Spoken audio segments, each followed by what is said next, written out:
hope I learned something. I hope I learned something. I hope I learned something from the stormy seas, from the brightest days, from the darkest nights, from the sunny days.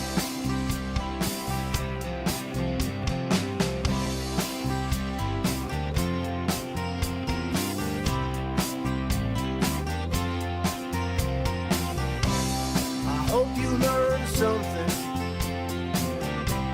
I hope you learned something. I hope you learned something from the stormy seas, from the brightest days, from the darkest nights,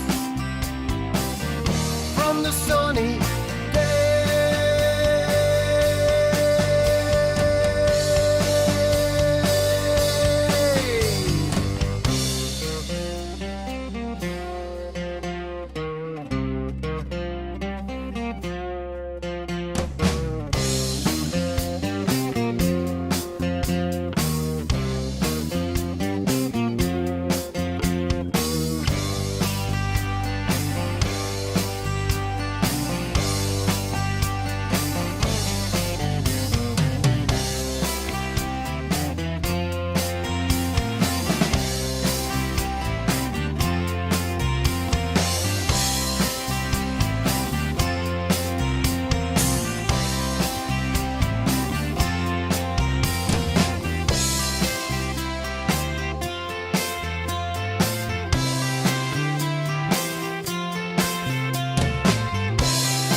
from the stormy seas,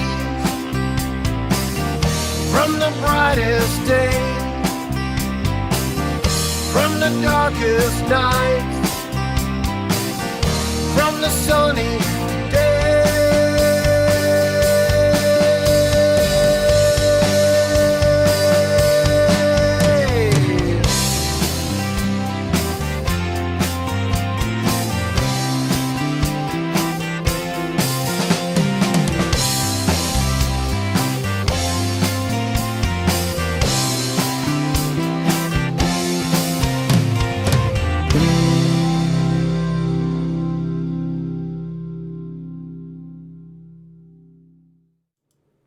Learning Curve, everyone, by the inestimable Ryan Dro, my sister-in-law's husband's brother, and a hell of a musician. He's performed in the U.S. and Europe.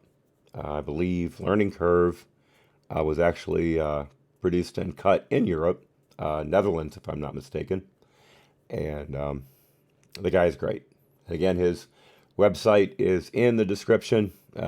Please check it out. You'll love it. So, welcome to AHNC All Hat No Cattle. I am Hat, as always. Welcome to the show. Yesterday, we read the executive summary of the the Inspector General of the Department of Justice, Michael Horowitz. We read his report on the FISA abuses of the FBI and the DOJ in relation to the Carter Page FISA fiasco. For those of you who listened to more alternative media yesterday, did not get your fill of the mainstream media lies that Comey and McCabe and the other panelists were putting out. It was fairly obvious that the Barr and Durham letters that came out in addition to the Horowitz report, which basically said, Mike, we love you, but you're completely and dead wrong about the political underpinnings of these FISA warrants, and we're going to prove it. Bravo, bravo. That needed to be said. Of course, the mainstream media, the drive-by media, as Rush likes to say, is screaming that they are in the bag for Trump. You can't trust anything they say, yada, yada, yada. They've been saying that about Barr ever since he was in his hearings for confirmation. Screw them.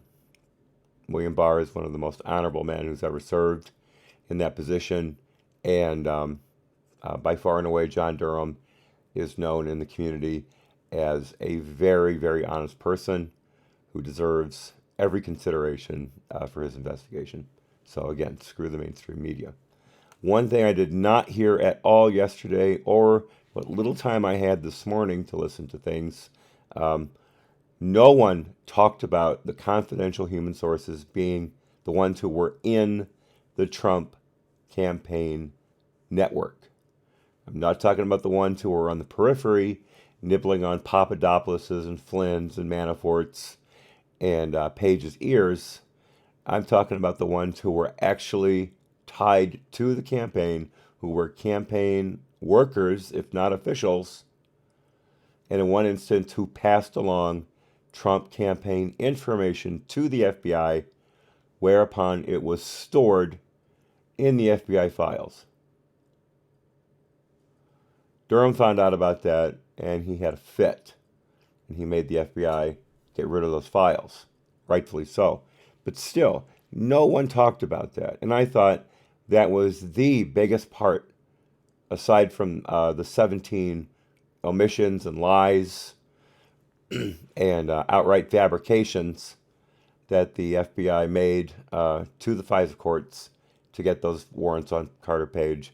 I thought that was by far and away the most significant thing in the entire executive summary. It was just a few sentences long, not even a full paragraph, and no one talked about it. I find that amazing.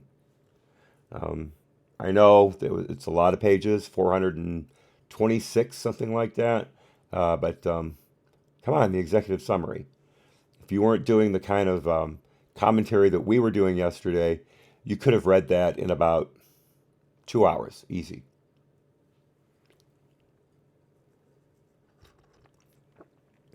So I'm waiting to hear from people who pick up on that. They better damn well do so soon. David Von Kettering says hello. Welcome, welcome, welcome. Of course, glad to have you. Glad to have everyone here. Laura, King James, Uncle Bobbity, I saw. Again, David Von Kettering, John Hartman. Wonderful to have you all here. By the way, if anyone comes across someone who either goes by or is associated with a North American muscle cars, give them every welcome you can. I got a very nice note from them yesterday. They're brand new to the channel, and it was a very, very heartwarming message in many ways. So if you see someone like that, take them into your bosom, please. All right, Mad Hatters, let's get to it. Chapter 1 of the Horowitz FISA report, the introduction, 1, background, and overview. The Department of Justice, Department, Office of the Inspector General, OIG, undertook this review to examine certain actions by the Federal Bureau of Investigation, FBI, and the department during an FBI investigation into whether individuals associated with the Donald J. Trump for President campaign were coordinating, wittingly or unwittingly, with the Russian government. The FBI's counterintelligence investigation, known as Crossfire Hurricane, was opened on July 31, 2016, weeks after the Republican National Convention, RNC, formally nominated Trump as its candidate for president, and several months before the November 8, 2016 elections, through which Trump was elected president of the United States. November 9th, 2016, for many of us, one of the happiest days of our lives, excluding marriage and children, of course.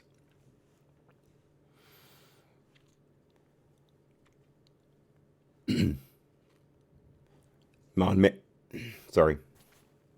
Don't worry, my throat will warm up. It always starts out raw and it warms up, just like yesterday. So don't worry. We're going to be able to do this. Don't worry. On May 17, 2017, the Crossfire Hurricane investigation was transferred from the FBI to the Office of Special Counsel upon the appointment of Special Counsel Robert S. Mueller III to investigate Russian interference with the 2016 presidential election and related matters. That's related matters. Brother. The FBI opened Crossfire Hurricane in July 2016 following the receipt of certain information from a friendly foreign government, FFG. According to the information provided by the FFG, in May 2016, a Trump campaign foreign policy advisor, George Papadopoulos, quote-unquote, suggested to an FFG official that the Trump campaign had received, quote, some kind of suggestion, close quote, from Russia that it could assist with the anonymous release of information that would be damaging to Hillary Clinton, Trump's opponent in the presidential election, and President Barack Obama. I've never heard, sorry, I got some honey in my thumb. I've never heard anything about information harmful to Obama before. This is brand new.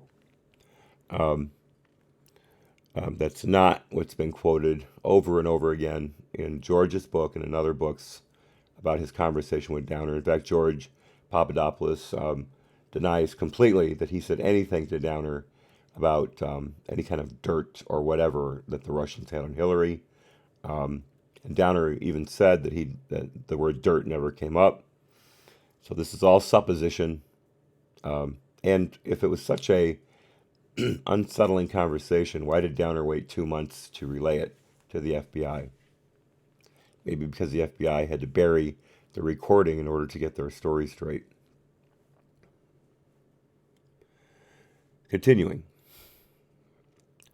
At the time the FBI received the FFG information, the U.S. intelligence community, USIC, which includes the FBI, was aware of Russian efforts to interfere with the 2016 U.S. elections, including efforts to infiltrate servers and steal emails belonging to the Democratic National Committee, DNC, and the Democratic Congressional Campaign Committee. The FFG shared this information with the State Department on July 26, 2016, after the internet site WikiLeaks began releasing emails hacked from computers belonging to the DNC and Clinton's campaign manager. The State Department advised the FBI of the information the next day.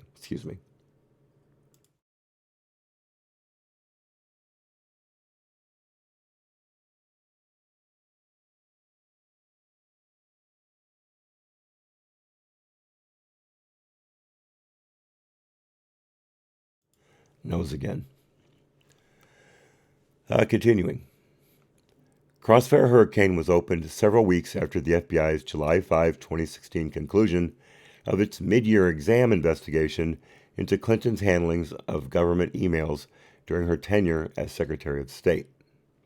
There's a footnote there that refers to the Horowitz report on the mid-year exam, which went easy on the FBI, to say the least. Comey, Strzok, and Page caught, along with a couple other higher-ups, caught some heavy flack. Comey, of course, was referred to as insubordinate towards the DOJ for daring to say that no reasonable, I believe that's the word he used, prosecutor would ever bring charges against Hillary for the obvious crimes she committed, in which he listed in great detail in the first 40 minutes of his July 5th, 2016 press conference. Ridiculous. But that's something for another day. Continuing. Some of the same FBI officials, supervisors, and attorneys responsible for the mid-year investigation were assigned to the newly opened Crossfire Hurricane investigation, but there was almost no overlap between the FBI agents and analysts assigned to the mid-year and Crossfire Hurricane investigations. Yeah, but it's the officials who ran the thing, folks. Continuing. The FBI opened Crossfire Hurricane as an umbrella counterintelligence investigation without identifying any specific subjects or targets. The fact that that's legal just boggles the mind. The FBI officials told us that they did not immediately identify subjects or targets because it was unclear from the FFG information who within the Trump campaign may have received the reported offer of assistance and might be coordinating, wittingly or unwittingly, with the Russian government. He pointed out Papadopoulos specifically. That's what predicated the opening of the investigation, you jags. Continuing. By August 10, 2016, the FBI had assembled an investigative team of special agents, analysts, and supervisory special agents, the Crossfire Hurricane team, and conducted an initial analysis of links between Trump campaign members and Russia. Based upon this analysis, the FBI opened individual cases under the Crossfire Hurricane umbrella on 3 U.S. persons, Papadopoulos, Carter Page, and Paul Manafort, all of whom were affiliated with the Trump campaign at the time the cases were opened. And footnote 2, at the bottom here, according to public reporting, Carter Page ceased being associated with the Trump campaign as of September 26, 2016, and Manafort resigned as of August 19, 2016. As noted in Chapter 10, accounts vary as to when Papadopoulos left the Trump campaign. According to the special counsel's report on the investigation into Russian interference with the 2016 presidential election, Papadopoulos was dismissed from the campaign in early October 2016. See Special Counsel Robert S. Mueller's III's, yada, yada, yada. On August 16, 2016, the FBI opened a 4th individual case under Crossfire Hurricane on Michael Flynn, who was serving at the time as the Trump campaign's national security advisor. Footnote 3, Flynn remained on the Trump campaign through the election and was subsequently appointed as national security advisor. Flynn resigned that position on February 13, 2017. Papadopoulos, Manafort, and Flynn were later indicted in federal district court for crimes prosecuted by the special counsel. Yeah, no one else was rung up for lying to the FBI the way these guys were. Manafort, of course, had committed other crimes, but the DOJ had years ago passed on, or not investigating, but, my God, charging him and taking him to trial. Thank you. But remember the investigation into Manafort started with Alexandra Chalupa, the DNC operative, who was investigating Manafort well before he joined the campaign because he had dealings with Ukraine, and she's Ukrainian, I believe first generation American, and she had a lot of contacts in Ukraine through her father, and was busy digging up dirt on Manafort since he had dealings with previous pro-Russia Ukrainian officials. And so she thought that was a target-rich environment. Later on, the Ukrainian embassy in the U.S. Invited her in on several occasions to come with them and brainstorm and receive information on Manafort. This is about the time the Black Ledger that was issued on Manafort by the Ukrainians, a completely false bank of financial information designed to make it look like Manafort was taking money off the top and receiving millions of dollars in cash from Ukrainian oligarchs, especially those favorable to Russia, in order to smear him, which is why he wound up leaving the campaign. And that black ledger directly led to his being investigated by Mueller. So I would call that fruit of the poisonous tree, just like with Flynn, just like with Papadopoulos.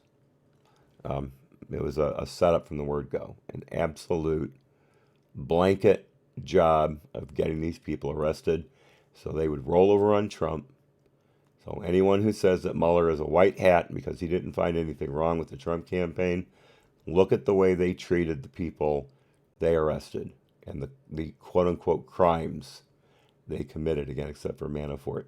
Mueller is a piece of shit because he let Weissman run the thing, and we all know that Andrew Weissman is the most unscrupulous lawyer to have ever worked for the federal government, at least in the last generation. Sorry for the rant. Okay,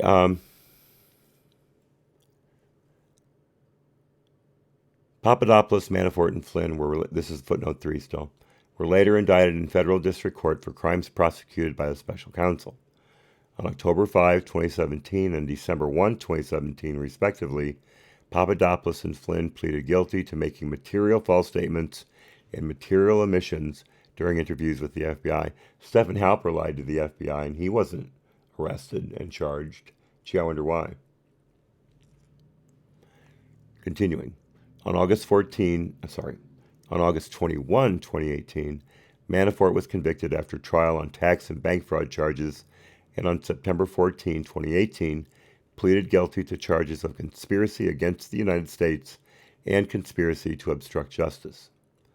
The indictments and sentencing documents are publicly available, and therefore we refer to these individuals by name in this report.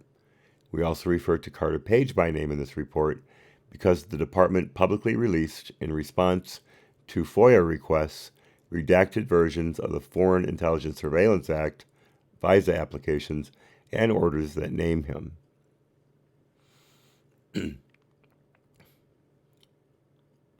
Back to the body of the page.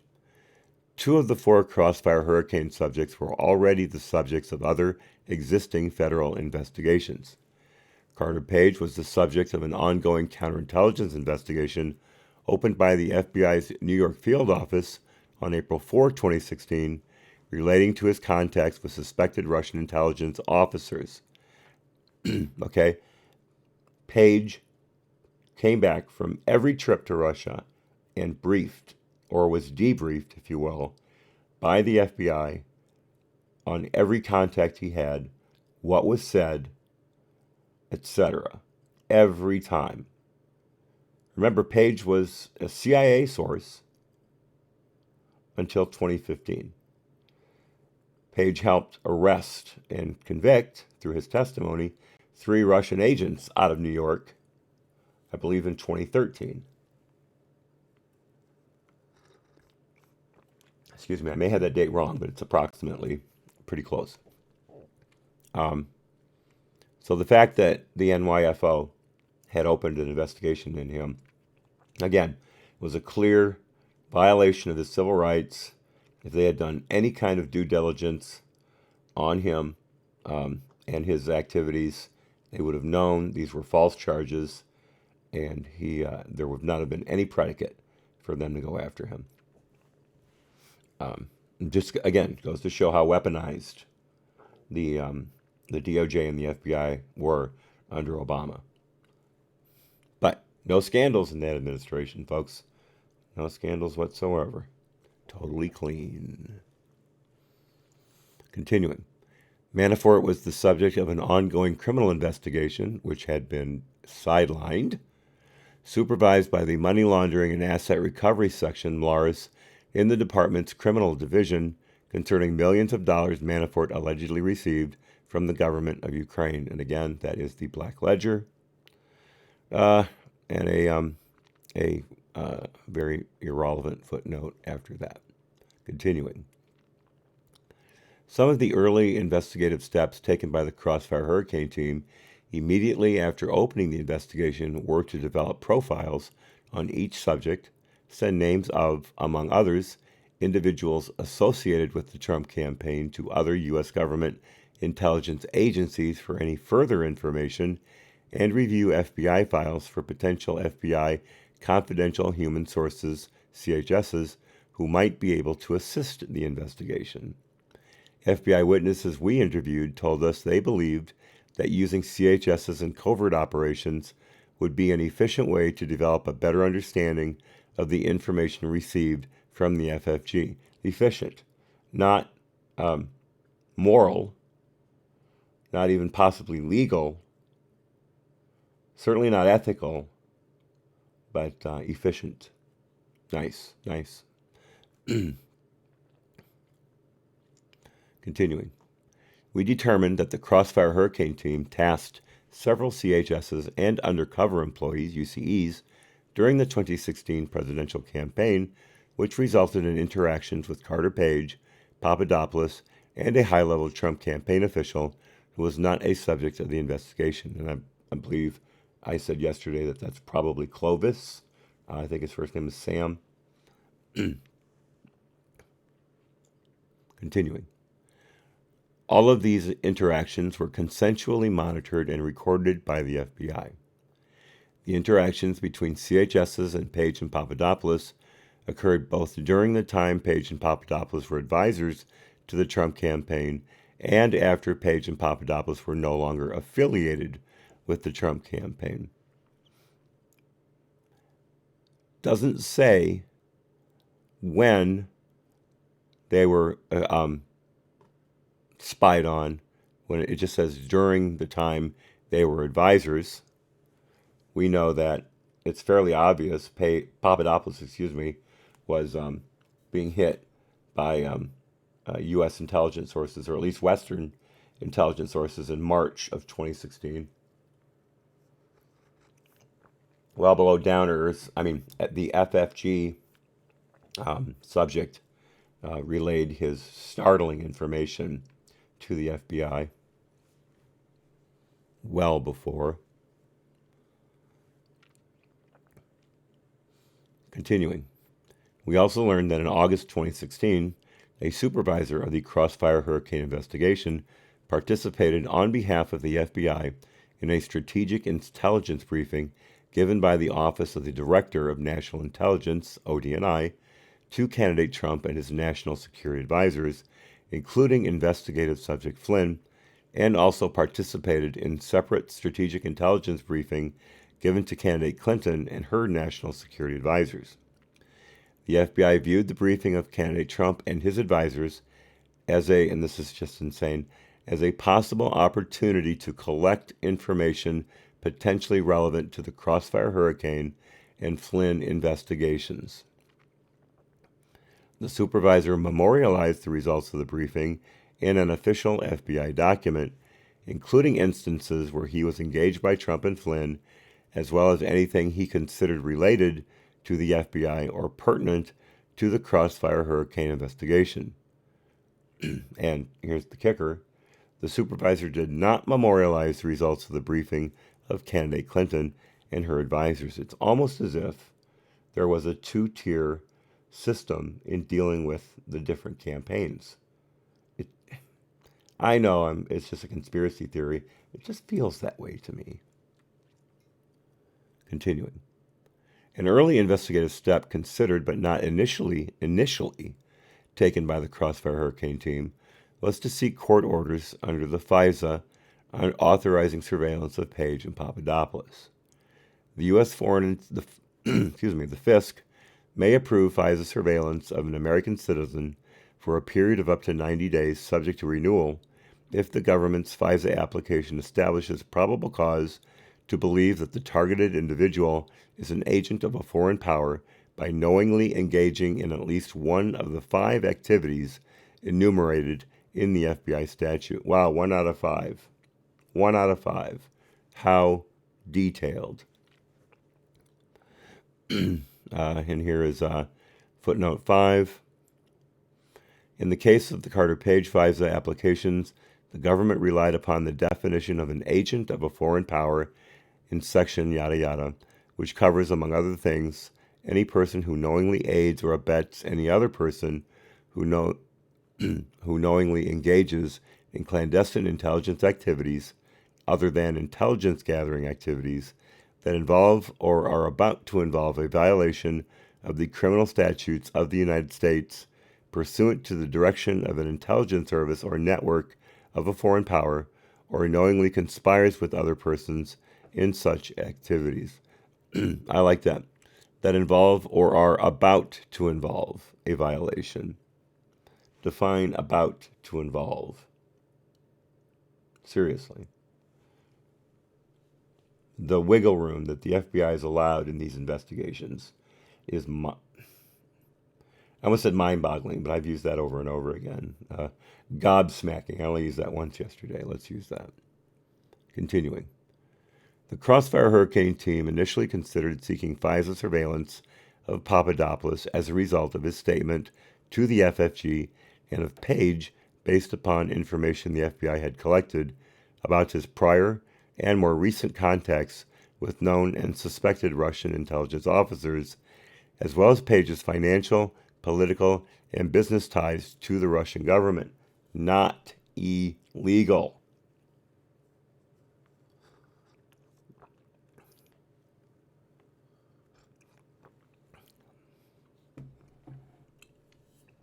Suspected intelligence officers. Not known, suspected.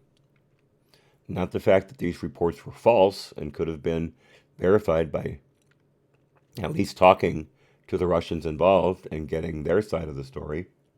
Yes, they would have possibly... Oh, monstrous. Very good, David. Very good. I like that. Very good. Thank you. But they could have at least gotten another side of the story. There could have been witnesses to the conversations. Yes, they may have possibly lied, but at least you're making an effort. But no effort was made for any of these people to secure corroborating information, except when they talked to Halper. And again, Halper lied, I think, 3 times to the FBI during his interview, and they let him go. They let him go. Papadopoulos lied once, Flynn lied once, and they were convicted, or made to plead guilty. I mean, if you read what happened to them, they were forced to plead guilty. There was no good faith effort in helping them figure out a plea. They were forced to plead guilty. It's complete miscarriage of justice. Not to mention being illegally spied upon. Continuing. Officials determined there was an insufficient basis to proceed with a FISA application concerning Papadopoulos, and the Crossfire Hurricane team never submitted a FISA application for Papadopoulos. Well, bully for them. With regard to Page, on August 15, 2016, the Crossfire Hurricane team requested assistance from the FBI's Office of the General Counsel, OGC, to prepare a FISA application for submission to the FISC. However, after consultation between FBI OGC and attorneys in the Office of Intelligence, OI, in the Department's National Security Division, NSD, which is responsible for preparing FISA applications and appearing before the FISC, the Crossfire Hurricane team was told in late August 2016 that more information was needed to establish probable cause for a FISA on Page. A few weeks later, on September 19, 2016, the Crossfire Hurricane team received a set of 6 reports prepared by Christopher Steele concerning Russian interference in the 2016 U.S. election and alleged connections between this Russian effort and individuals associated with the Trump campaign. Again, I dispute that date entirely.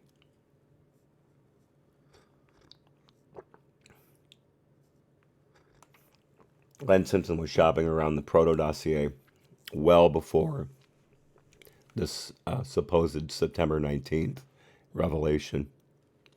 And we've got footnote 6 here. As described in this report, information from Steele's reports, sometimes collectively referred to as the Steele dossier, that pertained to Carter Page was relied upon in the Carter Page FISA applications. In those applications, Steele was referred to as Source 1. We refer to Steele by name in this report because the Department and FBI have publicly revealed Steele's identity as Source 1 in connection with FOIA litigation. Continuing. Steele is a former intelligence officer, again blanking out the fact that he worked for MI6, who, following his retirement, opened a consulting firm and furnished information to the FBI beginning in 2010, primarily on matters concerning organized crime and corruption in Russia and Eastern Europe.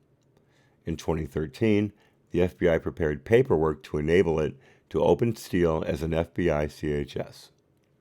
In providing the first two election reports to his FBI handling agent in July 2016, Steele told the handling agent that he had been hired by an investigative firm, Fusion GPS, to collect information on the relationship between candidate Trump's businesses and Russia. Completely bogus connection made up entirely by the Clinton campaign.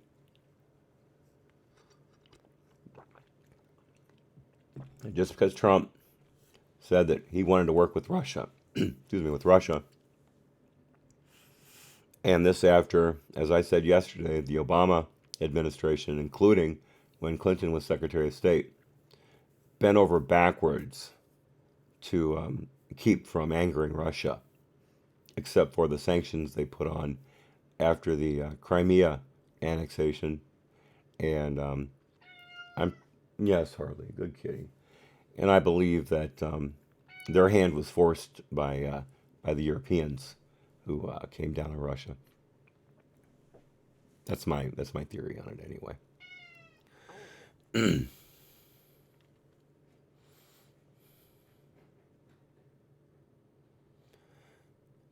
Lost my place here. Let me just. Here we go. In 2013, the FBI prepared paperwork to enable it to open. Oh, I already read that. Harley, you're distracting me. Cut it out. In providing the first two election reports to his FBI handling agent in July 2016, Steele told the handling agent that he had been hired by an I already read that.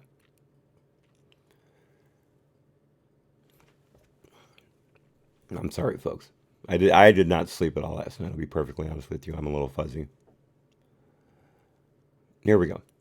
Steele further informed the FBI handling agent that Fusion GPS had been retained by a law firm to conduct this research, and we know that to be Perkins Coie, of course, the cutout for the money spent by Hillary and the DNC, and money that was not properly accounted for in their campaign finance reports. And once, for whatever reason, Trump finally gets the campaign finance review board back up to a quorum, we can start holding Hillary's campaign responsible for that, for those lies. They're not going to go to jail, obviously. The only people that go to jail for campaign finance violations are those that upset Hillary and Obama. Dinesh D'Souza, I'm looking at you. But, still, it needs to be done. Obviously, it needs to be done. And whatever campaign finance violations the Trump campaign may have committed, them too. Them too. Nobody should get away with any kind of illegality.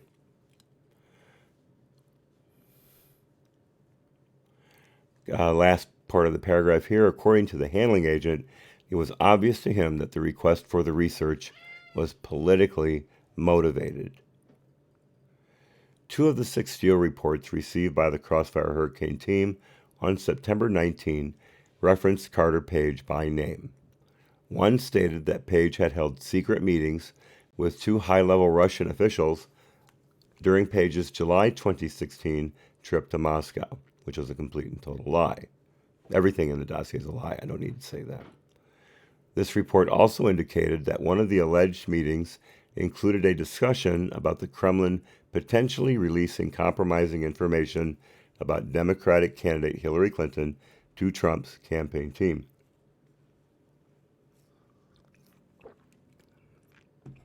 Let's assume for a second that the quote-unquote Steele dossier. And again, the exaggerations of the proto-dossier that Glenn Simpson wrote with Nellie Orr. Let's assume that it did come to light in September. That means it would have already been after the WikiLeaks drop of Podesta and DNC emails. So Steele would have been able to backfill his information and make it look like people knew ahead of time what was going to happen, when in fact he was merely reporting on something that had already taken place and making it appear that people had had foreknowledge of it. I see that as a very, very highly likely possibility. Continuing.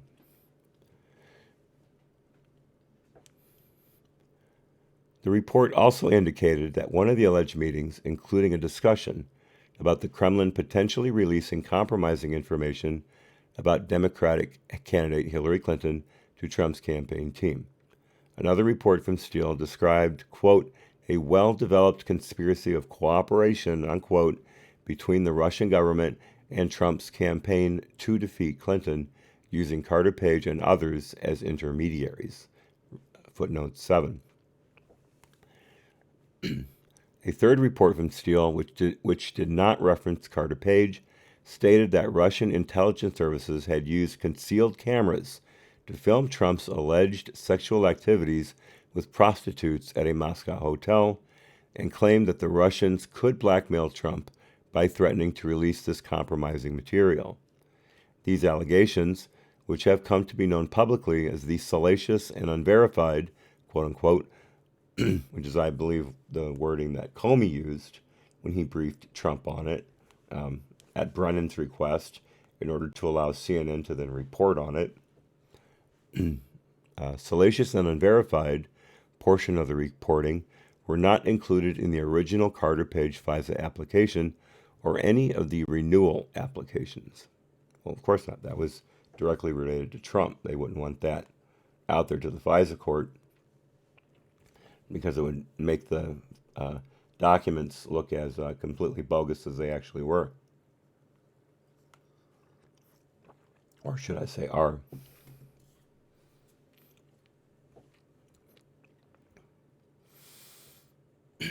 Let's see here. That was footnote 7. So we are here. Last sentence on this page. On September 21, 2016, 2 days after the team received these reports, FBI OGC advised OI that the FBI believed it was ready to submit a request for FISA authority on Carter Page, and OI and the FBI began drafting the first FISA application. Among the FBI's purposes in seeking a FISA order for Page was to obtain information about Page's trip to Russia in July 2016, when Page was still a member of the Trump campaign. And again, they're backdating the information. They're allowed to backdate the information they receive on a FISA warrant against the individual. I believe they can go 3 months back from the date of the FISA warrant. Perhaps it's longer. If any of you know for sure, please feel free to correct me in the chat. Harley is a nice kitty, Uncle Bobbity. She has been keeping me company while I've been laid up. She's been a very nice heat source. I haven't used her for my back, obviously. She's not that great of a heat source. But she is a nice, comfy kitty, and it's very nice to have her next to me on occasion. Very nice. Continuing. On September 23, 2016, Yahoo News published an article stating that U.S. intelligence officials had received reports regarding Carter Page's private meetings in Moscow with senior Russian officials. The article cited a quote-unquote well-placed Western intelligence source, close quote, and contained details about Carter Page's activities in Russia that closely paralleled the information contained in the reporting that Steele had provided to the FBI. We found no evidence that anyone from the FBI asked Steele in September 2016 or at any other time if he had spoken with the Yahoo News reporter. Steele had in fact spoken with the reporter prior to the article's publication, which the FBI would learn from public records after the submission of the first FISA application. So let's get this straight. The FBI can rip someone's life apart based on a single source of information with no corroboration.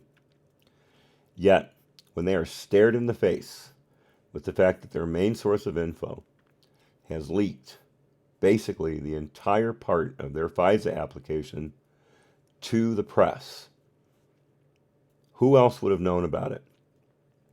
That would have been referred to as a well-placed, a well-placed Western intelligence source. If it was the FBI, they would have said federal or something along those lines. How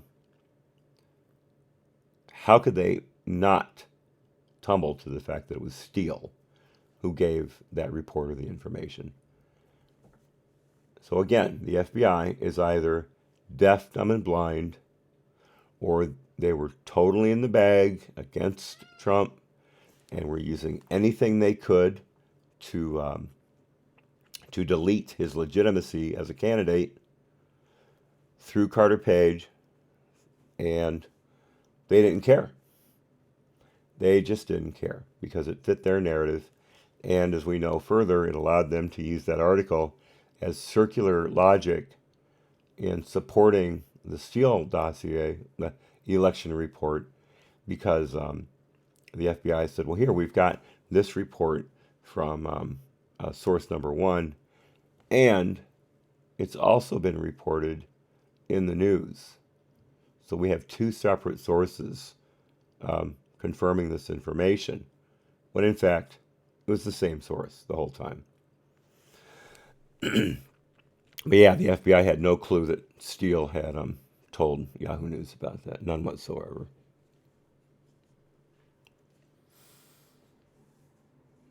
To continue. Steele had it. I'm sorry, I already read that. Public records, my butt. On October, redacted, I still don't know why they're doing that, 2016, NSD submitted the Carter Page FISA application to the FISC, asserting that there was probable cause to believe that Page was an agent of the Russian government. The application relied on, among other things, why aren't we being told all the things, Horowitz? Anyway, among other things, first, the information provided by the FFG about its interaction with Papadopoulos. Next, information from the FBI's previously opened counterintelligence investigation relating to Page arising from his contacts with Russian intelligence officers. Next, information from Steele's reports that pertained specifically to Carter Page. And finally, information from a meeting between Page and an FBI CHS that was consensually monitored by Crossfire Hurricane investigators.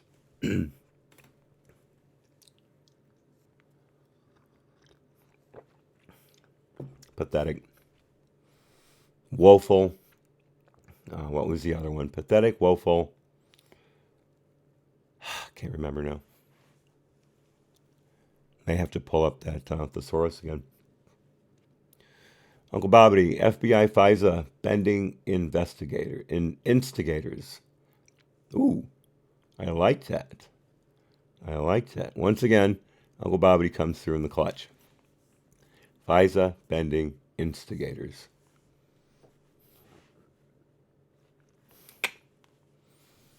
You should write these reports, Uncle Bobbity. They'd be so much better. Excuse me, please. All right, Uncle Bobbity's kicked out of the chat. I can't laugh anymore. That's the end of that. Don't go, please don't go. Continuing. The application also stated in a footnote that the FBI, quote, speculates that the person who hired Steele was likely looking for information that could be used to discredit candidate Trump's campaign. Okay, let's see here. Speculates, likely looking, could be used. Three nice spackling of weasel words in there. And again, that was a footnote. We saw that Evans, I believe his first name was Stewart yesterday, Stuart Evans, from the NSC. At least we know his last name is Evans, that he fought to have the information that the dossier, the election reporting, was paid for by the DNC and Hillary. And all he got for his troubles was a footnote buried in the FISA application. And I'm sure the FBI glossed right over it when they presented it to the court.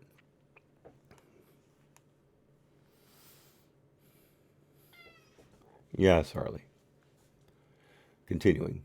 Further, the application advised the court of information reported in the September 23, 2016 Yahoo News article and stated that A, the FBI, quote, does not believe that source number one directly provided to the press, close quote, the information in the article.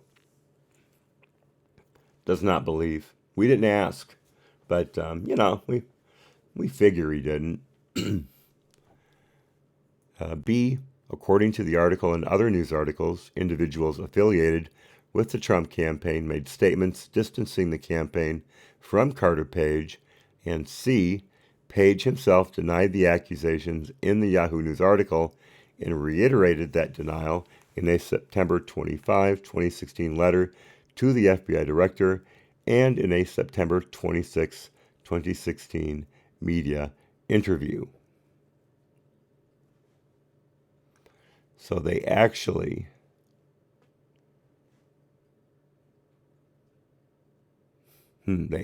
put in a denial from Page about the accusations from the Yahoo article. That is the first time I have seen in this report so far that the FBI included any kind of exculpatory evidence for Page in these FISA warrants. It almost makes them look like they weren't totally and recklessly trying to ruin his life for political reasons, that they were actually giving him a fair shot. Notice I said almost. I certainly don't believe it for a second. Continuing. However, the application, as well as the renewal applications, did not include significant relevant information and contained inaccurate and incomplete information that was known to the Crossfire Hurricane team at the time, but that it did not share with NSD attorneys.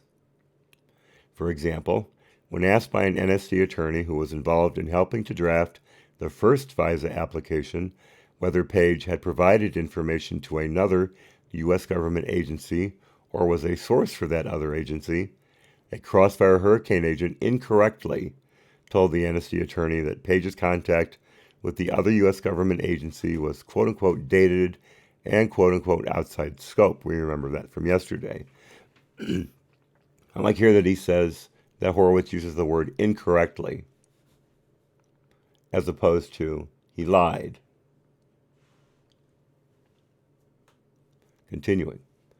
The Crossfire Hurricane agent made this statement despite the fact that the Crossfire Hurricane team had been told by the other agency in a written memorandum that Page had been approved as an operational contact for the other agency, which we know to be the CIA. Carter Page admitted to that last night on Hannity. For the other agency from 2008 to 2013, and that Page had provided information to the other agency that was relevant to the FISA application.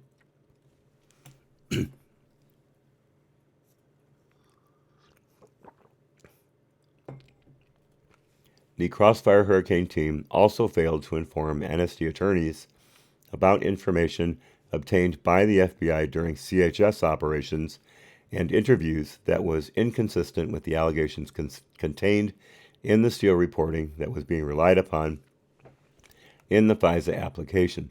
So in other words, they allowed Carter Page to, or they allowed his words about denying the accusations into the FISA warrant, but the things that would prove him right, they left out incorrectly. Continuing. The FISA application was reviewed by numerous FBI agents, FBI attorneys, and NSD attorneys, and, as required by law, was ultimately certified by then FBI Director James Comey and approved by then Deputy Attorney General Sally Yates. The FISC granted the first FISA application on October redacted 2016, authorizing the use of FISA authority on Carter Page. They didn't mention the initial FISA application that the FBI wanted to send up the chain. What was that, in August, I believe? That the DOJ lawyers said ultimately there was not enough to go on and they weren't going to proceed with it. I would have thought that would have been mentioned again. It was in the executive summary. I'm surprised they didn't include it here. Perhaps it's later on when they're talking about more in detail about the Steele reporting, because obviously it was the Steele election reporting that put the FISA application over the top. Like McCabe said in his congressional testimony, no Steele dossier, no FISA on Carter Page. Continuing. On October 31, 2016, Mother Jones magazine published an online news article titled, quote, "A veteran spy has given the FBI information alleging a Russian operation to cultivate Donald Trump," close quote. Yeah, the media wasn't in the bag against Trump at all. The October 31 article, to continue, quoted a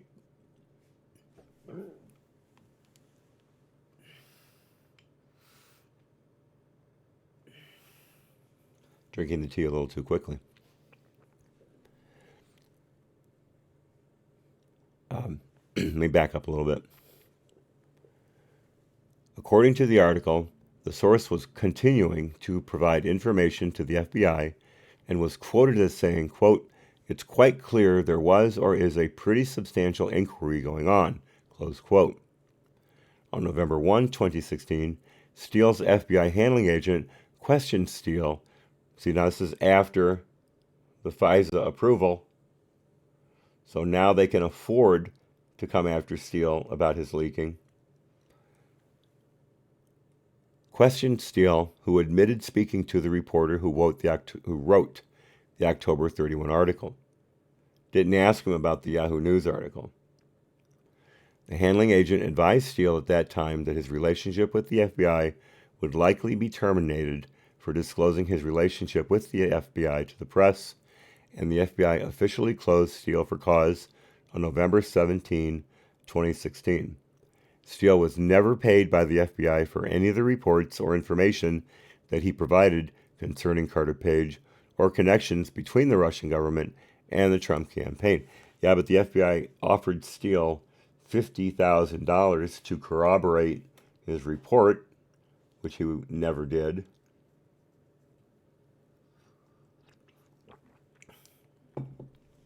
Surprised that wasn't brought up. Continuing.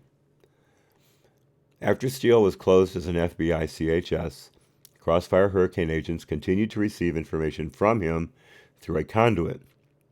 Department Attorney Bruce Orr, who at the time was an Associate Deputy Attorney General in the Office of the Deputy Attorney General, ODAG. Orr had known Steele through work since at least 2007, and starting in July 2016, Steele had contacted Orr on multiple occasions to discuss information from Steele's reports. At Steele's suggestion, Orr also met in August and December 2016 with Glenn Simpson, the owner of Fusion GPS, well, half owner, Fritsch, that's his last name. He's the conductor of the train that he as I believe was said in the Greg Jarrett book, he's the one who keeps the train on the tracks. Glenn Simpson is more of the idea guy, um, and the reporter on the fanciful things they make up about people. I did not mean to use reporter as an accurate description, since um, he was a former reporter for the Wall Street Journal along with his wife. It just came out that way. I'm not that smart.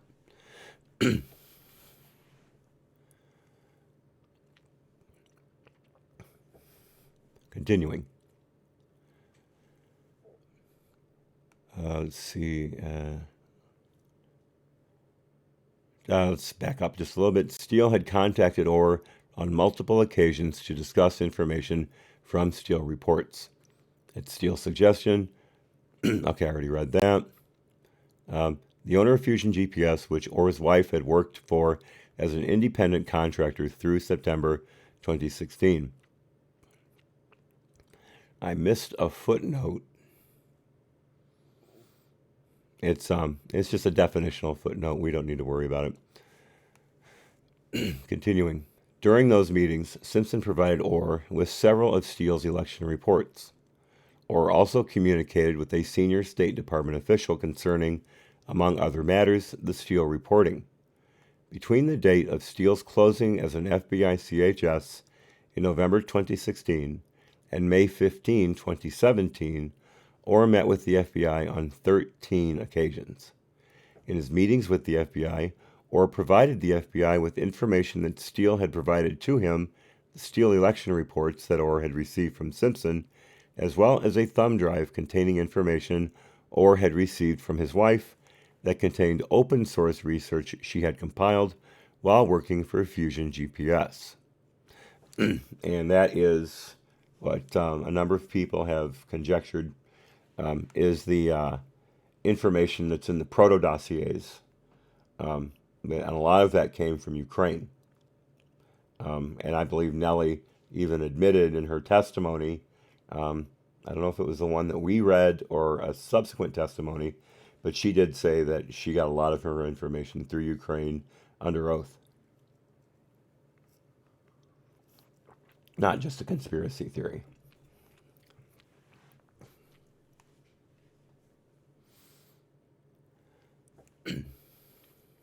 Continuing. Department leaders, including Orr's supervisors within ODAG, were unaware of Orr's meetings with Steele, Simpson, the FBI, or the State Department, or of Orr's wife's connection to Fusion GPS until late November 2017, when Congress requested information from the department regarding Orr's activities. And that, I believe, was the team working on the what ultimately became the Nunes memo. By the way, the book, the Lee Smith book, I just saw the title again last night and I forgot it. Like the investigation of the president. Anyway, Lee Smith's book. Like I said yesterday, you've got to read it. But he points out that, oh gosh, where was I going with this? Where was I going with this?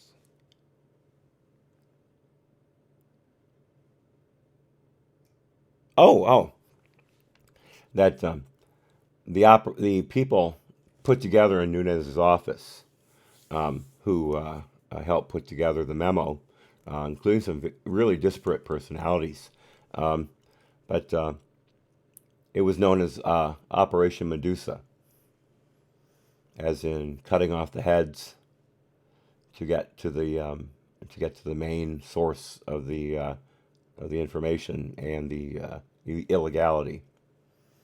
I like that. I like that a lot. Every good operation needs a good code name.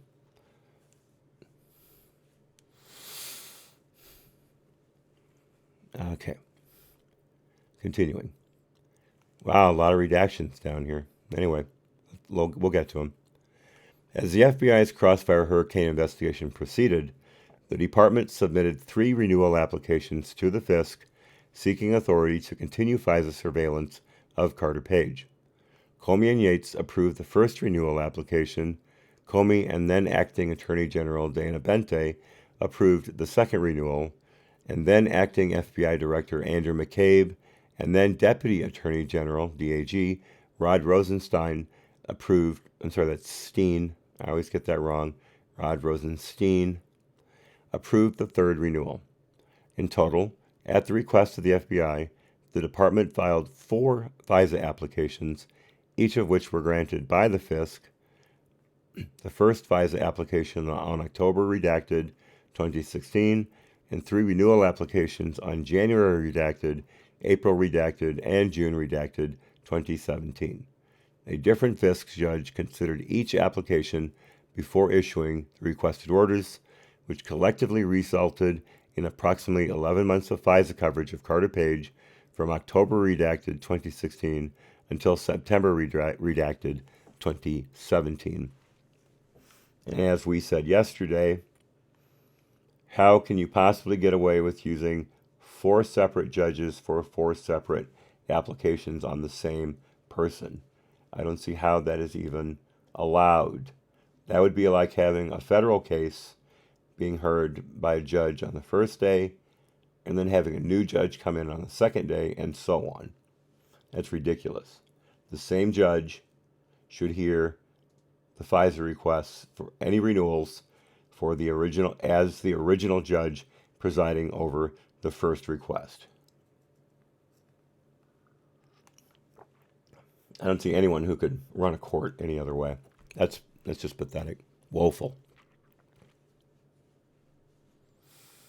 Maddening. Continuing.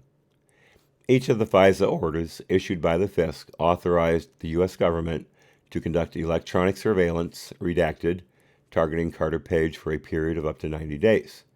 The authority permitted the government to, among other things, well, we know that they can search your email. We know they can search your bank records. We know they can search your phone records. And if they are able to do so, they can get a physical warrant and search for such things as written letters, computers, etc. Safes. I don't know why this is redacted. During the 90-day period, the authority also permitted the government to redacted. The orders expressly limited the electronic surveillance redacted to only redacted, specifically identified in the order and in the matter specified by the order. Oh yeah, they can also tap your phone. I forgot. We don't use the word tap anymore. We use monitor. Excuse me. Throw me out the window, folks. 25th Amendment time. Continuing. Further, the orders required the government to adhere to standard procedures designed to minimize the government's acquisition and retention of non-public information about a U.S. person that did not constitute foreign intelligence information. At the request of the government, the orders also included special procedures restricting access to acquired information to only those individuals assigned to the Crossfire Hurricane investigation and their supervisors, which the department interpreted to include department attorneys and officials assisting in and overseeing the investigation. The orders also required higher approval than would normally be required before disseminating the information outside the FBI. Yeah, but Obama, one of the last things he did, made it extremely easy for intelligence agencies to share information across lines. In a number of senses, a good thing. It avoids compartmentalization, and hopefully it avoids turf wars, at least to an extent. But it also made it much easier for everybody to smear the Trump campaign by coordinating their lies and misinformation in order to feed the press with fake stories to make Trump and his campaign look worse and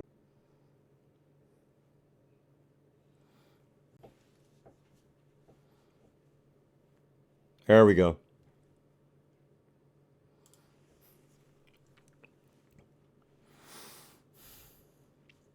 There we go. We're back. Okay. Yeah, it disconnected. Um, John, don't say that into a mirror 3 times. That would be bad. And I will not either confirm or deny that I stared at Medusa. Let's just say that I do have a polished shield handy, and it may or may not have been used to good effect. Okay, good. Sorry for the interruption, you guys. Looks like we're getting people back, so let us continue.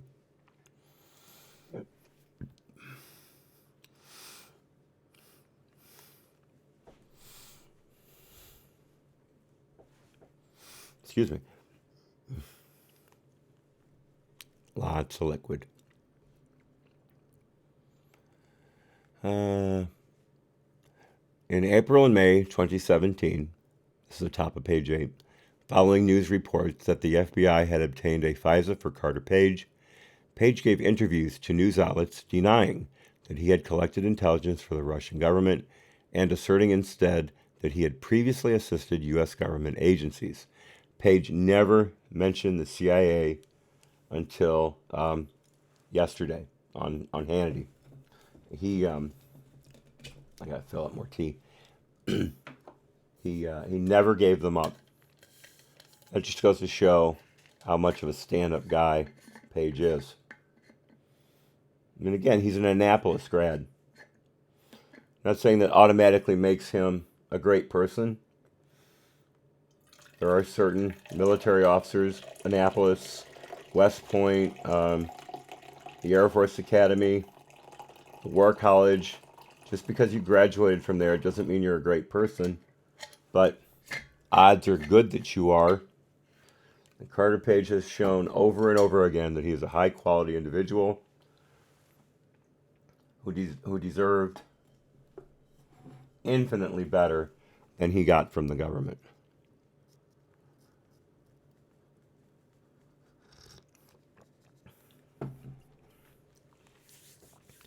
He is going to be a multi tens of millions of dollars heir by the time this thing is done.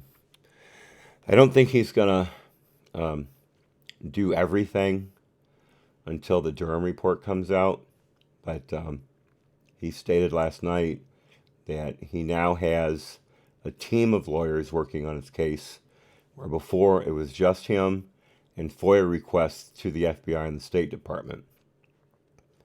And if they treated Carter Page anything like they treat Judicial Watch, he got squat. But he's going after them tooth and nail now. Thank God. People need to be held accountable. Because everyone altogether, no one is above the law. Hopefully the Dems will finally realize that applies to them too. Hopefully. Continuing. Shortly before the FBI filed the final renewal application with the FISC in mid-June 2017, and in response to concerns expressed by the investigative team and NSD about Page's claim, oh, wait a minute, I'm sorry, I had already read that. Please forgive me. Here we go. I'll back up just a little bit. However, when asked by one of the supervisory special agents, SSA, on the Crossfire Hurricane team, who was going to be the affiant on the final FISA renewal application, about Page's prior interactions with that other agency, the OGC attorney advised the SSA that Page was, quote-unquote, never a source for the other U.S. government agency. In addition, the OGC attorney altered the email that the other U.S. government agency had sent to the OGC attorney so that the email inaccurately stated that Page was, quote, not a source for the other agency. The OGC attorney then forwarded the altered email to the SSA. Shortly thereafter, on June 2017, the SSA served as the affiant on the final renewal application, which was again silent about Page's prior relationship with the other U.S. government agency. Again, it wasn't the affiant's fault that he gave improper information, at least regarding that part of the FISA application.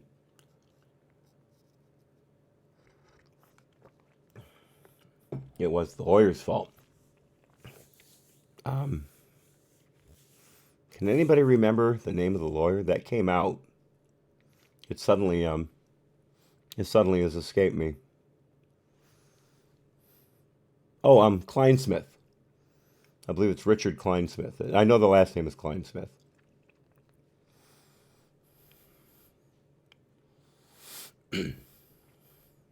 Continuing. On July 12, 2018, while the OIG's review was ongoing, NSD submitted a letter to the FISC advising the court of certain factual omissions in the Carter-Page FISA applications that had come to NSD's attention after the final renewal application was filed on June redacted 2017.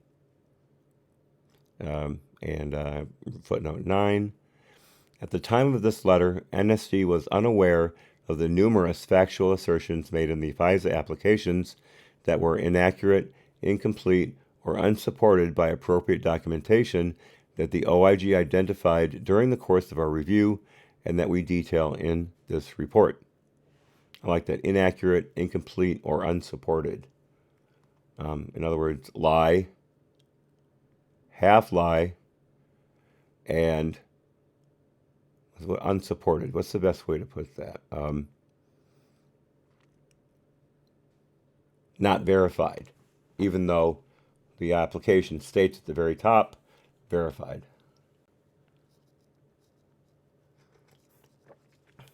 So in other words, they got everything wrong.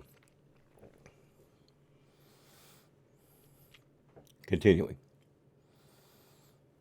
The department's letter stated that, despite the omissions, it was the department's view that the applications contained sufficient information to support the FISC earlier probable cause findings as to Page.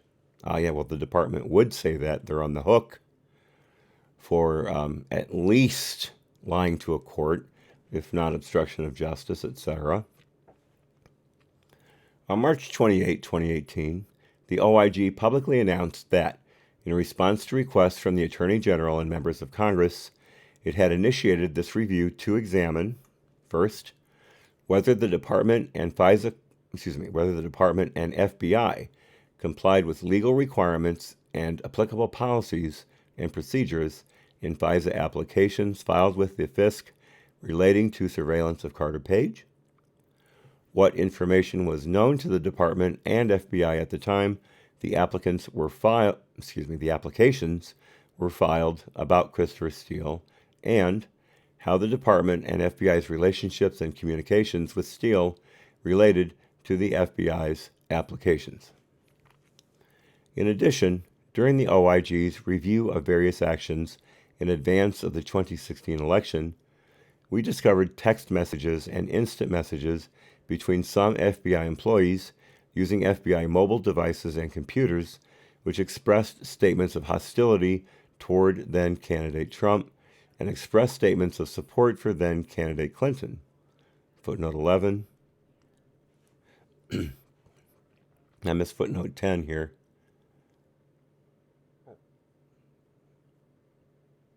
Oh, it's at the very top there, how the department and FBI's relationships and communications with Steele related to the FISA applications. Footnote 10. As part of our review of this issue, the OIG examined the interactions between Orr and the Crossfire Hurricane team, as well as Orr's communications with Steele and Simpson, both before and after the FBI closed Steele as a CHS. Our review also examined Orr's interactions with department attorneys regarding the Manafort criminal case. Footnote 11 is unnecessary. Continuing. Because some of the FBI employees responsible for those communications, including Section Chief Peter Strzok and FBI Attorney Lisa Page, also had involvement in the Crossfire Hurricane investigation, we examined whether their communications evidencing a potential bias affected investigative decisions made in Crossfire Hurricane. Footnote 12. FBI Attorney Lisa Page is not related to Carter Page, the individual affiliated with the Trump campaign who was the subject of the FISA surveillance in Crossfire Hurricane. Continuing.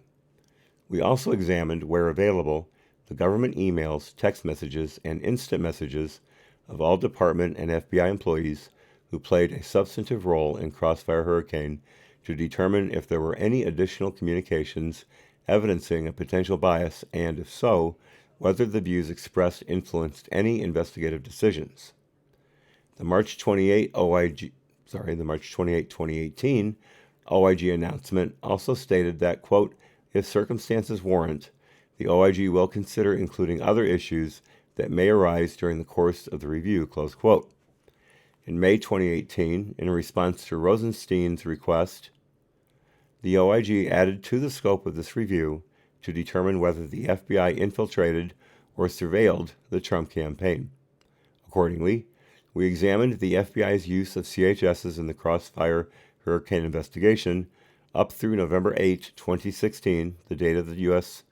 elections, to evaluate whether the FBI had placed any CHSs within the Trump campaign or tasked any CHSs to report on the Trump campaign, and if so, whether any such use of CHSs was in violation of applicable department and FBI policies or was politically motivated. We subsequently learned of and included in our review certain other CHS activities that took place after the 2016 election. I gotta let you all know my back is starting to act up. It's not concerning right now. It's just gnawing at me. But we may come to a point in another, I don't know, anywhere from a half hour to an hour that I'll need to take a break. If I can lay down for an hour, I'm sure it'll perk right back up. John, Jason Lord Surratt and I discussed this in an exchange of texts back when I first announced the reading of the FISA, and he made the excellent point that, or was it King James? One of you guys. But anyway, he made the excellent point that I shouldn't just crush my back in order to do this, and he's of course correct. So I said maybe I can read for a few hours, take an hour's rest, and then come back. So I will obviously let you know, and what I'll do is I'll put up a place marker, just like this morning, letting you know when I'll be back, and we'll start over. I apologize for the interruption. I think we all knew that this was a possibility, so we will get through it together, as always.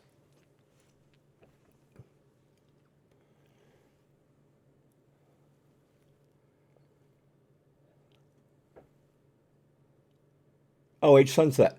Hello. Welcome. I missed your entrance. I apologize. You've been here a little while now. Thank you for coming in. Great to have you. It's always a joy to see you in the chat.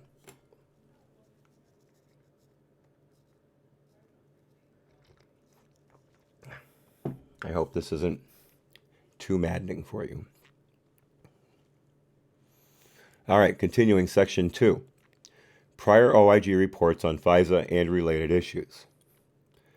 In addition to the requests described above from the Attorney General, the Deputy Attorney General, and members of Congress, our initiation of this review was informed by our prior work over the past 15 years on the Department's and FBI's use of national security and surveillance authorities, including authorities under FISA. Well, then you guys must realize that this is just a continuation of FISA abuse that's been going on since at least the Mueller FBI, if not previous. Oh, wait a minute. It was FISA, I believe, was instituted when Mueller was. I got to look this up. How old is FISA? I got to know this. Excuse me, just a moment. We're going to do a little DuckDuckGo here. How old is the FISA report. Oh, wow. And I should have known this, 1978. I should have known that. I have seen that very recently. Okay, so my mistake. Mueller was not the first to oversee it as an FBI director. Certainly one of the least effective.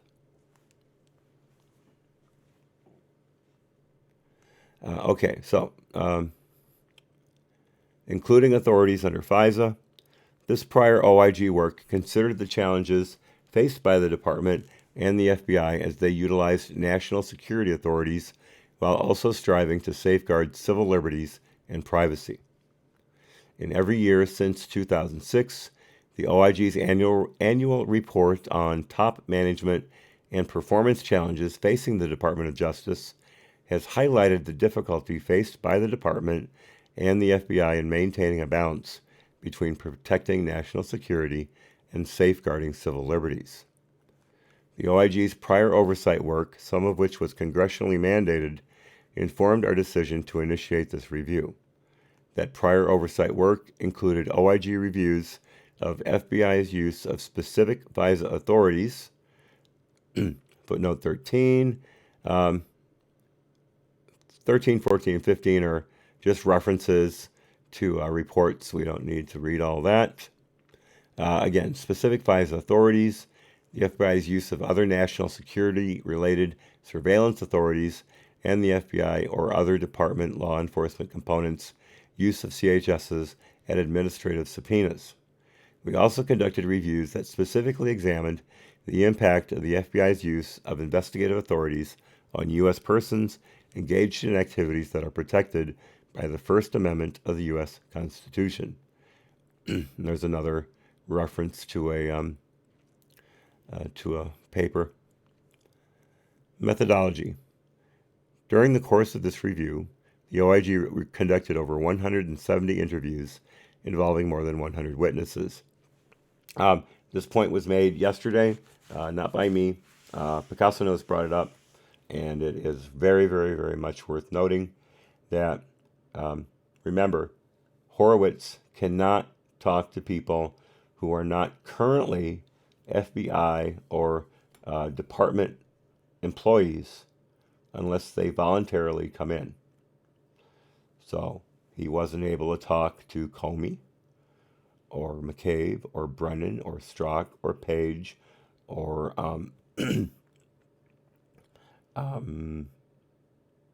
Priestap, etc., etc.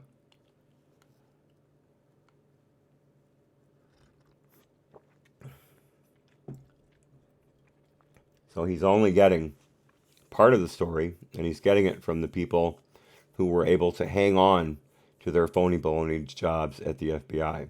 He was not able to interview the main perpetrators of this farce. But again, Durham has no such restrictions. He's probably already impaneled a grand jury, if not several, depending on location. And he can compel testimony, and he can file criminal charges, like we said yesterday. So look for him to roll up the small fish into a nice big ball to then capture the big fish in his net and wind up running them through the ringer. I know I mixed my metaphors there, but you get the gist. Continuing. These interviews included former FBI Director Comey. Wait a minute. Okay, I just lied through my teeth. I'm sorry. If I'd read for another 10 seconds, I could have saved you all a complete, stupid, and inaccurate diatribe. I apologize. I absolutely apologize. That was wrong with me. I did not. I went by someone's interpretation without verifying it myself. My apologies. Continuing.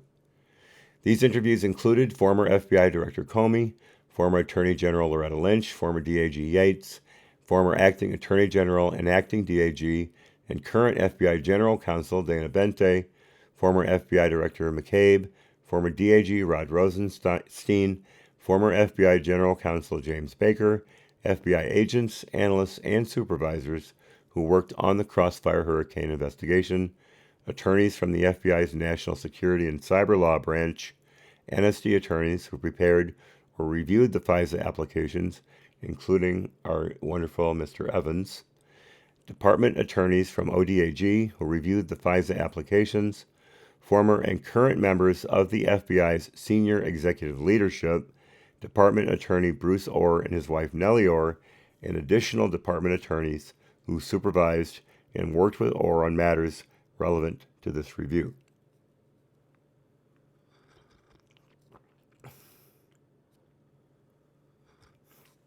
Man, I'm so embarrassed, you guys. It's completely embarrassed by that. Continuing. The OIG also interviewed witnesses who were not current or former department employees regarding their interactions with the FBI on matters falling that should be within the scope of this review, including Christopher Steele and employees of other U.S. government agencies. Footnote 17. According to Steele, his cooperation with our investigation redacted. Thank you for that incredibly explanatory footnote. Continuing. Steele provided the OIG with access to, but not copies of, memoranda regarding interactions he had with FBI personnel and Bruce Orr in 2010, 2011, and 2016. Steele represented to us that he drafted the memoranda shortly after each interaction. In addition, we reviewed relevant information that other U.S. government agencies provided to the FBI in the course of the Crossfire Hurricane investigation. Because the activities of other agencies were not within the scope of this review, we did not seek to obtain records from them that the FBI never received or reviewed, except for a limited amount of State Department records relating to Steele. Footnote 18. In this review, we also did not seek to assess the actions taken by or information available to U.S. government agencies outside the Department of Justice, as though agencies are outside our jurisdiction. There we go, as we talked about yesterday. Horowitz couldn't talk to the CIA. He couldn't talk to Brennan. He couldn't talk to Clapper, the DNI, and get them to get on the record about what they knew and when they knew it. But Durham can. Durham has. Durham has set up some very, very, what will prove to be interesting interviews with Clapper and Brennan after his visits to Australia, Italy, and the UK. That's going to be very good. I know I may be over-promising. I may be wish-casting. But I have a good feeling about it. I mean, look at the FISA. It's done a great job. The only quibble I have with it is what everyone else has with it, including Barr and Durham, is that Horowitz stated there was no political bias that colored the opening of the FISC requests for the FISA, and the no coloring their judgment on the basis of the opening of Crossfire Hurricane. They have information to the contrary. Horowitz was not able to get that information, and I think he overstepped his bounds by declaring that. But that's just me. That's just me. I'm pissed at him for doing it anyway.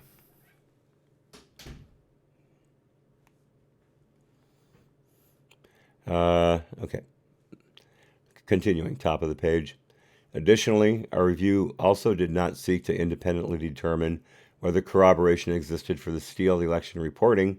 Rather, our review was focused on information that was available to the FBI prior to and during the pendency of the Carter Page FISAs that related to the Steele reporting. Well, we already know that he found a lot of it sorely lacking, so there's no problem there. Two witnesses, Glenn Simpson and Jonathan Weiner, a former State Department official, declined our request for voluntary interviews, and we were unable to compel their testimony. Footnote 19. Now, this is a fascinating footnote here. The OIG did not seek to interview Carter Page or any other subject in the Crossfire Hurricane investigation because their actions were not the focus of our review. How about the consequences of the FBI's actions upon them? Maybe that's outside your scope, I guess, but still, you'd think Carter Page at least would have been interviewed, considering he is the lodestar of this entire thing. Again, I may be reading Horowitz's purview completely incorrectly. It just seems to me to be, on its face, de rigueur.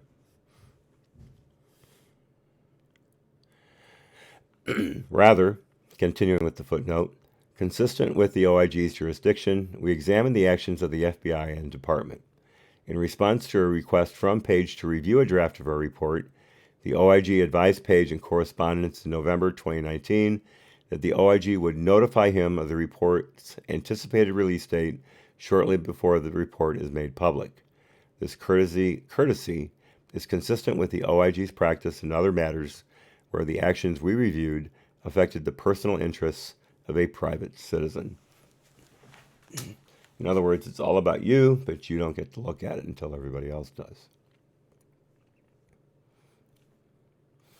All right, that was footnote 19. That puts us here. The OIG does not have authority to subpoena for testimony former department employees or third parties who may have relevant information about an FBI or department program or operation. Footnote 20. In 2016, Congress passed the Inspector General Empowerment Act. Timely completion of this review would not have been possible without the IGEA's statutory clarification that OIGs must be granted access to all agency records and information, including highly sensitive records such as FISA materials. We note that the Department and the FBI gave us broad and timely access to all such material and provided us with their full cooperation. The footnote continues. Earlier versions, that doesn't matter. That's just more and more about the IGEA. Y'all can look at that at your leisure. That is footnote 20 at the bottom of page 12. Sorry. Footnote 20, bottom of page 12. Got confused. Continuing. Certain former FBI employees who agreed to interviews, including Comey and Baker, chose not to request that their security clearances be reinstated for their OIG interviews.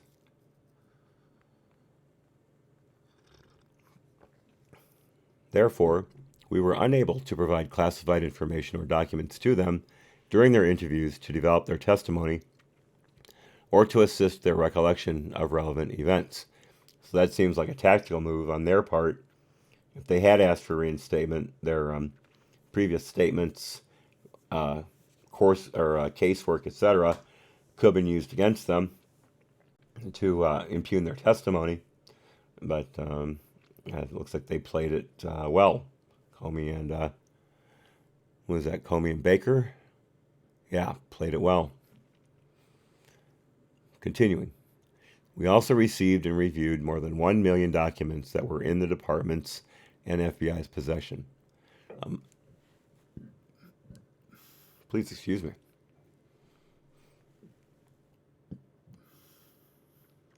You'd think this stuff was carbonated.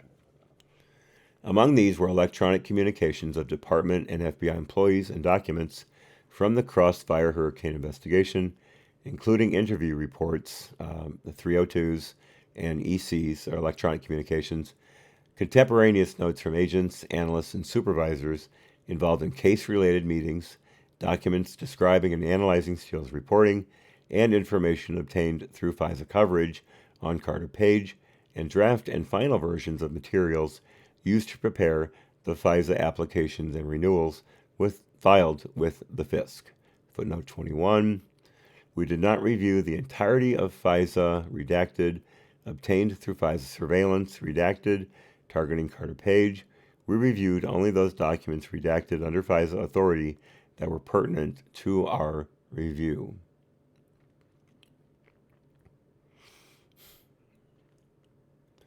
That was footnote 21.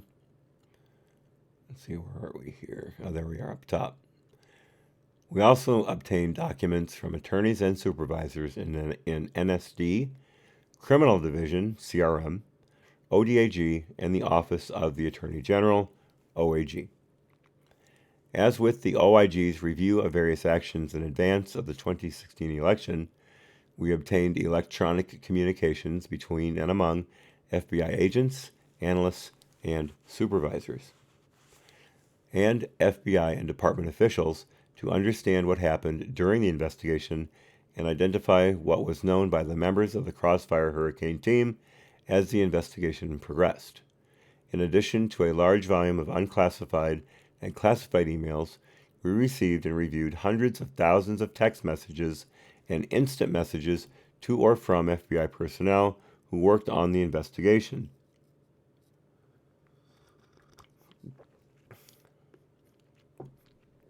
Fabulous. And you gotta give him a T for thoroughness, definitely. Continuing. I was footnote 22.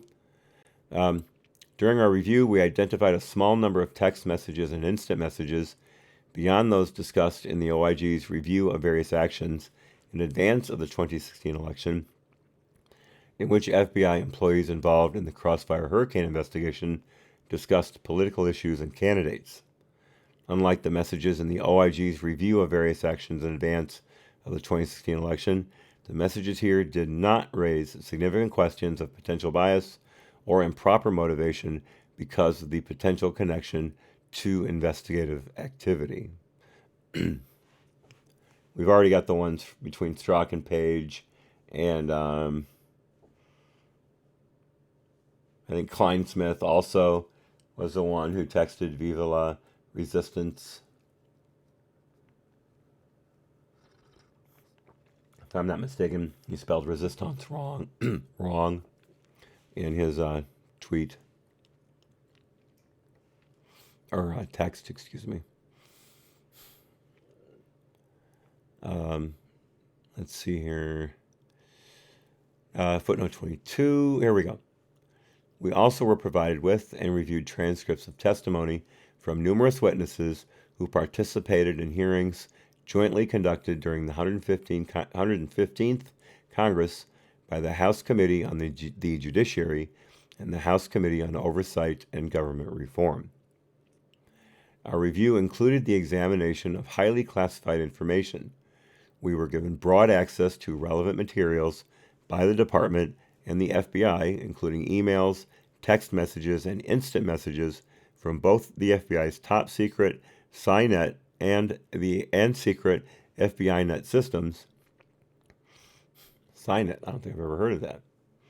As well as access to the FBI's classified Delta database, which FBI agents use to record their interactions with and information received from CHSs. Chapter 10 provides more information on the methodology we employed to examine the FBI's use of CHSs. As with the OIG's handling of past reviews, we did not analyze all of the decisions made during the Crossfire Hurricane investigation. Rather, we reviewed the issues described below in Section 4 of this chapter. Moreover, our role in this review was not to second-guess discretionary judgments by department personnel about whether to open an investigation or specific judgment calls made during the course of an investigation where those decisions complied with or were authorized by department rules, policies, or procedures. As he noted in the executive summary, so many of those policies and procedures were poorly worded or so broadly defined or required such little supervision as to make them basically worthless.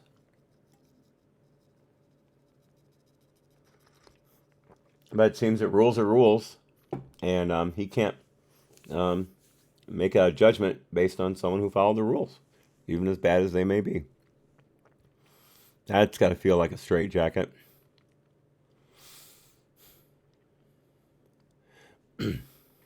Let's see.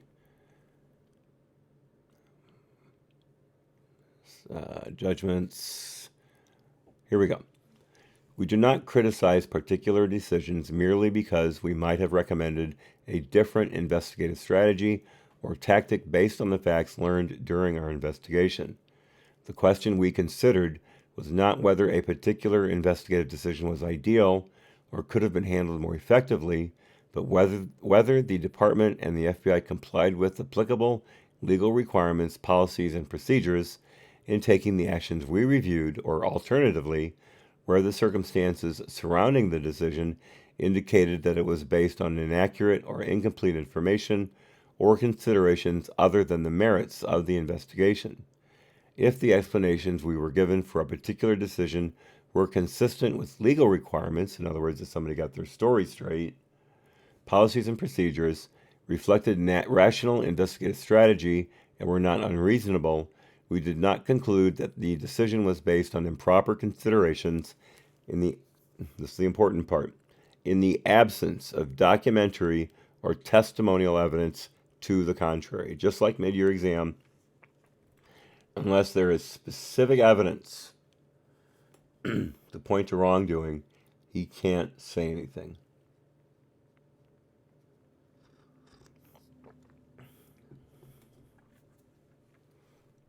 Four, structure of the report. This report consists of 12 chapters. The public version of this report contains limited redactions of information that the FBI and other agencies determined is classified or too sensitive for public release. Following this introduction, Chapter 2 summarizes relevant department and FBI policies concerning counterintelligence investigations, including the policies governing the FBI's use of CHS's and FISA authority in the context of counterintelligence investigations. In Chapter 3, we provide an overview of the Crossfire Hurricane investigation, including the information that predicated the investigation, the identification of the subjects of the investigation, the organization and staffing of the Crossfire Hurricane team, and the involvement of department and FBI leadership. We also describe the context surrounding the Crossfire Hurricane investigation, in particular, the conclusion by the USIC that the Russian government was attempting to interfere with the 2016 U.S. elections, not according to Obama. Obama said anyone who prejudged the election outcome and said that it was going to be invalid or illegitimate was, I'll paraphrase here, talking out of their ass, and had no business bad-mouthing the U.S. election system. And lo and behold, yesterday in the hearing, I think it was actually on Meet the Press with sleepy-eyed son of a bitch Chuck Todd, Jerry Nadler said that we have to impeach Trump because otherwise the integrity of the 2020 election is in jeopardy, and that the outcome would be in doubt. Once again, there is no consistency with the Democrats between BTE before Trump election and ATE after Trump election. Anything that happened, BTE, never happened. It's irrelevant to any discussion of what's happening ATE because everything ATE is unprecedented. It is the worst thing that has ever happened to the U.S. governmental system, to the Republic, to the Constitution, to the Declaration of Independence, to the memory of the founders, etc., etc., etc. And I'll just say this. Notice how the Dems wrap themselves in the Constitution and the memory of the founders when it suits them, when otherwise they call the founders racists, who were not religious, which is a complete and total lie. Jefferson was not a deist. Neither was Washington. Neither was, no, I'm thinking of Jefferson, yeah. The Jefferson Bible, which I've read and is very interesting. They were all deeply deeply religious men. They held, look at Washington's Thanksgiving Declaration. It is powerful.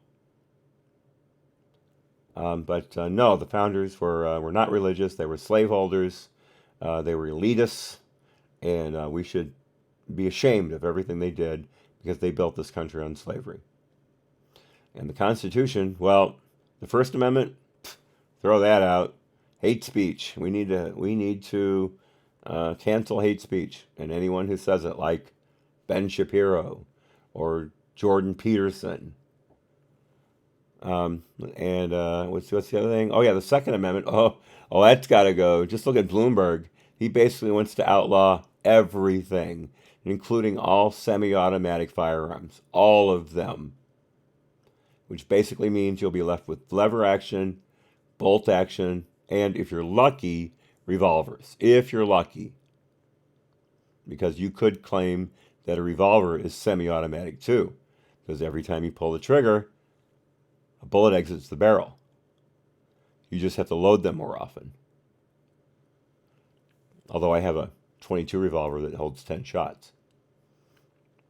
And then the Electoral College, again, in the Constitution, throw that out. Liz Warren is on video saying that she wants to be the last president elected under the Electoral College, and then she will trash it, throw it out, and then it'll be popular vote to elect the president. Screw the states between New York and California, except for Illinois, because that is a deep blue state with a decent population. Those three states should be allowed to determine every election, according to the Dems. It's not the United States of America to them. It's we the people who are Democrats. I so hope Trump wins the popular vote this time. I pray he does. Because then what are they going to say? As Ron White says, for the new slogan about diamonds, when it used to be diamonds are forever, his new slogan for diamonds is diamonds. That'll shut her up. Trump wins the popular vote. It's diamonds for us.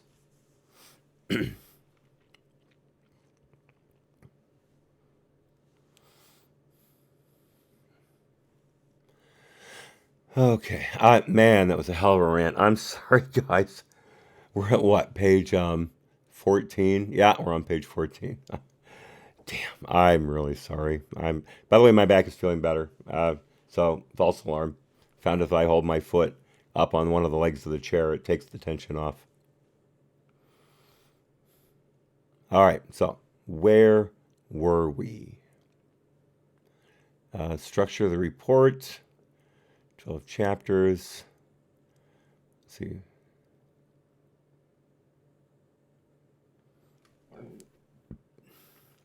I think I missed. Okay, here we go.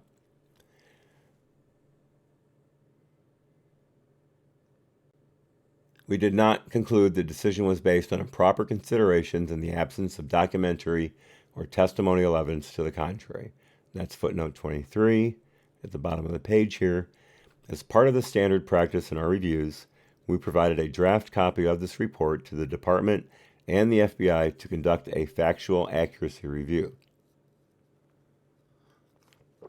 Also consistent with our standard practice, we contacted individuals who were interviewed as part of the review and whose conduct is addressed in this report, and certain other witnesses to provide them an opportunity to review the portions of the report that pertain to their testimony to the OIG.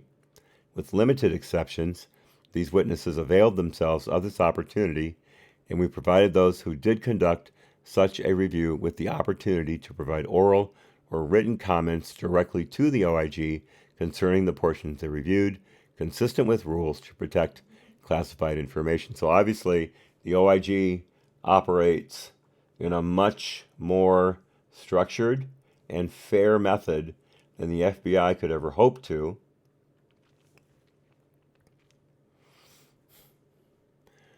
4, Section 4, structure the report. I had already read this part, but I had missed footnote 23, so I wanted to go back to that. Let me just start with this sentence again. This report consists of 12 chapters. The public version of this report contains limited redactions of information that the FBI and other agencies determined is classified or too sensitive for public release. Footnote 24. Consistent with our standard practice, we provided a draft copy of this report to the Department and the FBI and, as appropriate, other government agencies for the purpose of conducting a classification review and providing final classification markings. Continuing. Following this introduction, Chapter 2 summarizes relevant Department and FBI policies concerning counterintelligence investigations, including the policies governing the FBI's use of CHS's and FISA authority in the context of counterintelligence investigations. In Chapter 3, we provide an overview of the Crossfire Hurricane investigation, including the information that predicated the investigation, the identification of the subjects of the investigation, the organization and staffing of the Crossfire Hurricane team, and the involvement of Department and FBI leadership. We also describe the context surrounding the Crossfire Hurricane investigation, in particular the conclusion by the USIC that the Russian government was attempting to interfere with the 2016 U.S. elections. In Chapter 4, we discuss the FBI's receipt and evaluation of information from Steele up and through the first Carter Page FISA application. In Chapter 5, we describe the preparation of the first FISA application, which, once granted by the FISC, authorized FISA surveillance of Carter Page. We also describe instances in which information in the first FISA application was inaccurate, incomplete, or unsupported by appropriate documentation. Freighter. I'm sorry, that's incorrect. Watcher. Sorry about that. I had a brain fart. My apologies. Anyway, great to have you. Great to have you. You know, at first when you wrote out Saga, I thought you were using an initialization. I'm sorry, an acronym. I can pronounce it, so it's an acronym. And I was trying to figure out what Saga was, and I realized, oh, it's the Saga. So, once again, you guys, if there's anyone who can misinterpret a text in the chat, moi. All right, continuing. In Chapter 5, we describe the sorry, I already read that. We also describe instances in which information in the first FISA application read that. Chapter 6 discusses the FBI's activities involving Steele after the first FISA application, including the FBI's decision to close Steele as a CHS and the FBI's efforts to assess Steele's election reports. Chapter 7 describes the 3 renewal applications for FISA surveillance of Carter Page as the Crossfire Hurricane investigation proceeded. In Chapter 8, we'll discuss a letter NSD sent to the FISC in July 2018, about 1 year after the final renewal application was filed, outlining omissions from the FISA applications. And, you know, that was a direct result of the Nunes memo being put together. And the FBI saying, wow, all hands on deck. We've got some damage control to provide here, or we're all going to get hung out to dry. Hey, we fixed it. We fixed it. It's okay. I think yesterday Ray announced that, or was it this morning, that the FBI, Christopher Wray, the FBI director, that they had instituted or were about to institute 40 changes and updates to policies in a direct result of the Horowitz report, the OIG report on the FISA process. If you guys went to the FISA court in July of 2018 and ponied up about what you had done to Carter Page, why are you just now instituting these changes. They would have been glaringly obvious at that time what was done. I mean, Ray has access to the entire FBI record. And in fact, I think Horowitz was investigating the FBI at that time. I believe his report started in March of 2018. So, yeah, where have you been, Ray? Where have you been? I have no use for that guy. He's really got to show me some spine before I will get off his back. No pun intended.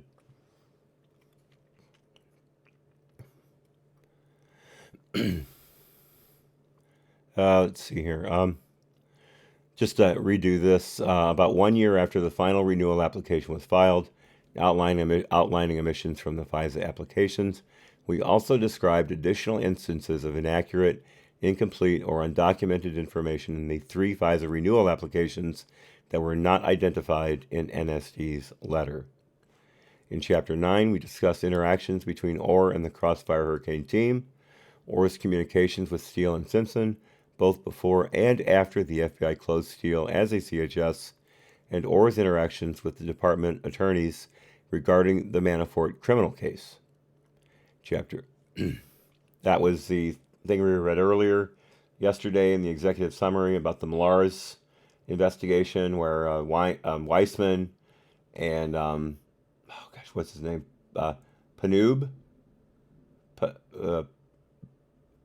Payab, forgot his name all of a sudden. Anyway, you know who I'm talking about. Weissman's second hand, his right hand guy. That they were discussing how to speed up the Millars investigation into Manafort, even though none of them had a thing to do with that investigation, and they never discussed any of it with the Millars team. But that wasn't against the rules, so have at it.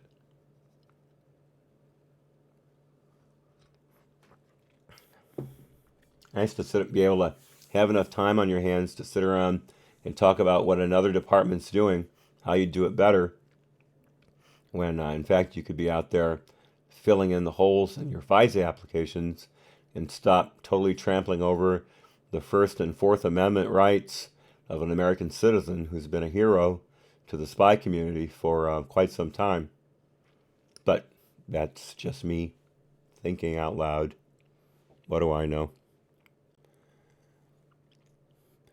In Chapter 9, we discussed the interactions between Orr and the Crossfire Hurricane team, Orr's communications with Steele and Simpson, both before and after the FBI closed Steele as a CHS, and Orr's interactions with department attorneys regarding the Manafort criminal case. I just read that. I'm sorry.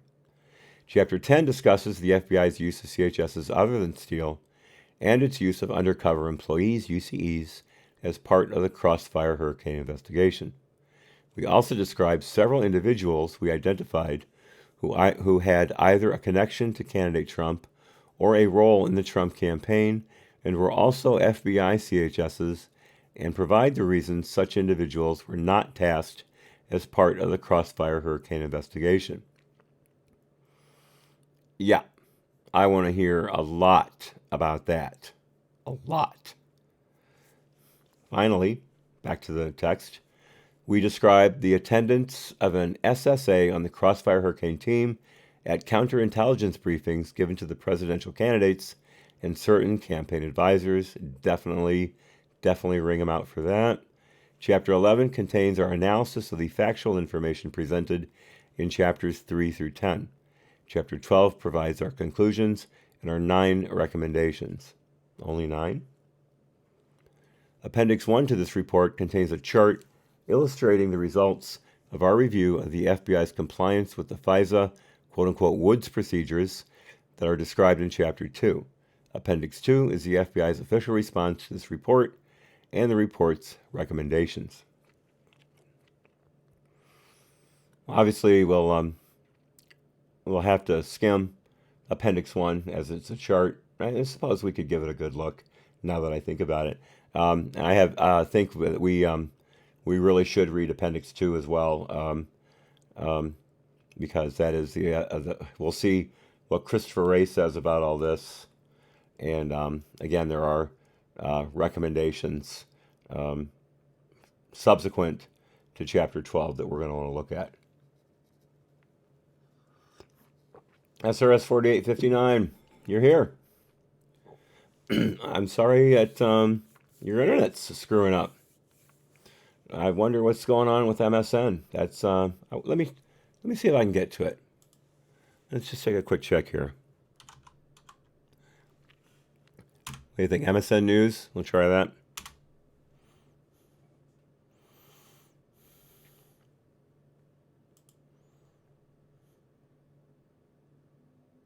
Nope, got it.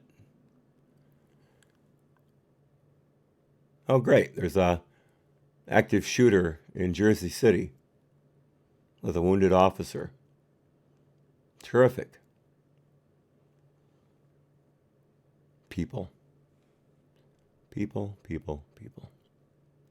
Jersey's already got some pretty serious gun control laws. I believe they have limits on magazine size, and I also believe you're not allowed to carry expanding bullets, also known as, excuse me, what are they called? Darn it. Hollow points. I don't know why I couldn't remember that. By the way, if you shoot a 380, some ladies do. Some guys like to carry them as pocket guns. I used to carry a 380 pretty extensively before I switched to the 45s and the 9mm. But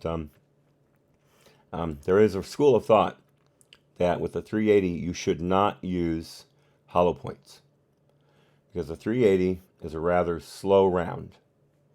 And the thinking is, by the time that round penetrates any kind of layers of clothing and skin and starts to expand, you're not going to have very much penetration.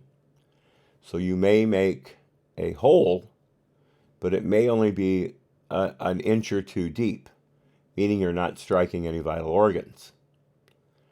But with a full metal jacket 380 round, you're much more likely to get good penetration and hit vital organs.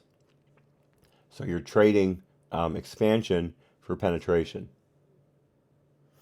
Keep that in thought. Talk to other people about it. Find out what you know. Or find out what they know, excuse me. All right, that'll probably get the stream shut down. Keep an eye on it, folks.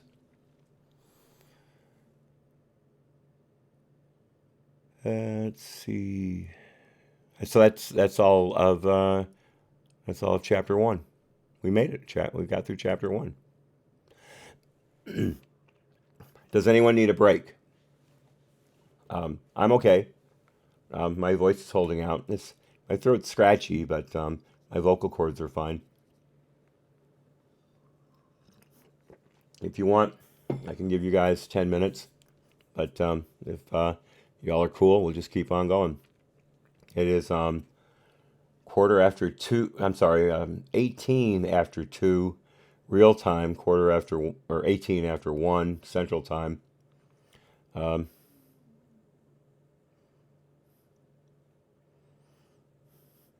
SRS 4859 makes an excellent point. If you're going to shoot, then I'd assume you're in mortal danger, and risking not doing serious damage is a bad idea. Might as well do a beanbag. Yes, you could basically say that you gave me a very good way to describe it, SRS. Thank you. You could basically say that a 380 with a hollow point is less than lethal. How's that? All right, I don't see anybody begging for a break, so we will keep on going. Uncle Bobbity, thank you. Chapter 2. All right, we have skipped this part before. This is all guidelines and rules.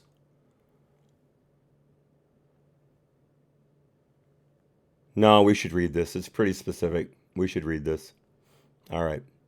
I don't like to skip things unless it's irrelevant to what we're doing, but this is important. All right, Chapter 2, Applicable Laws and Department and FBI Policies.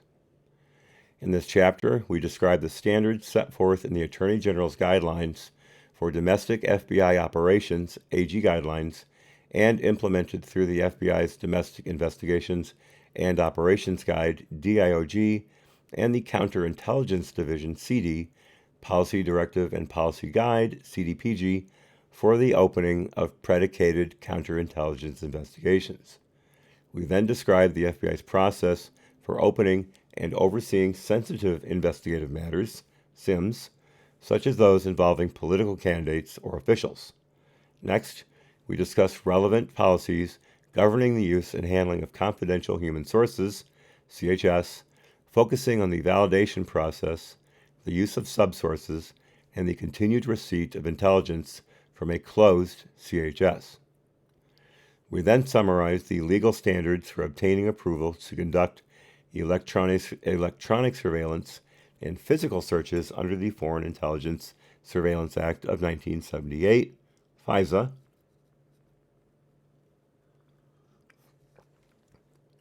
as well as the procedural steps, approval, and certification standards and accuracy requirements necessary to obtain such approvals.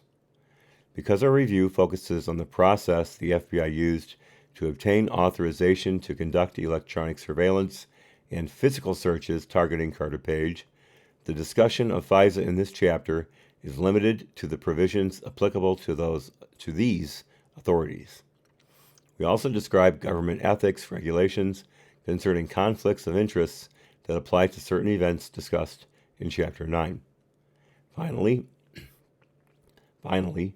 we discuss examples of other department and FBI policies regulating investigative activity that could potentially impact civil liberties, including policies that address when someone acting on behalf of the FBI becomes a member of or participates in the activity of an organization without disclosing their FBI affiliation to an appropriate official of the organization, and when investigative actions involve members of the news media, White House personnel, and members of Congress. So there he mentions it again, the part about CHSs being in the Trump campaign without telling anybody that they're FBI.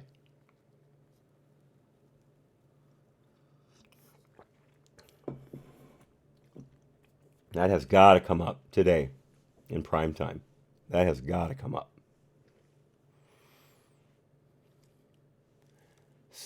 Section 1, FBI and counterintelligence investigations. The FBI has the authority to investigate federal crimes that are not exclusively assigned to other agencies. Footnote 25, it's just an explanation of the statute. In addition, under Executive Order EO 12333 and various statutory authorities, the FBI has the primary domestic responsibility for investigating threats within the United States to the national security. Well, I like Donald Trump, obviously.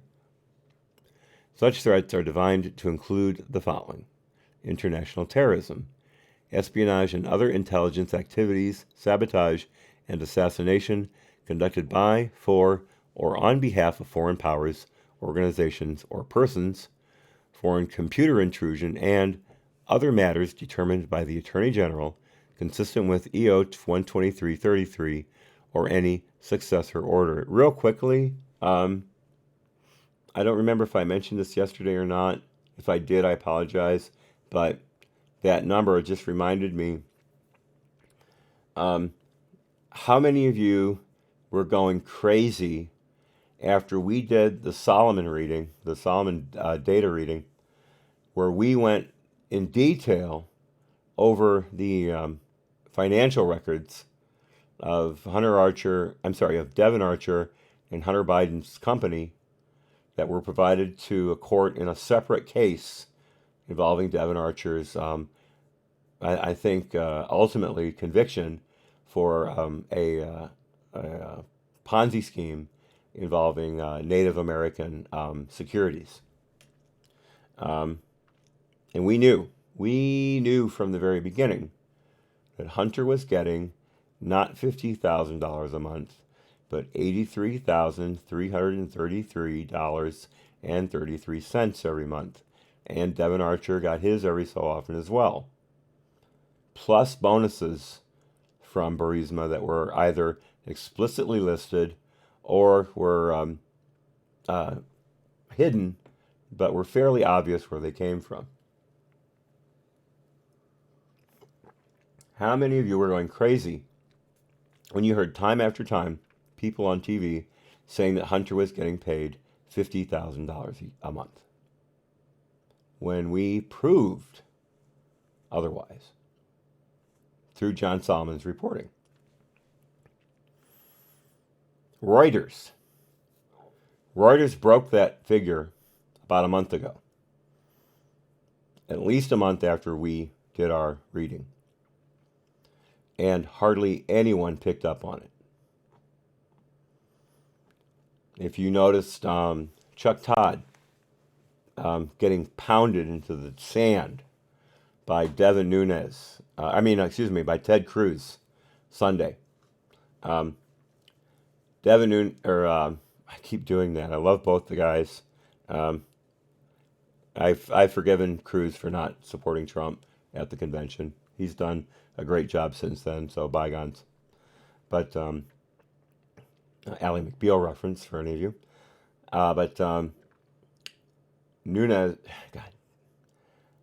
Cruz used the 83,333 figure when discussing Hunter's payments, and he was trying to get out how huge that was compared to the monthly stipend for someone on the board of ExxonMobil. And Todd interrupts him and says, well, that figure's all over the place.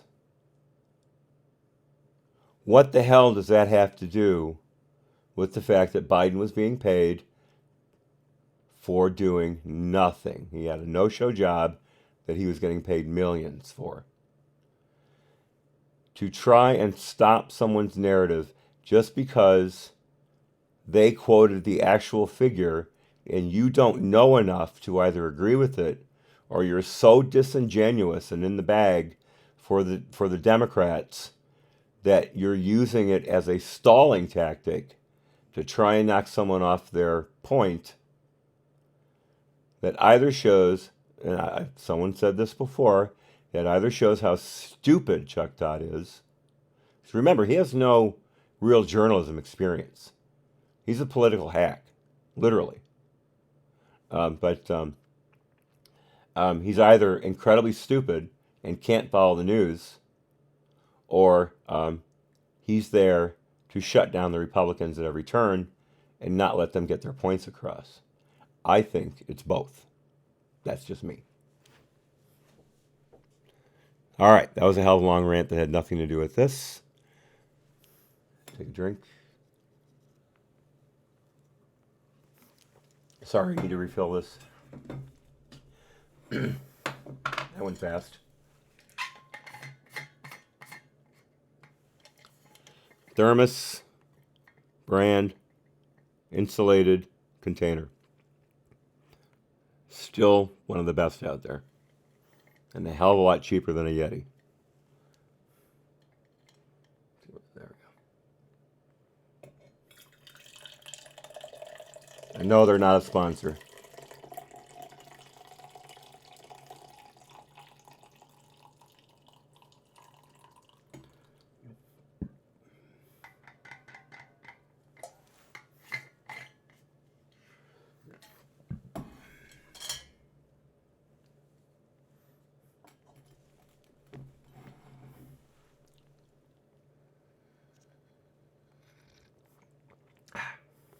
Still hot.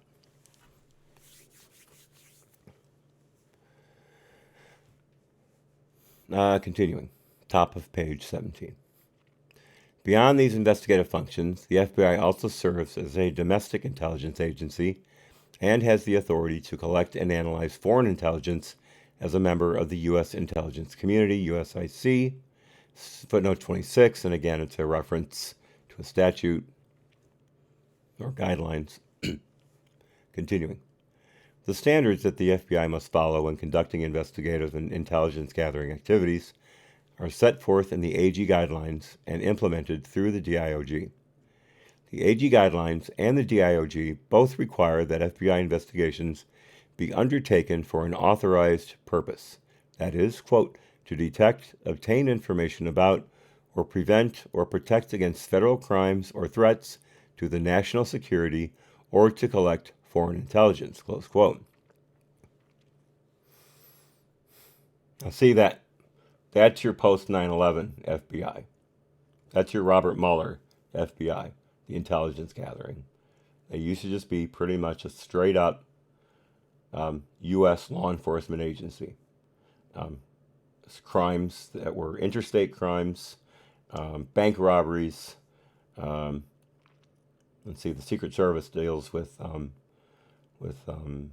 currency forgeries and theft of federal checks, things like that. But the FBI basically was your bank robbery and your kidnapping agency. And they slowly evolved into,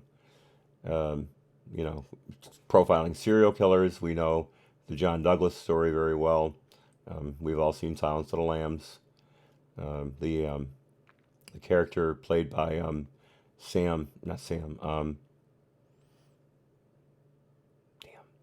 the guy from The Right Stuff. He played my brain. Never mind. I'm just gonna leave it. Doesn't matter.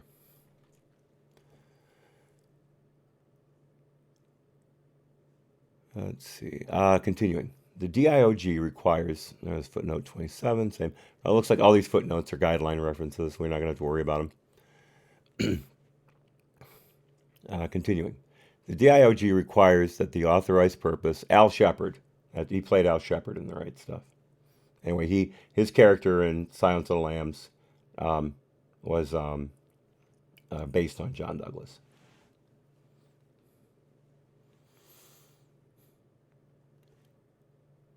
The DIOG requires that the authorized purpose be, quote, well-founded and well-documented, close quote, and states that this threshold requirement is a safeguard intended to ensure that FBI employees respect the constitutional rights of Americans. Under both the AG guidelines and the DIOG, no investigation may be conducted for the sole purpose of monitoring activities protected by the First Amendment or the lawful exercise of other rights secured by the Constitution or laws of the United States. If anyone thinks that the Carter Page original FISA application in the opening of the Crossfire Hurricane investigation, counterintelligence investigation, fits any of those broad guidelines that we just read, they need to be trepanned. There's a trepanned, I can never remember. For those of you who need to look it up, it's spelled with two N's.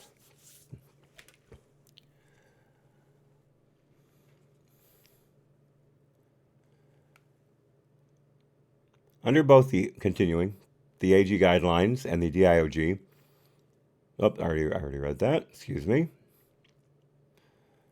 However, the DIOG also recognizes that, and this is an internal quote, the law does not preclude FBI employees from observing and collecting any of the forms of protected speech and considering its content, as long as those activities are done for a valid law enforcement or national security purpose and are conducted in a manner that does not unduly infringe upon the ability of the speaker to deliver his or her message. Well, right there, the investigation into Page made him drop off the Trump campaign. Now, I have no idea how valuable Carter Page was to the foreign policy desk. Or actually, I don't even know if he was on foreign policy. I think he was on intelligence or security. It doesn't matter. They made him drop out of the campaign because of the cloud over him, and he didn't want that to be reflected upon the Trump election campaign. Page was forced to stop performing his First Amendment right to participate in a political campaign because of this bogus investigation. That right there is a huge violation of his constitutional rights, something that these guidelines and rules are supposed to prevent.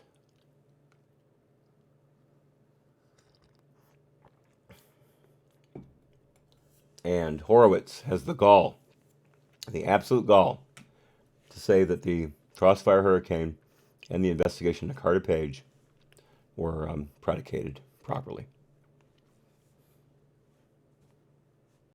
Again, Barr and Durham have put the lie to that. Continuing. Balancing individual rights and the FBI's legitimate investigative needs requires, quote, a rational relationship between the authorized purpose and the protected speech to be collected such that a reasonable person with knowledge of the circumstances could understand why the information is being collected. Well, that just sums it up right there, folks. The AG guidelines recognize that activities subject to investigation as quote-unquote threats to the national security also may involve violations or potential violations of federal criminal laws or may serve important purposes outside the ambit of normal criminal investigation and prosecution by informing national security decisions. Nice use of the word ambit. Very well done. Continuing. Given such potential overlaps in subject matter, the AG guidelines state that the FBI is not required to differently label its activities as criminal investigations, national security investigations, or foreign intelligence collection, nor is it required to segregate FBI personnel based on the subject areas in which they operate. Rather, the AG guidelines state that where an authorized purpose exists, all of the FBI's legal authorities are available for deployment in all cases to which they apply. The AG guidelines and the DIOG require that the quote-unquote least intrusive means or methods be quote-unquote considered when selecting investigative techniques and, quote, if reasonable, based upon the circumstances of the investigation, close quote, be used to obtain information instead of a more intrusive method. I'm projecting too much. I got to pull back a little bit. Let me know if it gets too soft. Make sure you use a banner to alert me. I just gotta back off the projection of my voice. Come back down here. Continuing. In choosing whether an investigative method is appropriate, the DIOG requires FBI agents to balance the level of intrusion against the investigative needs, particularly where the information sought involves clearly established constitutional, statutory, or evidentiary rights or sensitive circumstances. Considerations include the seriousness of the crime or national security threat, the strength and significance of the intelligence or information to be gained, the amount of information already known about the subject or group under investigation, and the requirements of operational security, including protection of sources and methods. The DIOG states that the degree of procedural protection the law and department and FBI policy provide for the use of a particular investigative method helps to determine its intrusiveness. According to the DIOG, search warrants, wiretaps, and they use the word wiretaps. And undercover operations are considered to be very intrusive, while database searches and communication with established sources are less intrusive.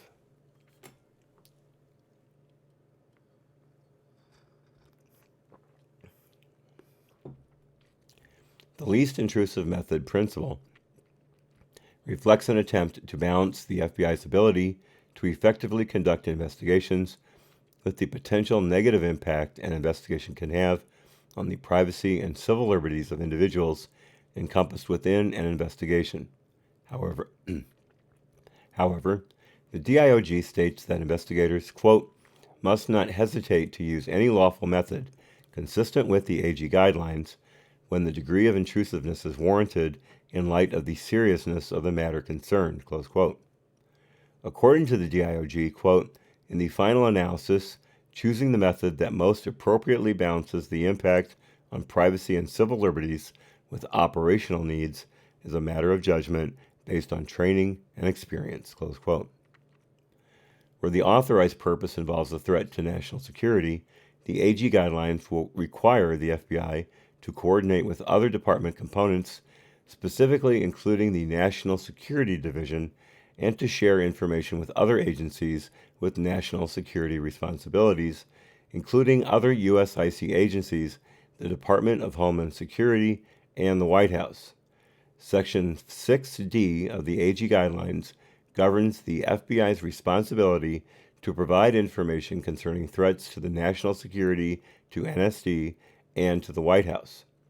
Where there is quote-unquote compromising information about U.S. officials or political organizations, or information concerning activities of U.S. persons intended to affect the political process, the FBI may disseminate it to the White House with the approval of the Attorney General. POTUS wants to be informed about everything. Is that the text from Page to Strzok? Or POTUS wants to be informed or wants to know everything we're doing. I may be paraphrasing, but basically Obama said, tell me everything you guys are doing in Crossfire Hurricane. I don't want anything left out. Because remember, it's a counterintelligence investigation, and counterintelligence investigations are meant to protect the country, and they are meant to inform the president. So the president may decide what steps need to be taken to protect national security, whether or not to let the FBI have free reign, whether or not to bring in the CIA or DOD assets, whatever. Counterintelligence investigations go to the White House. That's their purpose. So anyone who says it never went to Obama doesn't know a damn thing about how counterintelligence investigations are set up.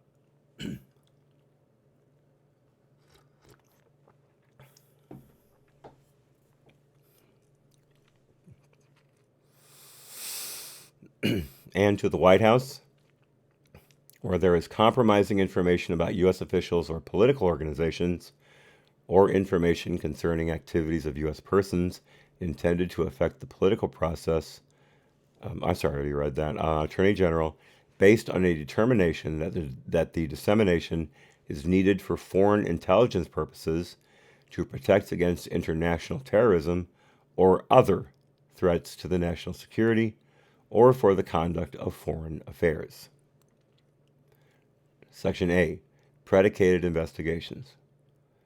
Where the FBI has an authorized purpose and factual predication, that is, allegations, reports, facts, or circumstances indicative of possible criminal activity or a national security threat, or the potential for acquiring information responsive to foreign intelligence requirements, it may initiate an investigation. The predication requirement is not a legal requirement, but rather a prudential one imposed by department and FBI policy. Okay, I'm glad we're reading this section, because I didn't know that as far as the FBI was concerned, the predicate isn't a legal requirement as it is in federal, state, and local law.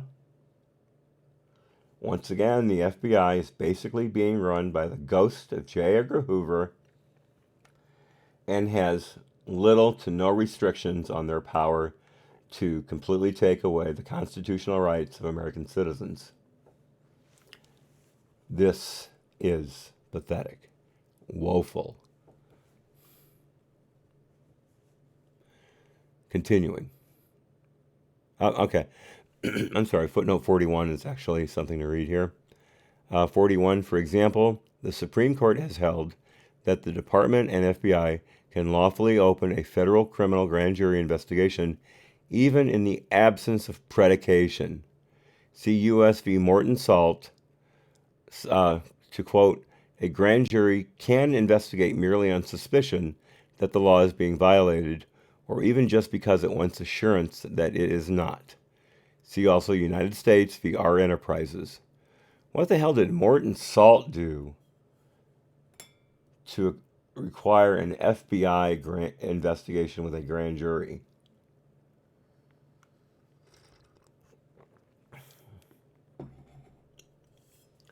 Did someone sexually assault when it rains it pours girl? But that is ridiculous. How how can the quote unquote premier law enforcement agency in the world be allowed to go after people based on a suspicion? That's not how it works in the real world. You have to have a criminal predicate in order to open an investigation. You can't just say, I think John's going to rob a bank, therefore I'm going to impanel a grand jury and tear his life apart. But it seems that the FBI, with the assurances and fiat of the Supreme Court, is allowed to do that. If I were Trump, and I'm sure he's got a lot of pokers in the fire right now because of this thing, but after reading this, if I were Trump, I would do everything I could to get U.S. v. Morton Salt and U.S. v. R Enterprises looked at again, because these sound a lot like, as far as I'm concerned, not in the same category, but in the same vein. Dred Scott and what was the one with the Japanese internment? Toramatsu, I believe. These need to be reviewed, because I think that is a very, very dangerous precedent to be set. And look what it did to Trump. I mean, right there. It shows how lawless it allows the FBI to be. Let's see, that was 41. Continuing. Predicated investigations that concern federal crimes or threats to the national security are divided into preliminary investigations and full investigations. We'll skip footnote 42. Preliminary investigations may be opened on the basis of any, quote, allegation or information, close quote, indicative of possible criminal activity or threats to the national security.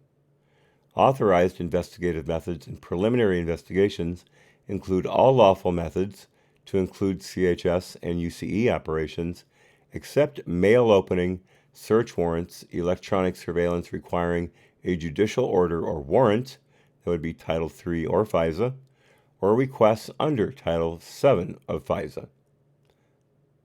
Actually, I don't think that is supposed to say Title III or FISA. I believe that should be Title III of FISA. That's just my guess on that. Continuing. A preliminary investigation may also be converted to a full investigation if the available information provides predication for a full investigation.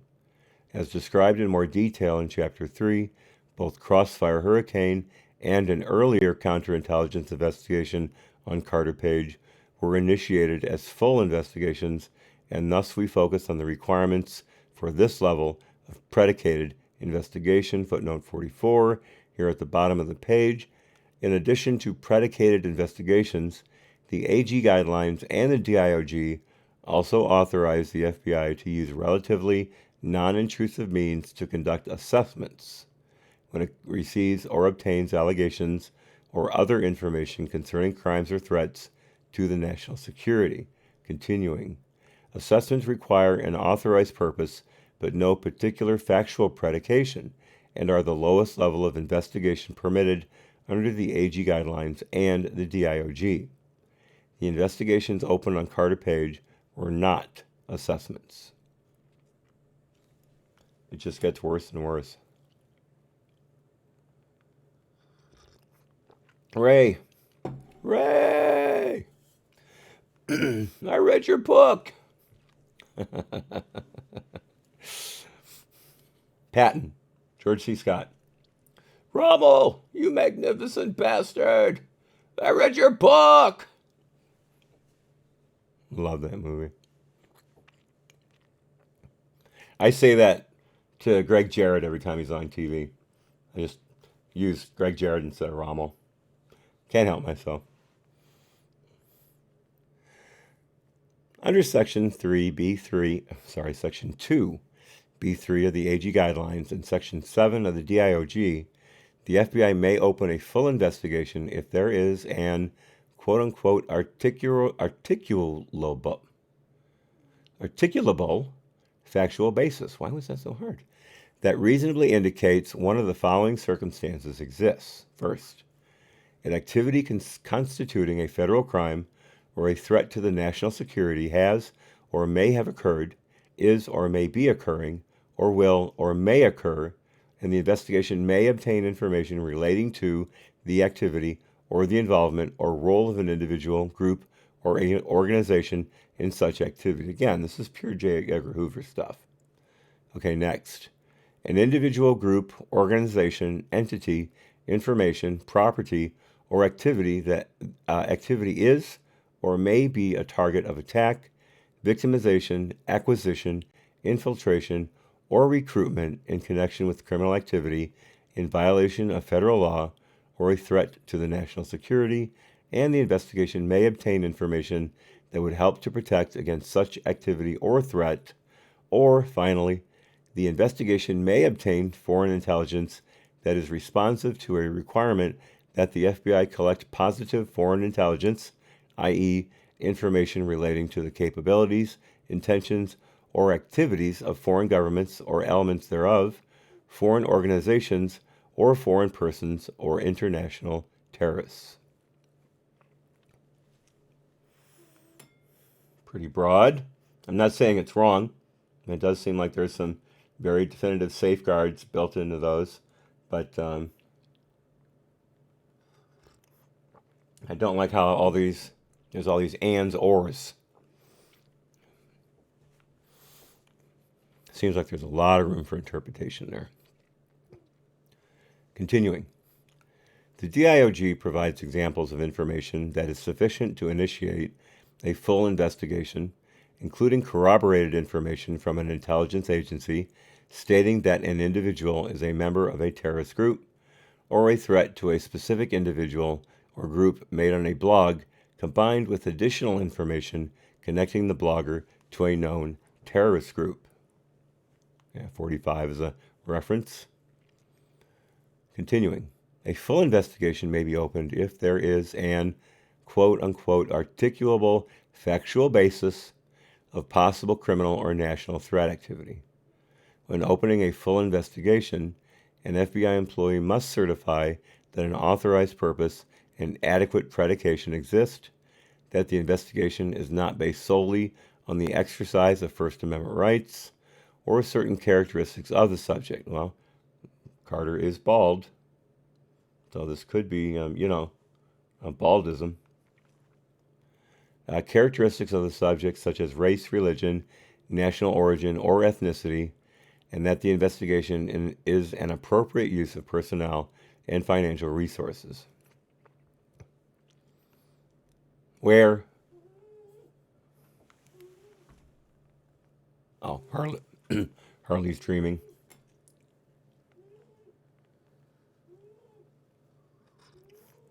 I don't know if you can hear that or not. It's almost scary. Let's see if I can pick it up.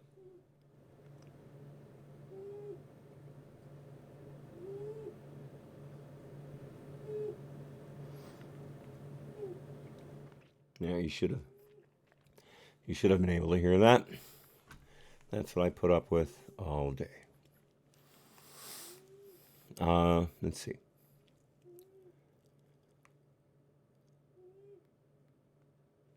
Continuing.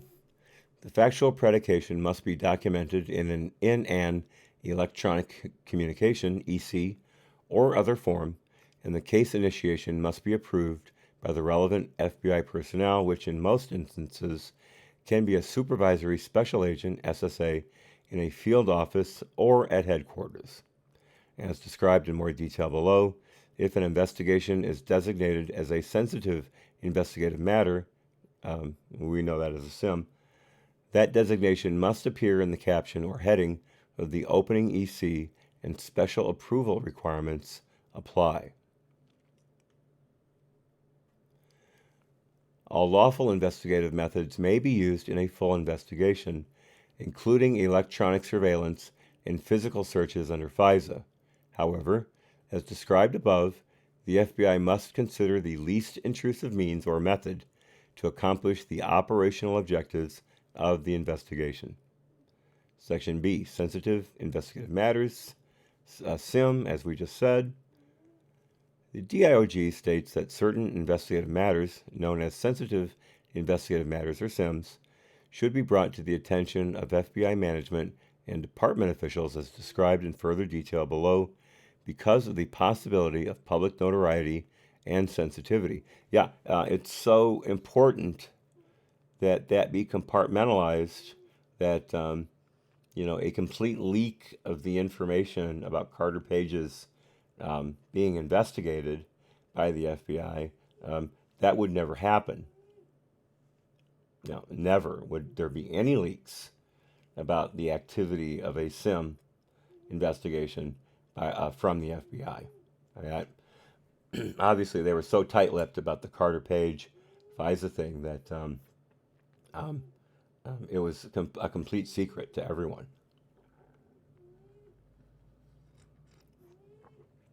Pathetic. Woeful. I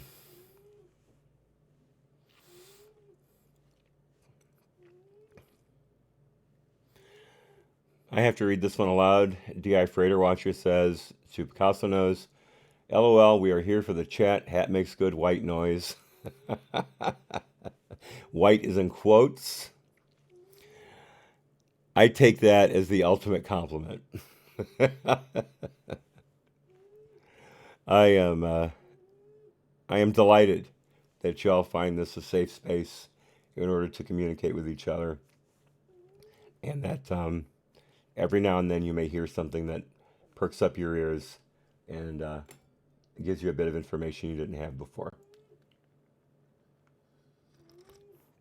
But if not, c'est la vie.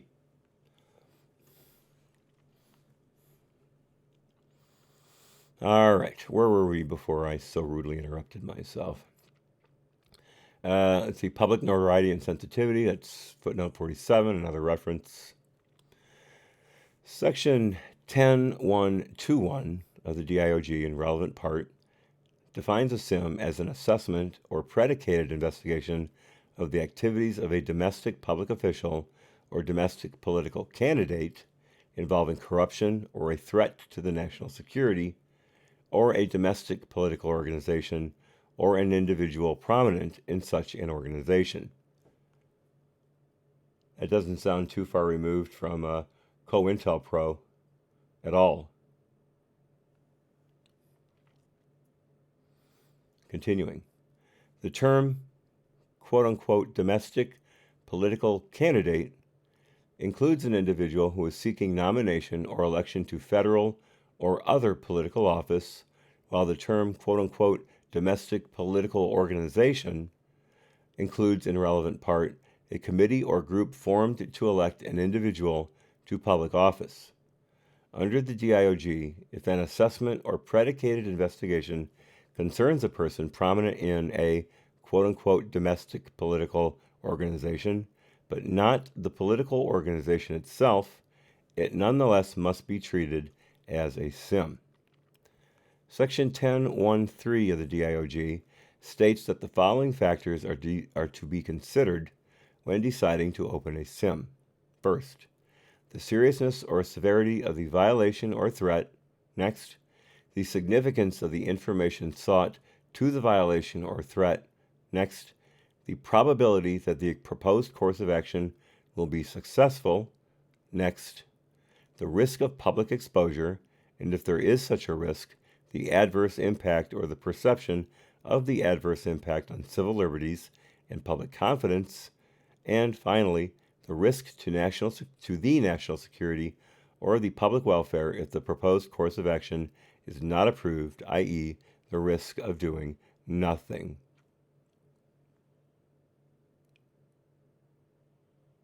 So as far as I see that, the only factor that really applies here is the first one, the seriousness or severity of the violation or threat. Even though it was bogus information that should have been looked into before opening the investigation, in my opinion. Again, that's not the FBI rules. They can do it however they want, but I just think as a matter of fairness, Page was accused of working with foreign agents or being a foreign agent. So that is severe. That's serious. But the rest of it is just doesn't apply to Page,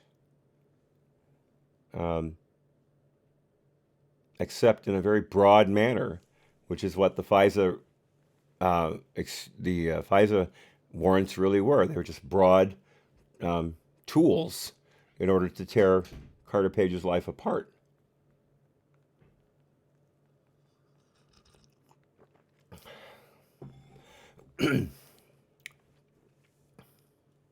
Excuse me. John, there's another way to get around that. If you have a doorbell, go to the front door and ring the bell in such a way that it can be heard on the phone. Hold the phone inside the house while you ring the bell, and then just say, "Someone's at the door, I gotta go." Works every time.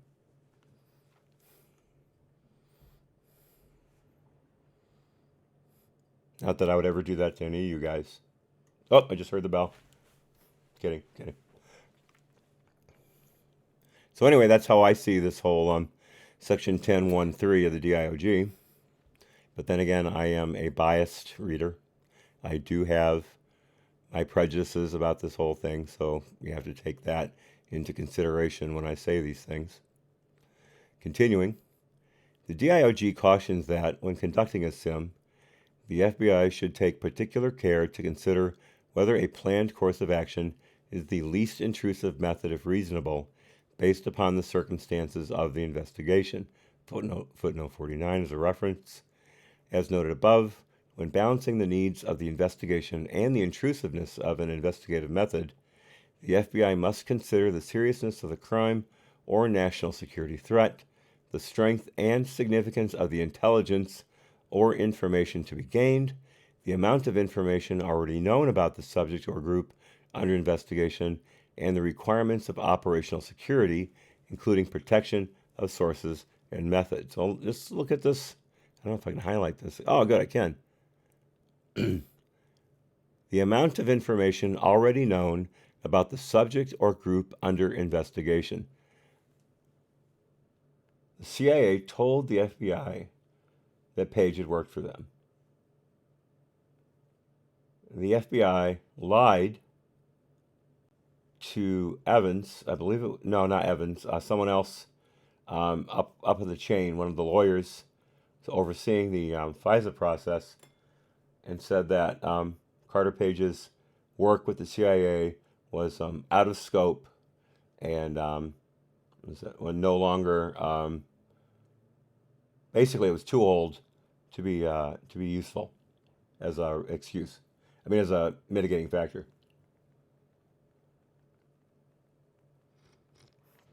A direct and patented lie.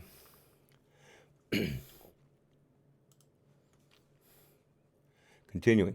Let's see, 50 is also a reference. Footnote 50. The DIOG and CDPG imposed special approval and notification requirements for initiating a full investigation of a U.S. person relating to a threat to the national security or any investigation involving a SIM. When a case is opened and designated a SIM by FBI headquarters, these include review by the FBI Office of the General Counsel, OGC, approval by the FBI Headquarters Operational Section Chief, SC, and notification to NSD. At NSD, counterintelligence investigations fall within the purview of the Counterintelligence and Export Control Section, CES, which has the responsibility of supervising and coordinating, among other things, the criminal investigation and prosecution of national security cases, except counterterrorism cases nationwide. CES receives a steady volume of investigation notifications from the FBI, referred to as letterhead memoranda or LHMs, and on counterintelligence matters, CES officials meet regularly with officials from the FBI's Counterintelligence Division. Section 2. Department and FBI policies governing the use of confidential human sources, CHS. This ought to be interesting. Interesting.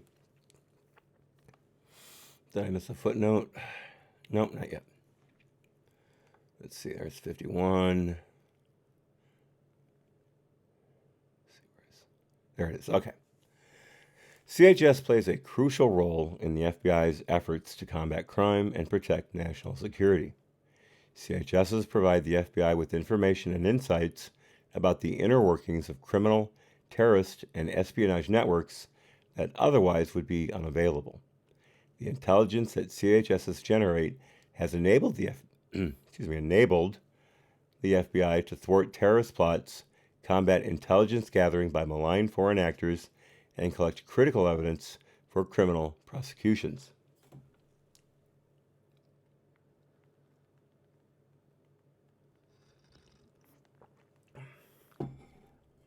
And set up people exercising their First Amendment rights to ultimately convict them of a process crime while trying to squeeze them to give up information that doesn't exist, trying to implicate a presidential candidate in a crime that is not being committed,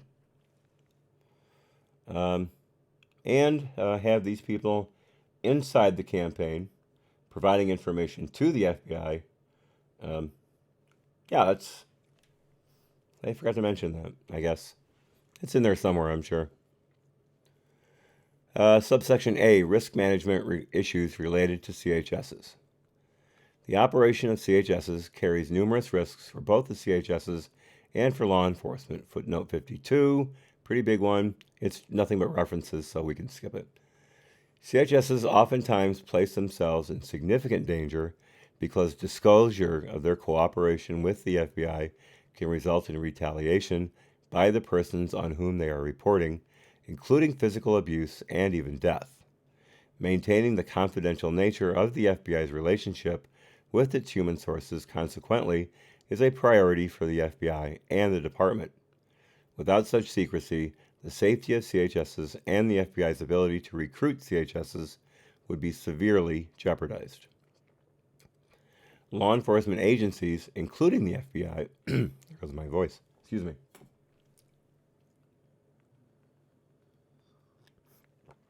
If it starts cracking more, I may have to take a break for a throat lozenge. Let me see something here. We're at the top of page 23. See how we're doing here.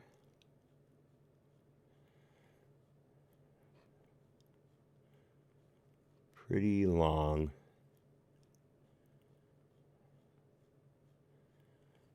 Yeah, okay. I'm probably going to have to take a break for a throat lozenge.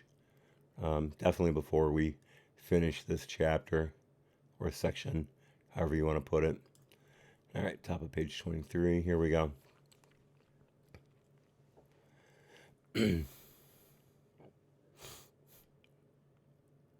Let's get back up here. CHSs oftentimes place themselves in significant danger because disclosure of their cooperation with the FBI can result in retaliation by the persons on whom they are reporting, including physical abuse and even death. Maintaining the confidential nature of the FBI's relationship with its human sources, consequently, is a priority for the FBI and the department. Without such secrecy, the safety of CHSs and the FBI's ability to recruit CHSs would be severely jeopardized.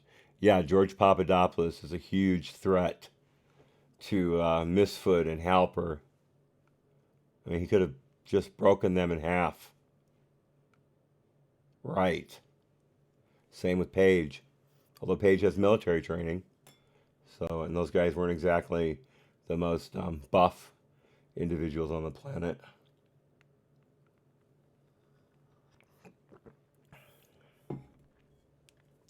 Manafort was certainly no threat. Now, Flynn could have torn them in half from stem to stern. I'd pay to see that. I would also pay to see Sarah Carter's brain in a bikini, but that's a whole nother story. Continuing. Law enforcement agencies, including the FBI, also assume various risks when utilizing CHSs. Sources may fail to follow instructions and engage in criminal activities that are not authorized. See Whitey Bulger. Or they may lie or otherwise provide inaccurate information. In light of these risks, the Department and the FBI have established detailed policies to govern the use of CHSs, which seek to mitigate the various risks that such use creates. The Department has established AG guidelines for FBI CHSs and baseline risk and mitigation for protocols for CHS operations. The AG CHS guidelines and protocols require, for example, that the FBI 1. Complete an initial suitability or validation review prior to operating a CHS. 2. Admonish the CHS regarding the parameters of his or her service, such as a prohibition on unauthorized illegal activity and the requirement to abide by the FBI's instructions. 3. Maintain proper payment documentation. Well, there's Halper right out the window. And 4. Subject the CHS to an ongoing validation review to include quarterly and annual reporting on the CHS's activities. Sources that the FBI operate outside of the United States are subject to further requirements under a separate set of Attorney General's guidelines. Footnote 55, another reference. Interesting enough, though, that reference here is from Bill Barr back when he was with the HW administration back in '93. Interesting. Okay, I got to turn on a fan real quickly. Excuse me just a moment.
Okay, sorry that took longer than I planned. I decided to take advantage of the moment.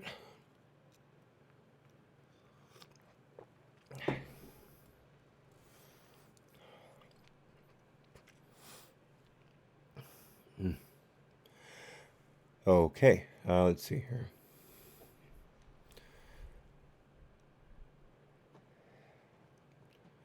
Yeah, all right, we read that down to footnote 55. Continuing. The FBI's CHS policies provide additional guidance about source operation procedures and include the DIOG, the Confidential Human Source Policy Guide, CHSPG, and the Confidential Human Source Validation Standard Manual, VSM. Under these policies, FBI case agents, handling agents, are responsible for recruiting and operating CHSs, as well as securing approvals for CHS activities and maintaining accurate CHS case files. Just footnote 57 as a reference.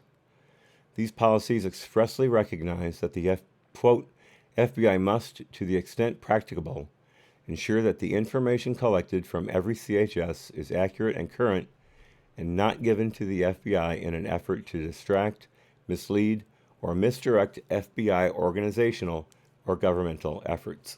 Shift my chair here.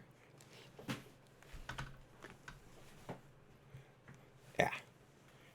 I lost my footrest for my left leg here. Move this around.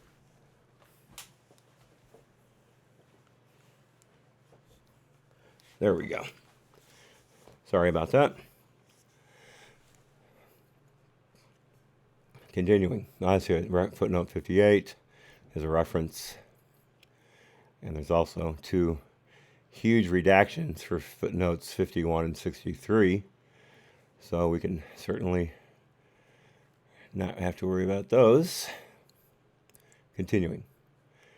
The CHS SPG recognizes that the decision to open an individual as a CHS will not only forever affect the life of that individual, but that the FBI will also be viewed fairly or unfairly in light of the conduct or misconduct of that individual. Again, see Whitey Bulger.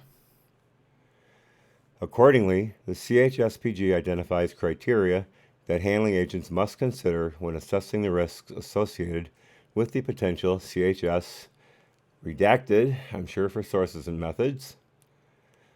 These risks must be weighed against the benefits associated with the use of potential CHS. Once a CHS has been evaluated and recruited, the CHSPG does not allow for tasking until after the CHS has been approved for opening, sorry about all that, folks, by an FBI SSA, the required approvals for a specific tasking have been granted, and the CHS has met with the co-handling agent assigned to his or her file, who has the same duties, responsibilities, and file access as the handling agent. The CHS SPG requires additional supervisory approval by a special agent in charge, SAC or SAC, and review by a Chief Division Counsel, CDC, to open CHSs that are quote-unquote sensitive sources, redaction.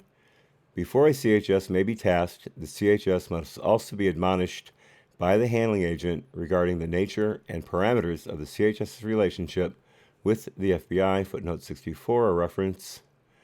Admonishments must also be given to the CHS, quote, whenever it appears necessary or prudent to do so, and at least annually, close quote. At least annually?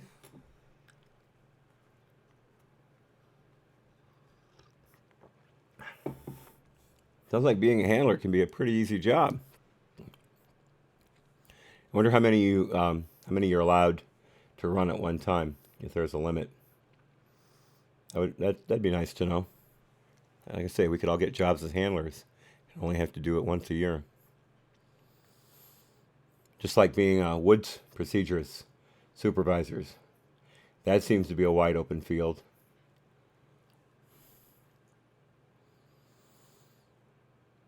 Remember, it's a civil service job too, so locked in. Let's see, at least annually. That's reference 65, another reference.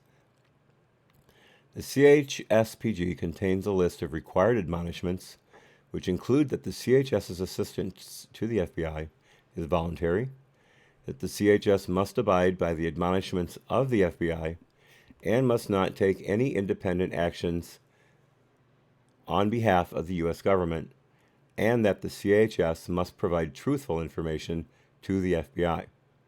The required admonishments listed in the CHSPG do not include a specific statement that the CHS must keep his or her relationship with the FBI confidential. Exceptions to the requirements of the CHSPG and the DIOG may be made in extraordinary circumstances, quote unquote, and require the approval of the Assistant Director of the Directorate of Intelligence. Take a drink here.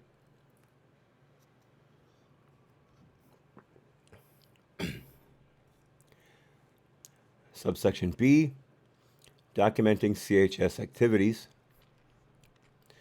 The FBI maintains an automated case management system for all CHS records, which the FBI refers to as, quote-unquote, Delta. The Delta file for each CHS contains, and we got a redaction here for sources and methods. There is a footnote. There is a footnote buried in the redacted section, 69, and down here at the bottom, it references CHSPG section 1615. The FBI's CHS policy requires case agents to enter all communications concerning their CHSs into Delta unless an exception for quote-unquote compelling circumstances has been granted. CHSPG section 1612. Even if such an exception is granted, however, all CHSs must nevertheless be registered in the FBI's Delta database in a source opening communication, CHSPG subsection 1612 and 1614. Continuing. The handling agent also assigns the CHS a redacted, which enables the CHS to sign payment receipts, admonishments, and consent forms without indicating the CHS's true identity. So in other words, the redaction means an alias, a nom de guerre. I mean, how insanely confidential is the word alias? I mean, it's spelled out right here that they're allowed to fill out these things without indicating their true identity. So what else could this redaction be other than alias? Or a word to that effect?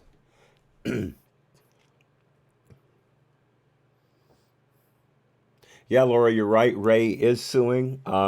He was on Hannity last night, and he said, I believe I mentioned this earlier. I don't think Ray was here at the time, though, Ray, that he had been working on gathering information from the FBI and the DOJ ever since he found out about the FISA crap.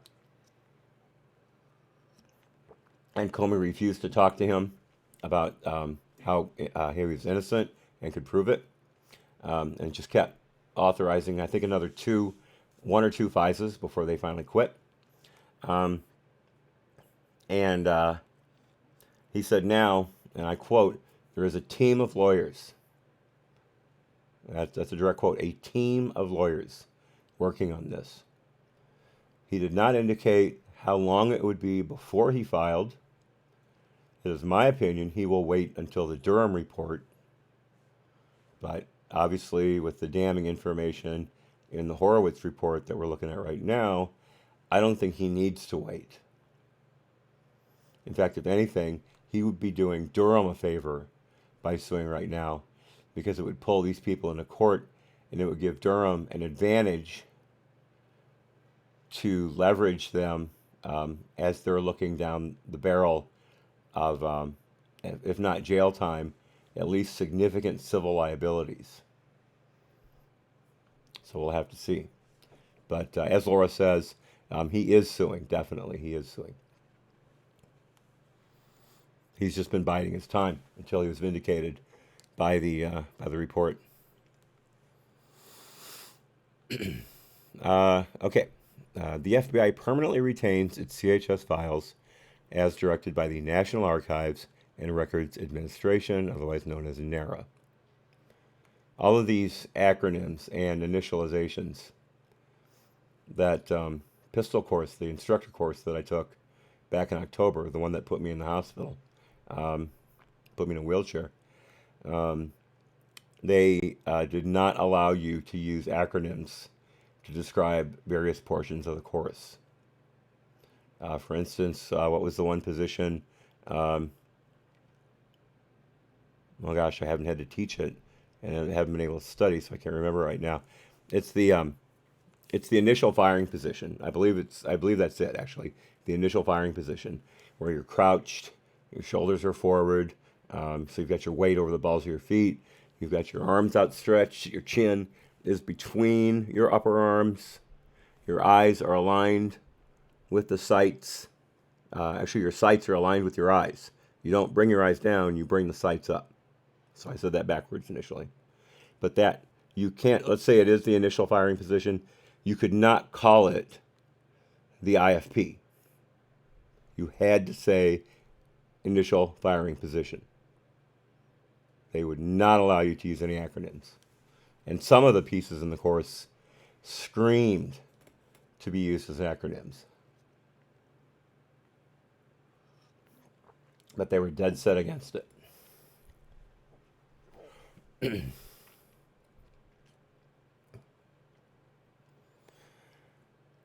Continuing. Within Delta, handling agents are required to document information reported by the CHS, as well as a wide variety of other information, including interactions between the handling agent and the CHS, redacted, and redacted to footnote 73, which is a reference. Continuing, handling agents are also specifically required to document derogatory information about the CHS, which the FBI broadly defines as, quote, information that detracts from the character or standing, unquote, of an individual. Derogatory information can take many forms, including, for example, involvement in criminal activity, again, see Whitey Bulger, drug use or possession, financial delinquency or bankruptcy, shifts in beliefs and values, unfavorable comments from individuals who know the CHS, undisclosed allegiances or inaccurate or incomplete reporting. Documenting derogatory information is critical to the CHS risk management process because, as recognized by the CHSPG, quote, past activities and observable characteristics can provide insights that point to future control or handling issues, reliability problems, or lack of credibility, close quote, on the part of the CHS.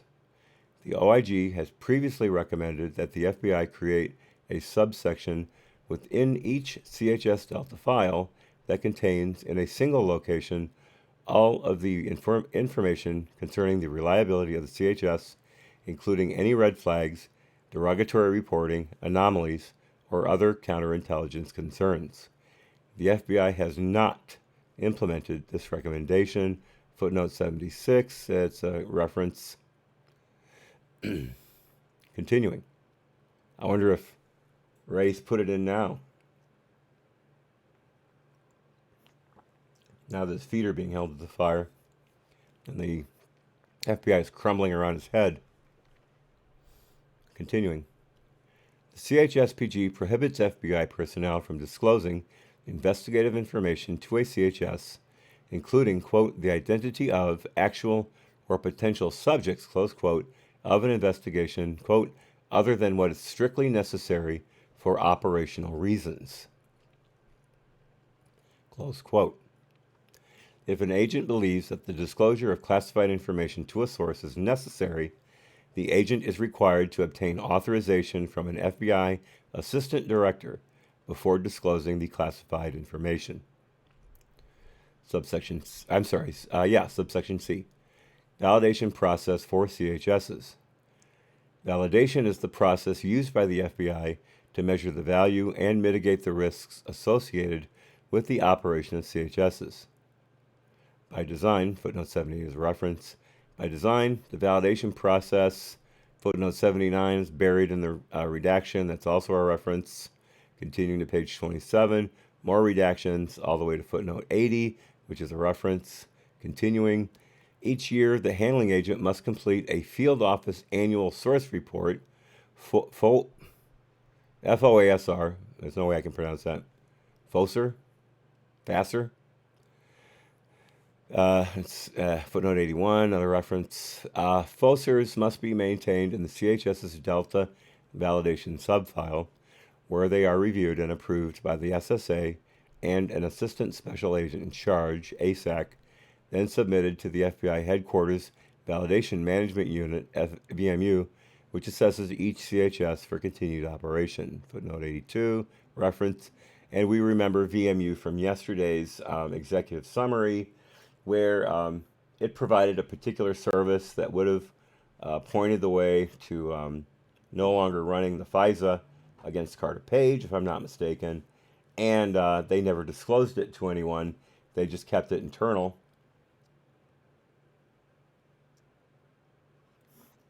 Which, as we said, begs the question, if they're not sharing the information with anyone, why the hell are they there in the first place?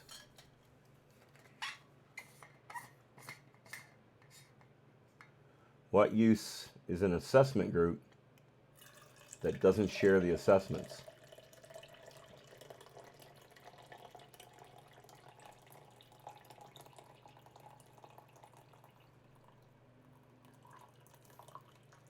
I think I am done with this thermos. Yep, spider.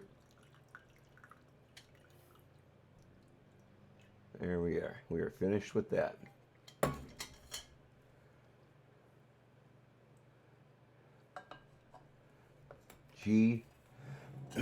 GTG, good to go. Delicious. Picasso really knows how to make tea. Stevie Bananas, welcome to the chat. I hadn't seen you sneak in. Wonderful to have you here. You skipped ahead. Shame on you. Shame on you. I'll be very honest with you, Stevie Bananas. I thought about doing that yesterday. I really did. Solely because of the fact that the hearing is tomorrow.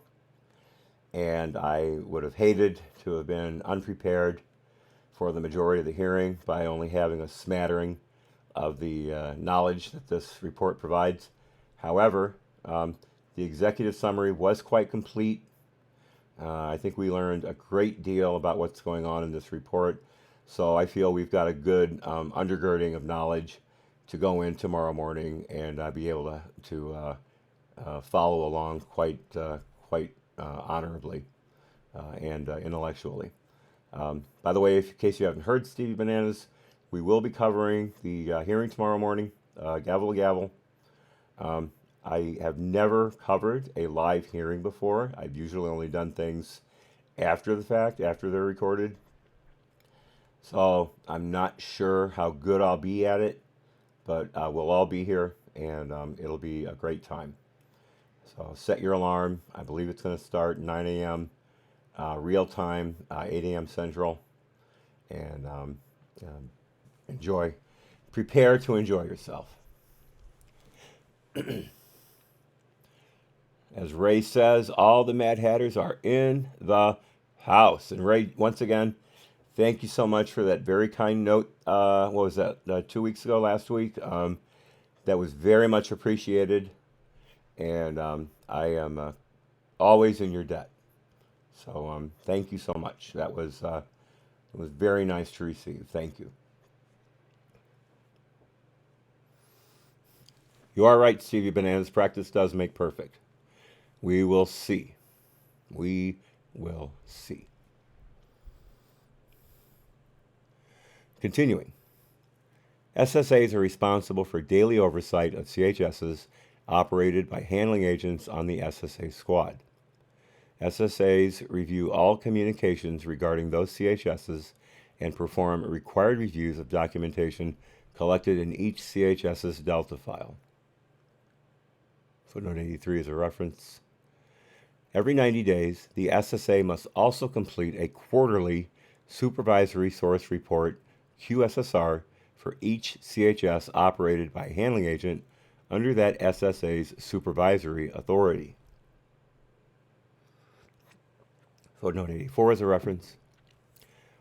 As part of the QSSR, the SSA must review the Delta file for each CHS to note any significant anomalies, for example, potential derogatory information, sudden requests for money, or substantial changes in behavior, lifestyle, or viewpoint that occurred in the last 90 days. Well, that was the nice thing for Halper. He was paid hundreds of thousands of dollars through that, Department of Department of National Assessment slush fund. I'm pretty sure it was DNA. And the whistleblower pointed it out, and the Obama administration fired him for supposedly, mishandling classified information, something that Hillary couldn't seem to be lit up for. And they fired him, and he's under investigation. But when a whistleblower crosses all lines of authority, does not fit any of the criteria provided for a person in his capacity to report on the item he brought to the IG's attention, that whistleblower is to be protected by all means, is not to be interviewed in an open setting, is to remain completely anonymous, and is to be given every advantage. So you see, if you're a whistleblower and you report on a Democrat, they light you up. But if you're a whistleblower and you report on a Republican, you're a hero. Again, BTE, ATE.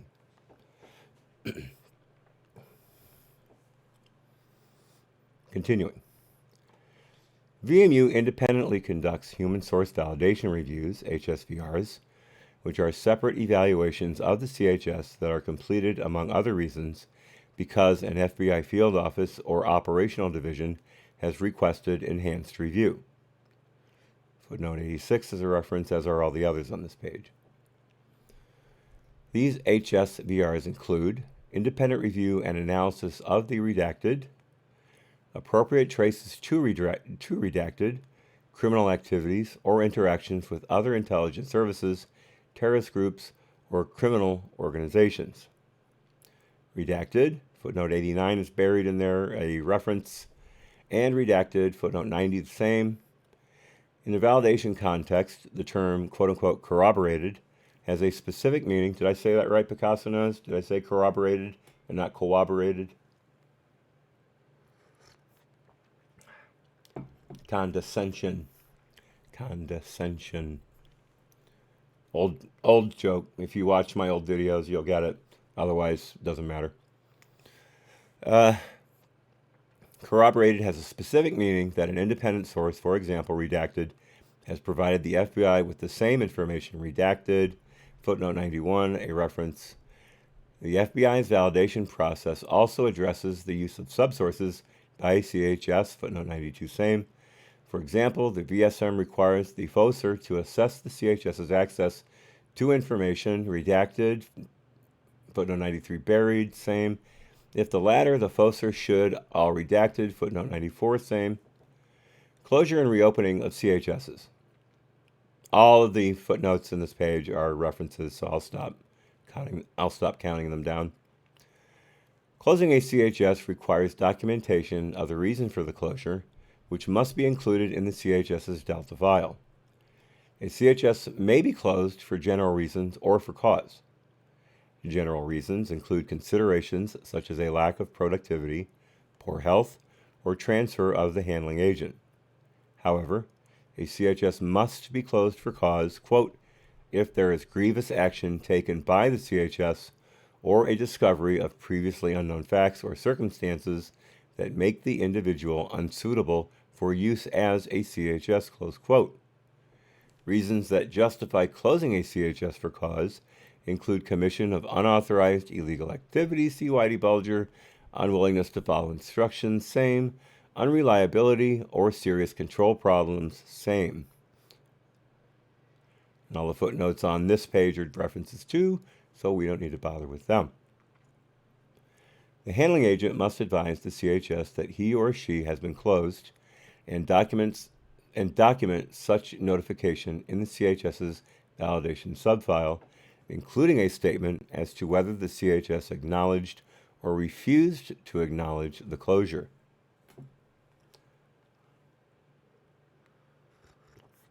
I just have a picture of Stefan Halper in the office of his handler at DNA, and they say you're out of here. You're too much of a liability now. You're too high profile. You're causing us headaches. And Halper's standing there going, la la la la la, I cannot hear you. La la la la la, I'm still at CHS. Sorry, I just had that in my head. Had to share it. Absent exceptional circumstances that are approved in advance whenever possible by an SSA, a handling agent must not initiate contact with or respond to contacts from a former CHS who has been closed for cause.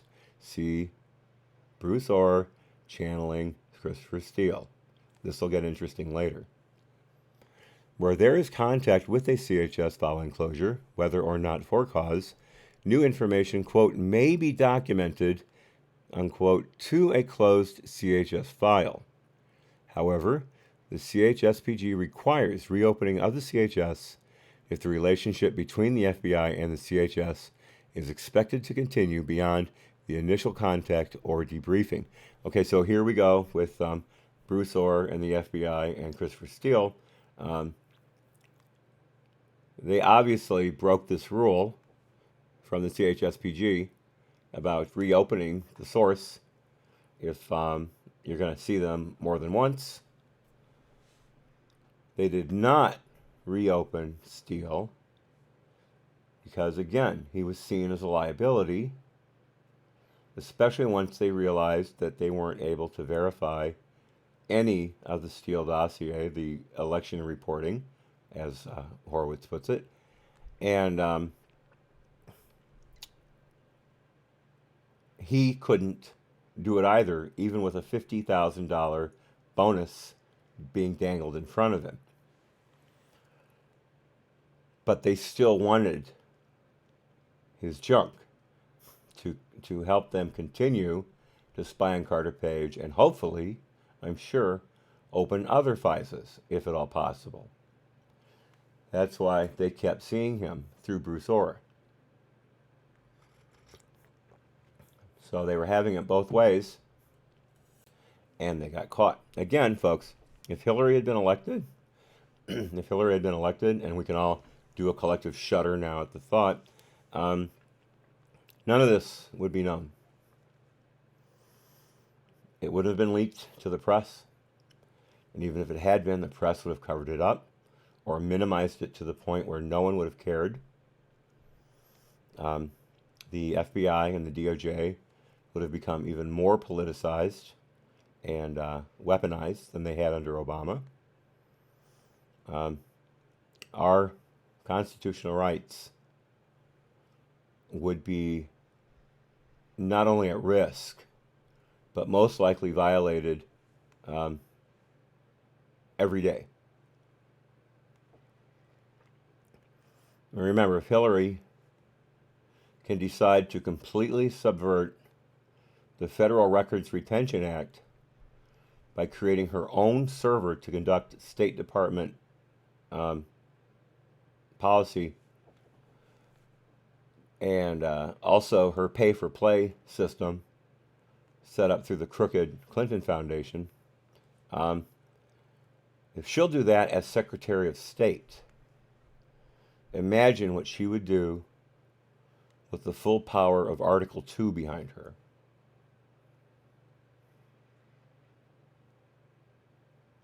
That is the bullet we dodged on November 9th, 2016.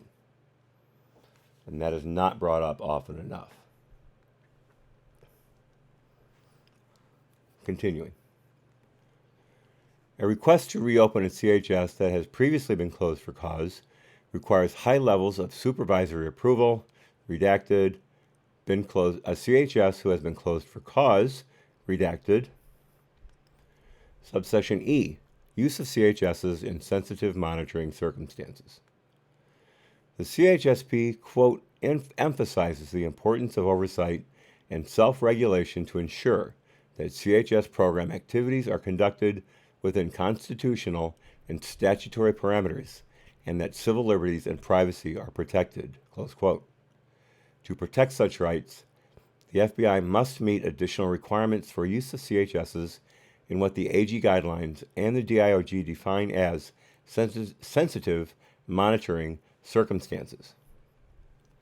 One of the investigative techniques that the FBI may use in predicated investigations is consensual monitoring. Finally, they're going to explain what this means, which means the monitoring and or recording of conversations, telephone calls, and electronic communications based on the consent of one party involved, such as an FBI CHS.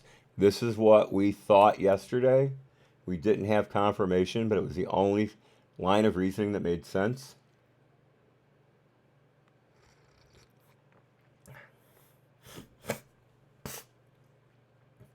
Excuse me.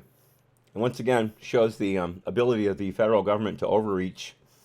If you or I recorded someone in what is known as a two-party state without their knowledge, two-party state means that both persons in the conversation have knowledge that the conversation is being recorded. If we did that in a two-party state and tried to release the recording, we would be arrested and probably at least pay a hefty fine, if not go to jail, for unlawful recording, or whatever the statute is. The FBI, through the use of CHS, and I understand, I mean, it makes legal sense, I mean, it doesn't make legal sense, actually, but it does make sense as far as collecting information, espionage, things like that. Of course, you don't want both parties to know they're being recorded, but look at George Papadopoulos. Every meeting he had in London with George Misford, Alexander Downer, and I believe Stephen Halper, all of them pulled out their phones as the conversation was getting started and either had the phone on the table directly between them or literally held it up as if they were pointing the microphone in Papadopoulos' direction, which in fact they were, and recording the conversation. Yet, when Papadopoulos was forced to plead guilty, none of those conversations, those transcripts, or those recordings were provided to his legal team as a way for him to determine his real innocence or guilt in other proceedings. Because remember, they held over him a spy charge, being a foreign agent. They had nothing on that. There was no predicate whatsoever for that charge. But he was looking at 10 years, at least, for that charge. At least. Versus however long, a short period of time as a process crime. So again, they squeezed him for information that he didn't have. And then once they were done with him and had nothing left but a dry husk, they threw him to the wolves. That's your Mueller report. Again, don't let people say, well, it found Trump not innocent. No one's found innocent. It didn't find anything on Trump or the campaign colluding with the Russians or coordinating or conspiring. And, there was no definitive answer about obstruction of justice, which was not part of the original purview, which is what Rosenstein added later out of pure vituperance towards Trump. But that's what the Mueller report was. It was the destruction of lives. It was not we found Trump clear. It's not what it was. We knew that already. We knew that from the word go. Despite all the leaks, despite all the complete misinformation provided by the drive-by media, as Rush likes to say, we knew. So the report was anticlimactic for us. But look what was left in its wake. Because of Weissman and Paib, or what that other guy is. That's the legacy of the Mueller report. Keep that in mind whenever somebody brings it up. Don't let them get away with, well, they almost found obstruction, so he needs to be charged with it. No, no, no, no, no, no, no, no, no. Bring up the human cost. And don't let them say, well, they lied. So did everyone that they talked to in the mid-year exam. Everyone lied to the FBI in the Clinton investigation. Not one of them was charged with a crime. Not one. Most of them were given immunity. Sorry for the soapbox. It's just something that I feel very, very strongly about. And I think we all should.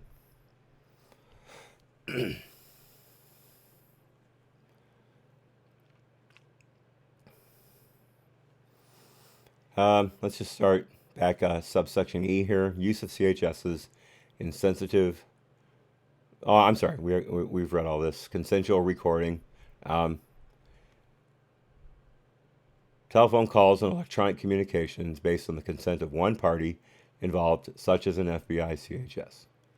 SSAs may approve the use of CHSs for consensual monitoring in ordinary cases, so long as the consent of the CHS has been documented and the CDC or OGC has determined that, given the facts of the case, the consensual monitoring is legal.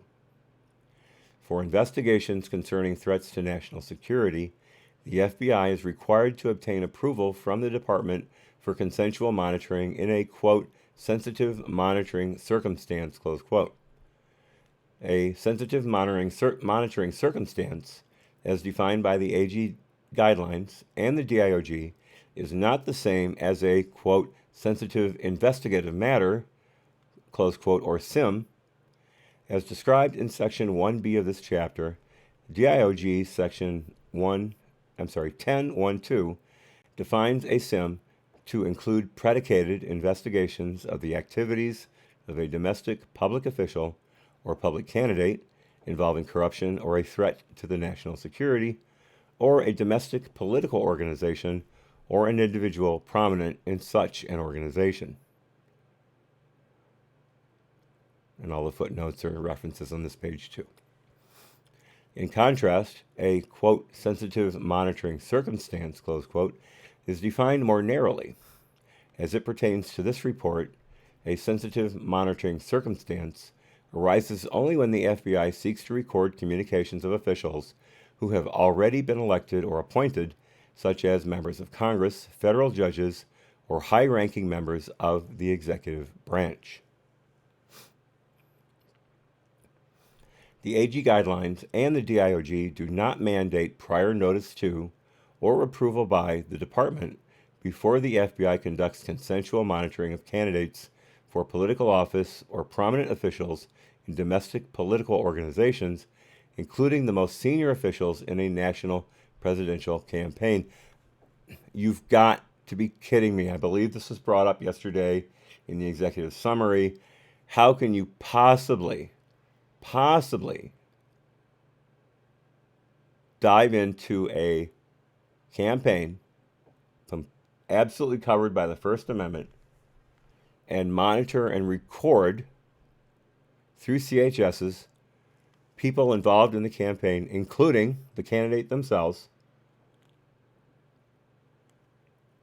and they do not need DOJ approval? It's completely up to the FBI to authorize that.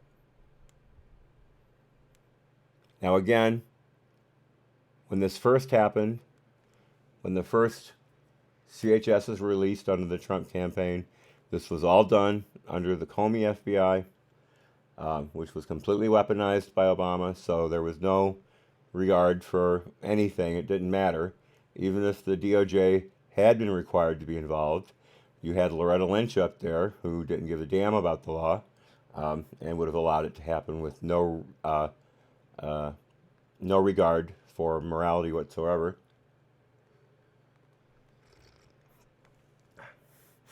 Much less any legal reasons. But you'd hope that during the Trump DOJ, when it came into office, once we got rid of Sally Yates and Weissman and Paib, whatever his name is, you'd hope that we'd get something straight. But with Jeff Sessions, who was a good law and order guy, don't get me wrong, Jeff Sessions was a good law and order guy. He was over a lot of child exploitation cases and human trafficking cases. He had a very strong eye for that. But he also had no backbone when it came to standing up for himself for the Crossfire Hurricane investigation and the special counsel investigation. He completely blew it. He was not told by the ethics people that he had to recuse himself. He was not. That is a false narrative. He decided anyway to step aside. So, even though I was not happy with Trump constantly berating him on Twitter, Trump had every right to, because Sessions almost ruined his presidency. Even though Sessions was the first senator to back Trump. You'd think he would have had better foresight as AG than he did as a senator. Continuing. However, the definition of a sensitive monitoring circumstance provides that the Attorney General, the DAG, or an Assistant Attorney General, AAG, can require that the FBI obtain department approval prior to conducting consensual monitoring for a specific investigation of which they are aware. As described in Chapter 10 of this report, the consensual monitoring conducted in the Crossfire Hurricane investigation did not meet the definition of sensitive monitoring circumstances provided by the AG guidelines and the DIOJ. How convenient. Subsection F. Use of CHS reporting in FISA applications. The CHSPG allows the use of CHS reporting in FISA applications without revealing the identity of the CHS, so long as the handling agent provides the relevant FBI headquarters operational unit, ergo counterintelligence, counterterrorism, with the CHS file number, duration of service to the FBI, and a statement on whether the CHS is reliable and has provided reporting that has been corroborated. The CHS handling agent must also be prepared to furnish information to NSD concerning CHS's criminal history, payments, and any impeachment information. All information provided to support a FISA application must also be documented in the CHS's Delta file. So right there, they're able to use the dossier provided by Steele, who was a CHS, in the FISA warrant against Page, according to the rules. But right here, criminal history, payments. They did not disclose who was paying Steele, except in that little footnote that Evans had to scream and holler in order to have put in, because they didn't want to. The FBI did not want to include any information about where Steele was getting his money, or what money was behind the Steele election reporting.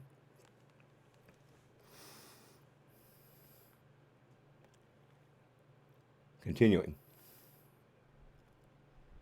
we've got a couple big footnotes here. All information provided to support a FISA application must also be documented in the CHS's Delta file.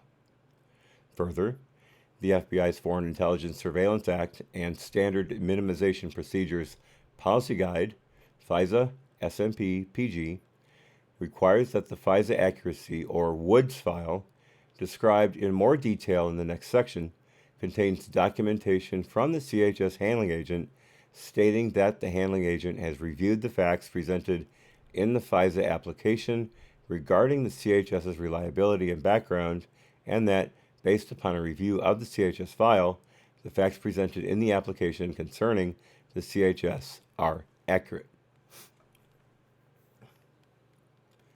Section 3. The Foreign Intelligence Surveillance Act.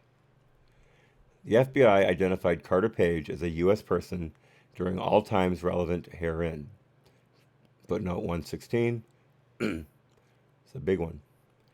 A U.S. person means a U.S. citizen, a lawful permanent resident, i.e., a green card holder, an unincorporated association with a substantial number of members who are citizens of the United States, or lawful permanent residents, or a corporation that is incorporated in the United States, provided such corporation does not constitute a foreign government or any component thereof, a faction of a foreign nation, or an entity that is openly acknowledged by a foreign government to be directed and controlled by the foreign government.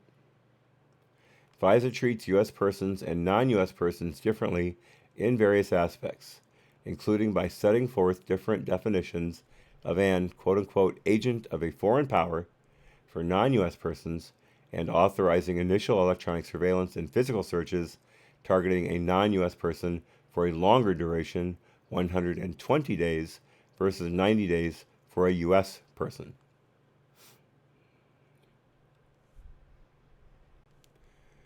Continuing. Accordingly, in this section, we briefly describe the statutory requirements and department policies and procedures for obtaining approval to conduct electronic surveillance and physical searches targeting a U.S. person under FISA. Footnote 117. This report does not describe other FISA provisions not relevant here, including the statutory requirements for obtaining similar FISA authority on a non-U.S. person, yada, yada, yada. It's not important. Like he says, it's not germane to what we're doing, so there's no reason to go over it. Excuse me. Quick drink here.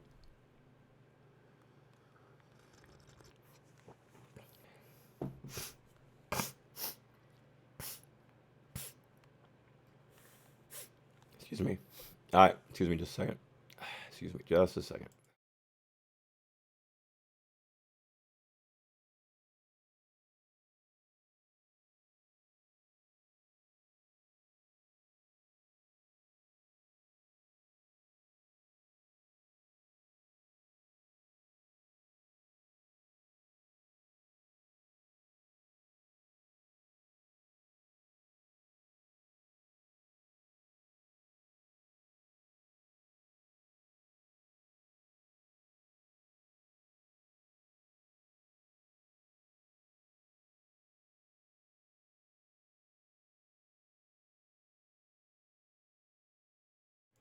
Can't believe I'm having so much trouble with my nose. It's dry as a bone in here. We were going to set up a humidifier, but didn't get to it. Excuse me. I'm dreadfully sorry. Continuing. Subsection A. Statutory requirements and the Foreign Intelligence Surveillance Court. FISA authorizes the U.S. government to apply for and obtain an order from the Foreign Intelligence Surveillance Court, FISC, to conduct electronic surveillance and physical searches for foreign intelligence purposes. The government's application for electronic surveillance must be approved by the Attorney General or his or her designee and contain certain specified information, including a statement of the facts and circumstances relied upon by the applicant to support the belief that the target is a foreign power or an agent of a foreign power, and that each facility or place at which the electronic surveillance is directed is being used or is about to be used by a foreign power or an agent of a foreign power, proposed minimization procedures, and a description of the nature of the information sought and the type of communications or activities subject to surveillance. An application for physical searches requires substantially similar information, except that it also must state the facts and circumstances justifying the applicant's belief that the premises or property to be searched contains quote unquote foreign intelligence information and quote is or is about to be owned, used, possessed by, or is in transit to or from close quote the target. Electronic surveillance and physical searches targeting a U.S. person may be approved for up to 90 days, and subsequent extensions may be approved for up to 90 days, provided the government submits another application that meets the requirements of FISA. Oh, I missed a footnote. Let's see. Up a bit there where it says is or about to be owned, used, possessed by, or is in transit to or from the target. That's footnote 118. Down here, references U.S. Criminal Code. Foreign intelligence information means information that relates to, and if concerning a U.S. person, is necessary to, the ability of the United States to protect against actual or potential attack, or other grave hostile acts of a foreign power or an agent of a foreign power, sabotage, international terrorism, or the international proliferation of weapons of mass destruction by a foreign power or an agent of a foreign power. I guess giving away 20% of our uranium reserves to a Russian company doesn't quite quote as a weapon of mass destruction. They have to make it in Russia first.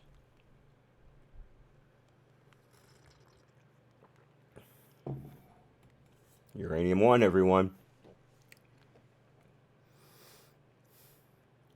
Let's see, mass destruction by a foreign power or an agent of a foreign power or clandestine intelligence activities by an intelligence service or network of a foreign power or by an agent of a foreign power. All right, that brings us up to the FISA renewals, up to 90 days extension, provided the government submits another application that meets the requirements of FISA, footnote 119. An order for electronic surveillance or physical searches may be extended on the same basis as the original order. The extension for a U.S. person may not exceed 90 days, whereas for a non-U.S. person who is an agent of a foreign power, it may be for a period not to exceed 1 year. Continuing. The approvals and certifications required for applications for electronic surveillance and physical searches are discussed in more detail below.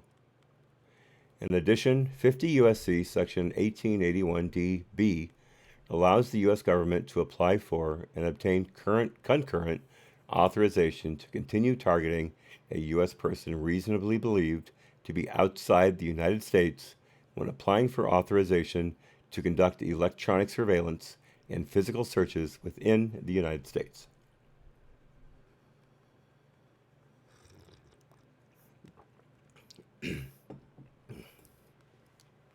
Because the requirements for such applications are substantially similar to those for surveillance and searches within the United States, we discuss them together.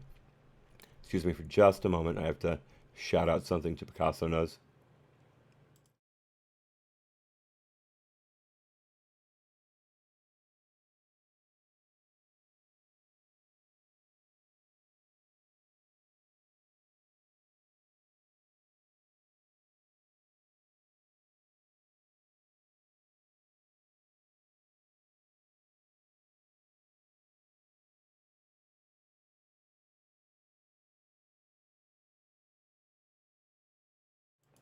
All right, we're back.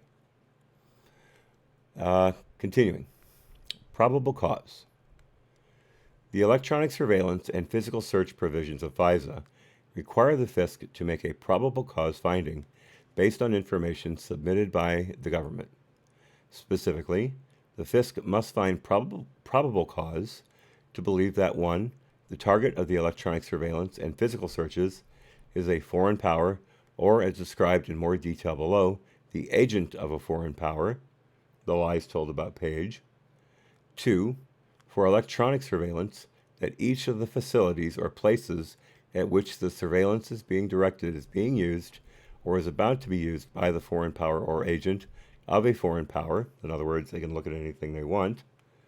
And 3, for physical searches, that each of the premises or property to be searched is or is about to be owned, used, possessed by, or is in transit to or from the foreign power or agent of a foreign power.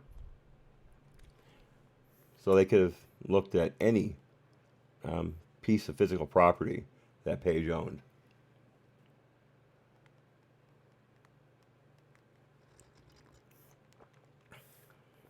Storage unit, whatever.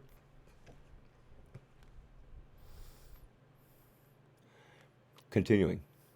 In determining whether probable cause exists, a judge may consider the target's past activities as well as the facts and circumstances relating to his current or future activities. Where the FISC authorizes the electronic surveillance or physical search of a U.S. person, the Attorney General may authorize, for the effective period of the FISC's order, the targeting of the U.S. person for the purpose of acquiring foreign intelligence information while such person is reasonably believed to be located outside the United States. According to FISA guidance issued by OGC, probable cause means the following. Quote, probable cause, unquote, is reason to believe based on the available facts and circumstances as well as the logical inferences that can be drawn from them. It is determined by the totality of the facts and circumstances as viewed from the perspective of a reasonable person.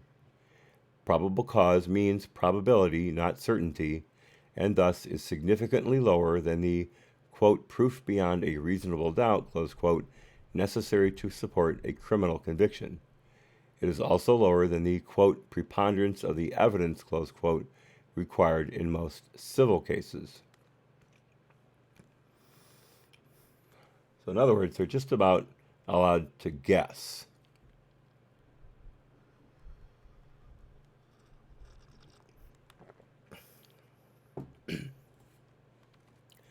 Continuing, the FISA guidance also states, OGC recommends that a field agent seeking a FISA order focus on the object of the belief required, i.e. the facts and circumstances demonstrating that the target of the proposed search or surveillance is an agent of a foreign power and that the premises to be surveilled is used by that agent of a foreign power rather than on the quantum of the belief involved. If you can show that a target is engaged in certain activities and that he is engaged in them for or on behalf of a foreign power, you have won most of the battle. Unfortunately for the FBI, they went in with a losing case. But they lied their way over and over again to get the FISA and to keep it going. Somebody made the point yesterday, might have been Greg Jared, that even if you agree with Horowitz and say that the original FISA was based on a lawful predicate and there was no malarkey, thank you, Joe, involved in getting it, every FISA after that, when the FBI knew that the Steele dossier was a bunch of crap, because remember, they interviewed the primary source that Steele had used for everything.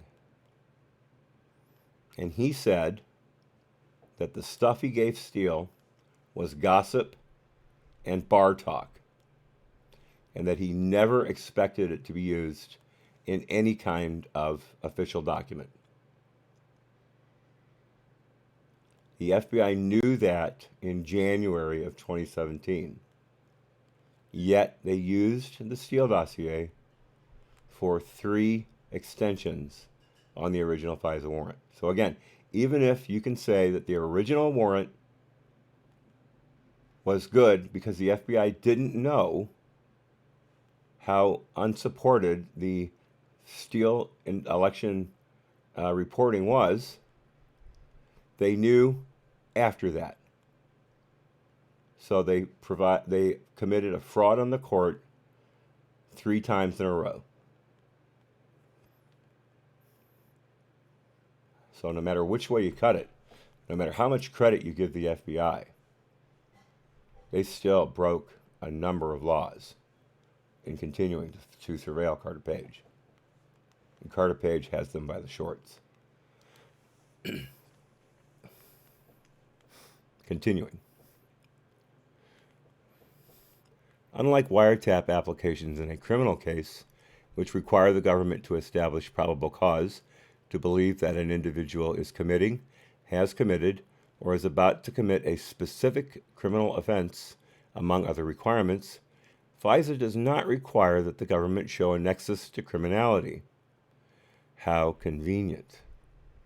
And there are a number of, in footnote 123 here, there are a number of court cases. Let's see here, 7th Circuit, 2nd Circuit, 3rd Circuit, 7th Circuit, Foreign Intelligence Surveillance Court, and 9th Circuit that all support this finding.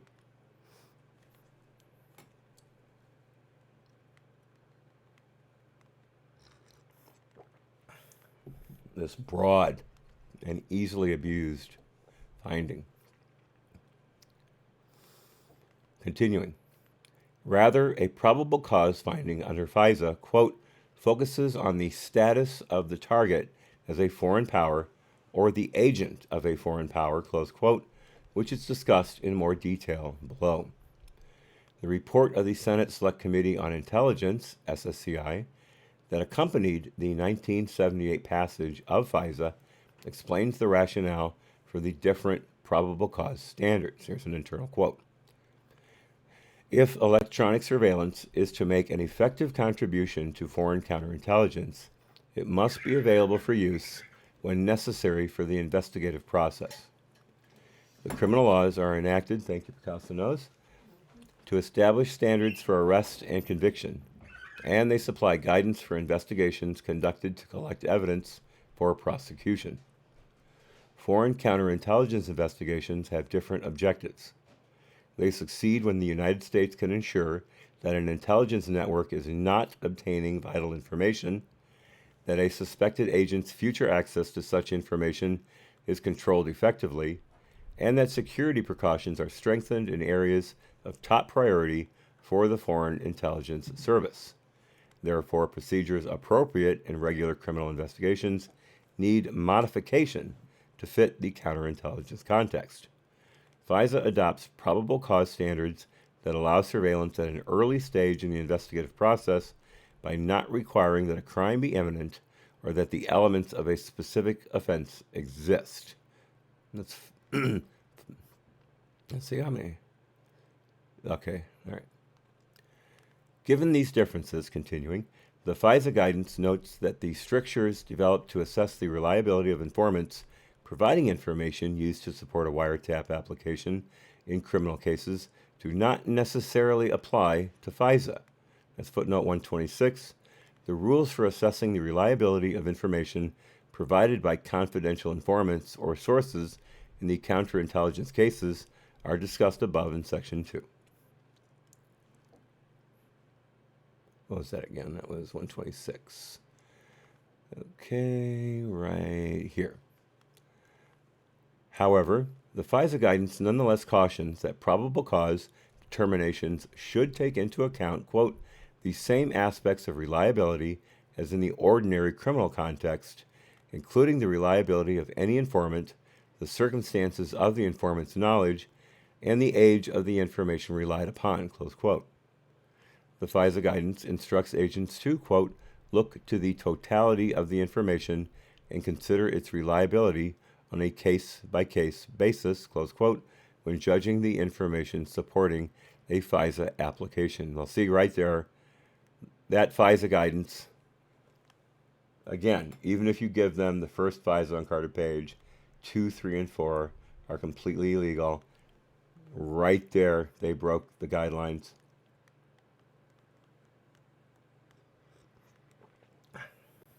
Lie after lie, pushed upward by not informing the people above who were coordinating the FISA information, not informing them that the information they'd been given was completely false or incomplete at best. And they pushed through a completely invalid request to the court, and it was approved time and time again. Heads have got to roll, folks. Heads have got to roll. Continuing. Agent of a foreign power. As described above, the probable cause finding required under FISA focuses on the status of the target as a foreign power or the agent of a foreign power. Under FISA Section 1801b2, the definition of agent of a foreign power, quote unquote, includes in relevant part, quote unquote, any person, including any U.S. person, who engages in the following conduct. A. Knowingly engages in clandestine intelligence gathering activities for or on behalf of a foreign power, which activities involve or may involve a violation of the criminal statutes of the United States, or B. Pursuant to the direction of an intelligence service or network of a foreign power, knowingly engages in any other clandestine intelligence activities for or on behalf of such foreign power, which activities involve or are about to involve a violation of the criminal statutes of the United States. And again, that's footnote 128. This is a big one, folks. Real quickly before I read this. So again, they're saying Carter Page is a foreign agent because he was said to have associated with at least two, was it Sechin and Divyekin, two foreign agents from Russia, which was a completely false allegation provided by him. Oh, JF, so long. Yes, thanks for coming. I'm sorry I missed you. I guess you're already gone. Wasn't paying attention.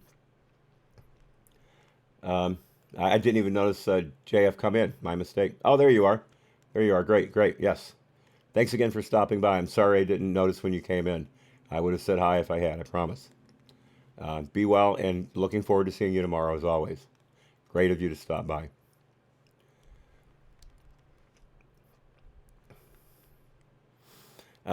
Let's see, where was I interrupting myself? Oh yeah, we're at footnote 128. Again, this is a big one.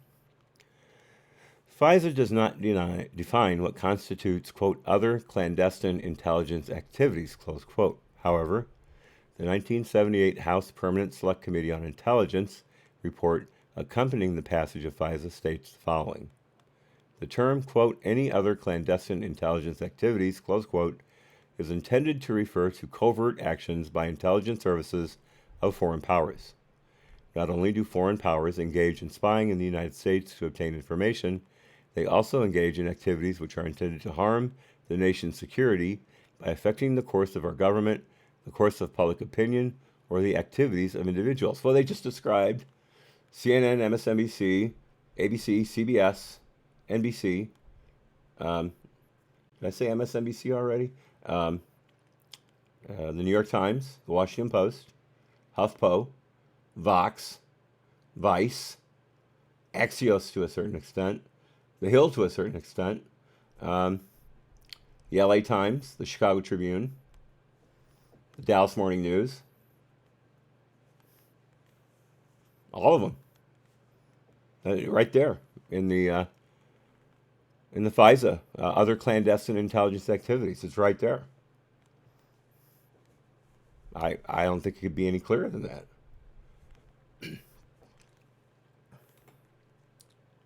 David Pakman, Sam Cedar.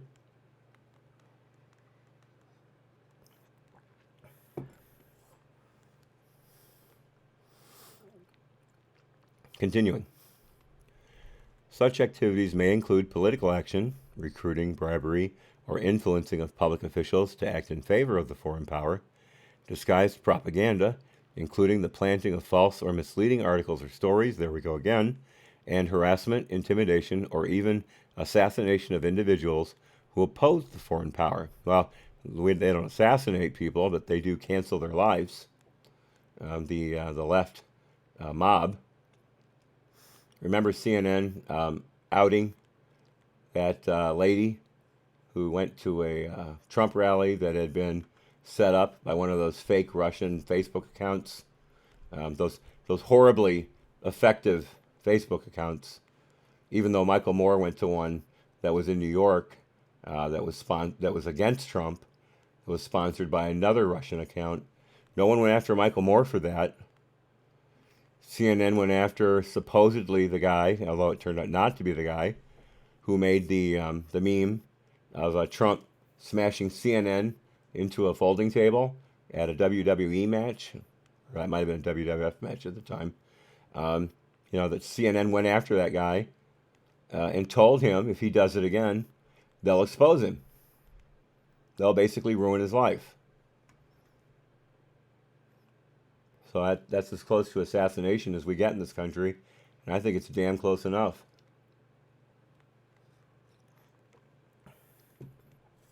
The left can't meme, but they can try to destroy people who do.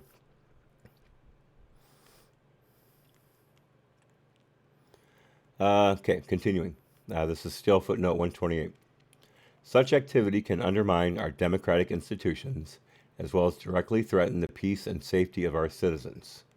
See my previous rant. Okay. That was 128. And that is right there. Continuing.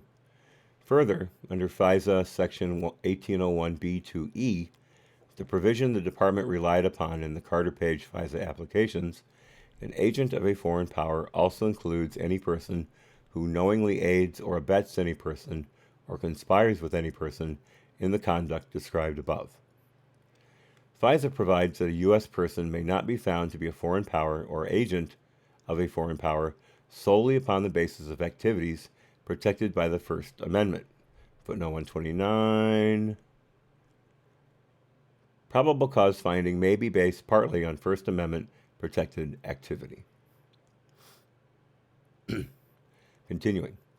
Congress added this language to reinforce that lawful political activities may not serve as the only basis for a probable cause finding, recognizing that, quote, there may often be a narrow line between covert action and lawful activities undertaken by Americans in the exercise of the First Amendment rights, particularly, close quote, particularly between legitimate political activity and, quote, other clandestine intelligence activities, close quote.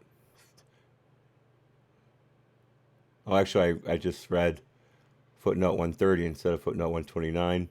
I'll read that again. Probable cause finding may be based partly on First Amendment protected activity. Okay, so how does the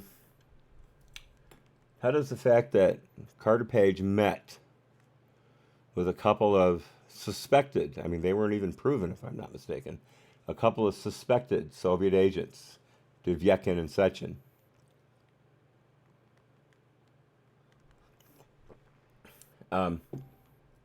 is that not freedom of association provided under the First Amendment? I mean, there was no probable cause to show that he was acting in concert with them. He had not given any indication that he was about to do anything or was even considering doing anything. They had no information whatsoever about what had been said. Carter Page gave no indications that he was committing an illegal act or about to, or probably would. Again, I don't think that first FISA is valid at all, even if you want to be fair to the FBI. The things that we're reading right now, in my opinion, preclude that FISA. He doesn't meet the standards, even of the probable cause standard. he doesn't meet it.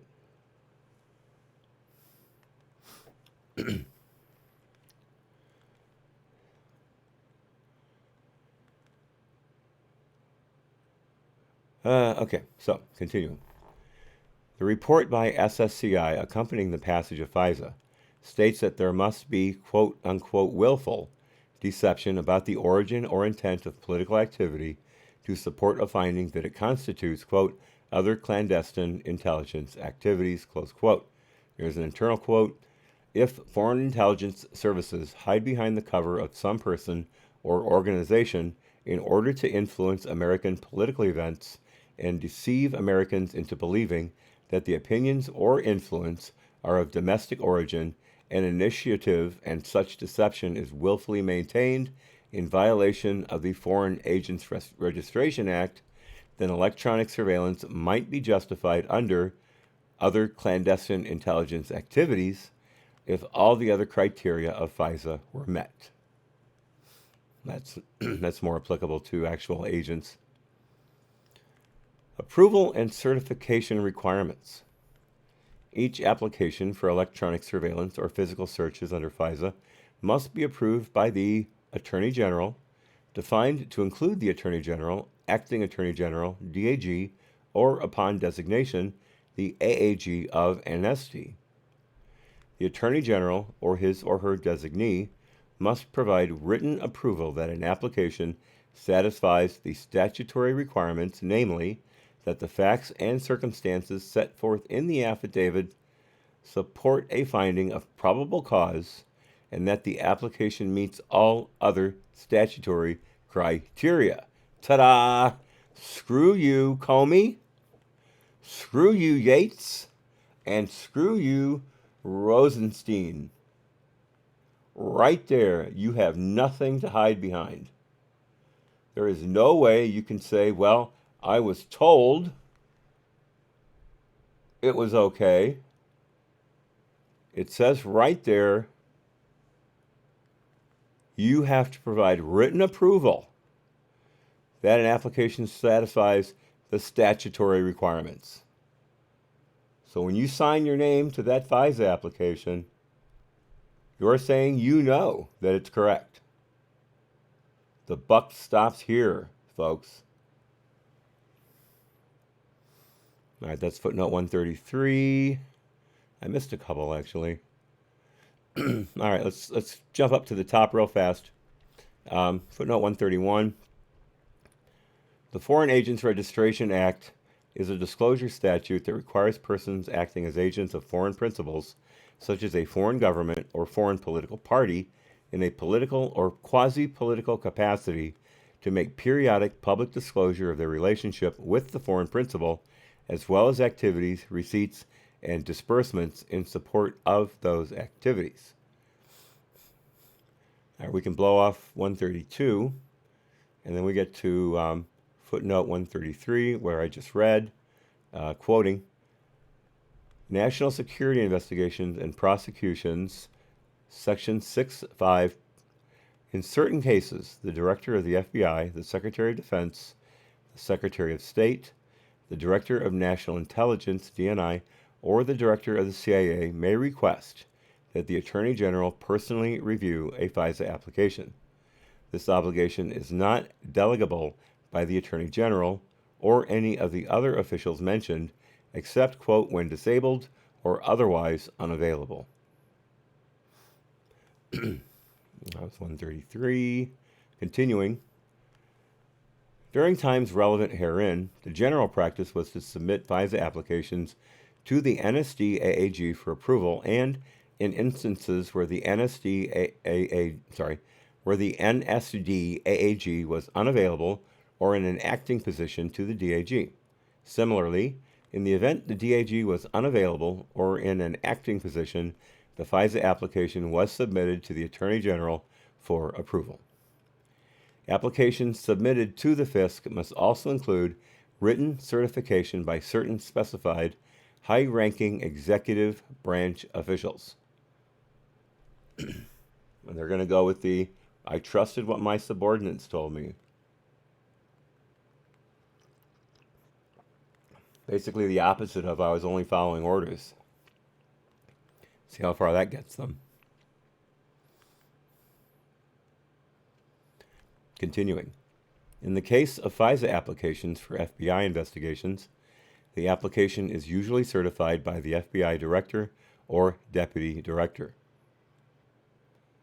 The written certification must include the following. First, a statement that the certifying official deems the information sought to be, quote, foreign intelligence information, close quote. Next, a statement that a, quote unquote, significant purpose of the electronic surveillance or physical searches is to obtain foreign intelligence information.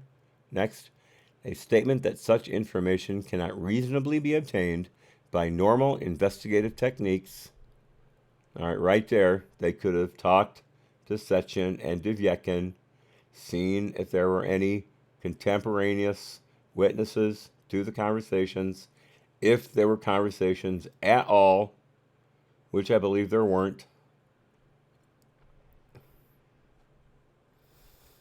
And last, a designation of the type of foreign intelligence information being sought, ergo, information concerning a U.S. person that is necessary to the ability of the United States to protect against clandestine intelligence activities by an intelligence service or network of a foreign power or by an agent of a foreign power. And actually, this is the last one. It was on a separate second page. I didn't notice it at first. And this says, quote, a statement of the basis, close quote, for the certification that the information sought is the type of foreign intelligence designated and that it cannot reasonably be obtained by normal investigative means. That's footnote 135, nothing there. As described in more detail below, the FISC must find that an application includes all of the required statements and certifications, among other requirements, before issuing an order authorizing the electronic surveillance or physical searches.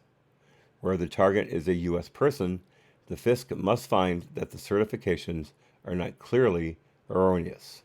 And footnote 136, the certifications submitted in support of a FISA application are presumed valid. Now see right there, the court is basically rubber stamping the application. The court is saying, I have this in front of me. You guys are attesting to its validity. I have no power. I have no support system available to me to prove or disprove what you're presenting to me. So I'm taking you at your word, and I'm going to approve this. I think the disapproval rate for FISA applications is less than 1%, or at least no more than 3%.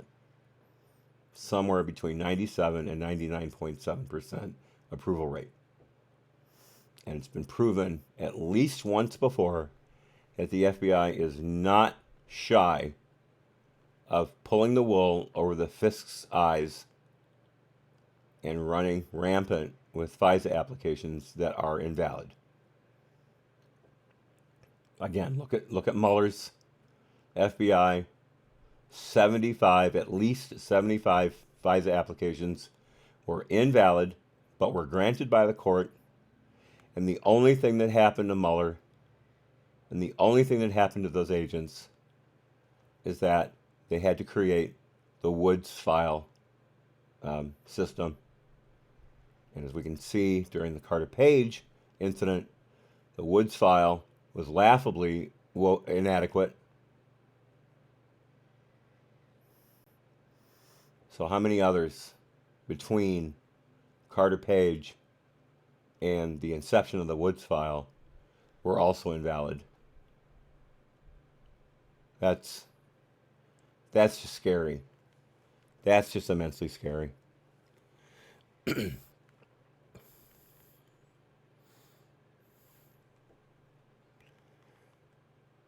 Okay, 136, we read that. No, we did not read all of 136. Sorry. applications are presumed valid. Continuing, the certifications are upheld absent, quote, a substantial preliminary showing, close quote, that the application knowingly and intentionally or with reckless disregard for the truth included a false statement, and that the allegedly false statement was quote unquote necessary to the approval of the application. In 2002, the Foreign Intelligence Surveillance Court of Review stated, we think the government's purpose is to be judged by the national security official's articulation and not be a FISA court inquiry into the origins of the investigation nor an examination of the personnel involved. So again, it's basically a rubber stamp. Continuing. Foreign Intelligence Surveillance Court, FISC. The FISC was established in 1978 to hear applications and grant orders for electronic surveillance. Subsequent amendments to FISA expanded the FISC's jurisdiction to the collection of foreign intelligence information by other means, including physical searches. The FISC consists of 11 federal district court judges chosen by the Chief Justice of the United States from at least 7 judicial circuits, with at least 3 judges required to reside within 20 miles of the District of Columbia. Judges on the FISC sit for staggered 7-year terms, during which time they also continue to serve as judges in their home districts. According to former FISC presiding judge John D. Bates, district court judges selected to sit on the FISC are typically experienced judges with significant national security or Fourth Amendment experience. The FISC's rules of procedure require the government to submit a proposed application for authorization to conduct FISA surveillance and physical searches no later than 7 days before the government seeks to have the matter entertained, except that the 7-day requirement is waived when submitting an application following emergency authorization not applicable here, or when the court agrees to expedite its consideration of an application at the government's request.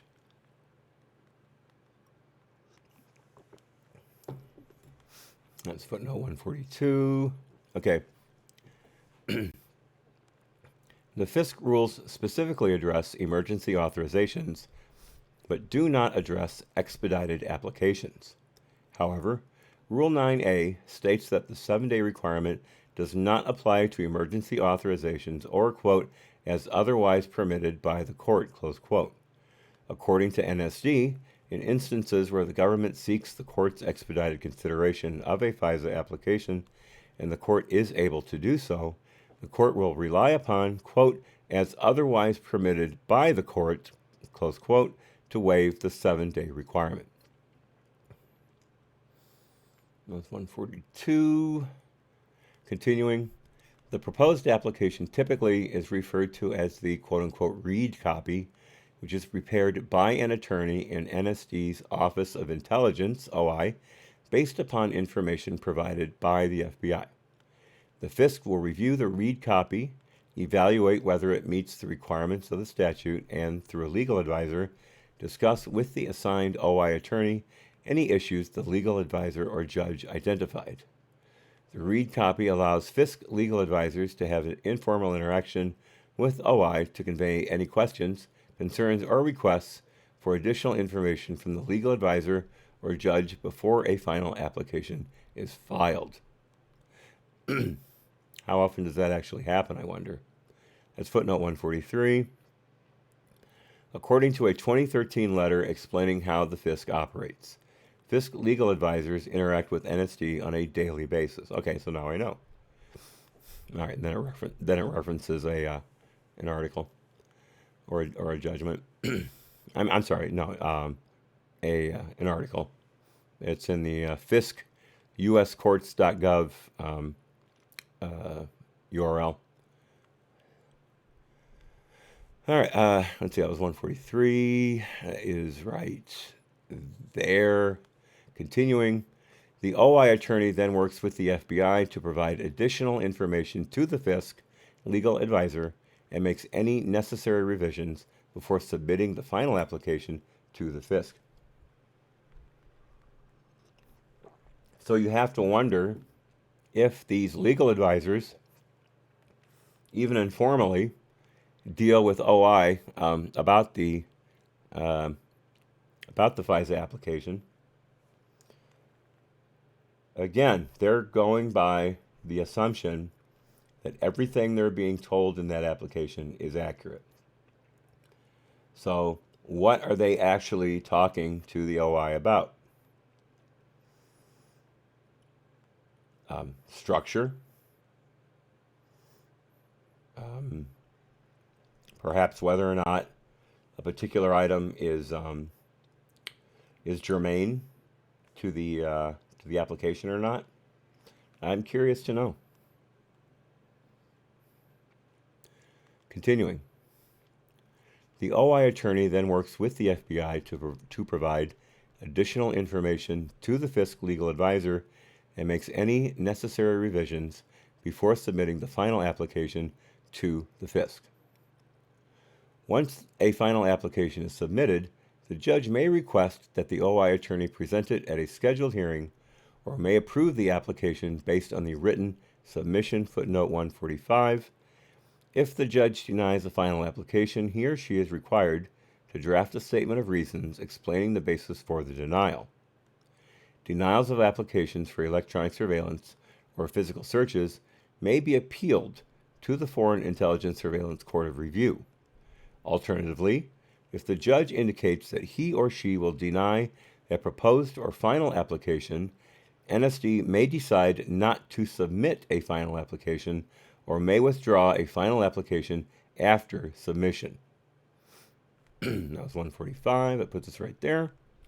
The judge is authorized to enter an order approving electronic surveillance or physical searches if he or she finds that the facts presented in the application are sufficient to establish probable cause, as discussed above, that the application includes minimization procedures sufficient to minimize the acquisition and retention, and prohibits the dissemination of non-public information about a U.S. person unless it meets certain criteria, and that the application includes all required statements and certifications. Well, they certainly failed to meet those standards.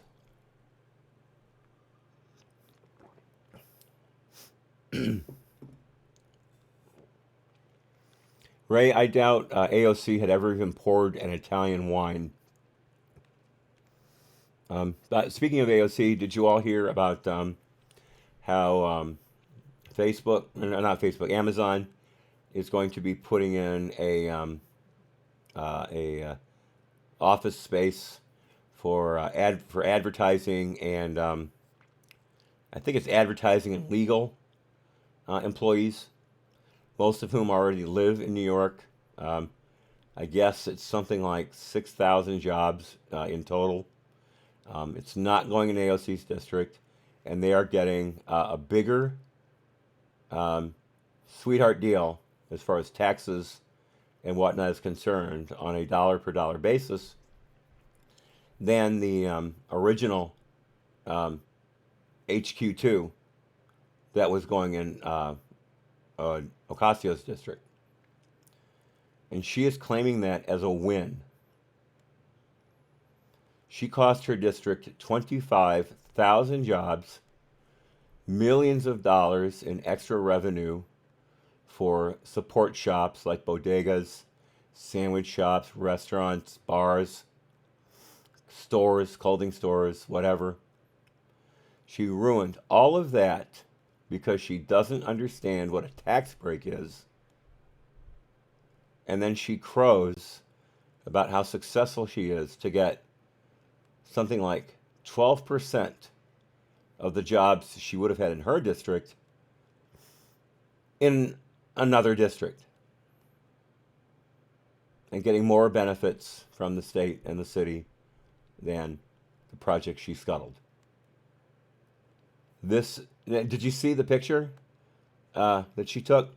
She's in probably the lounge area of her luxurious apartment building, sitting there with her back against a couch cushion, on a couch with her back against the cushion, her feet, legs stretched out, her feet on top of a table, whose color matches the couch, very, very arty. Arms crossed, like this, with the caption, basically, waiting to hear from the people who hated on me for the HQ2 thing. Or waiting for the people to apologize to me for saying I cost my district jobs. Something like that. Basically saying, I was right, you were wrong, bow to me.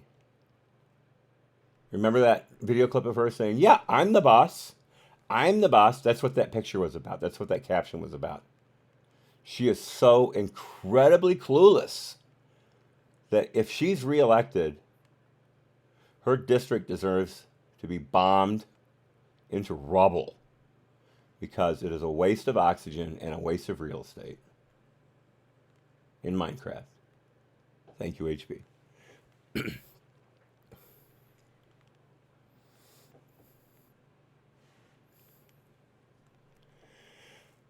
Got that off my chest. Take a drink here to replenish my vocal cords. Time for more. Sorry, guys. Sorry to make you sit through this. Only take a second. Thanks again to Picasso Nose for providing me with the extra liquid sustenance. Without this, we wouldn't be here today.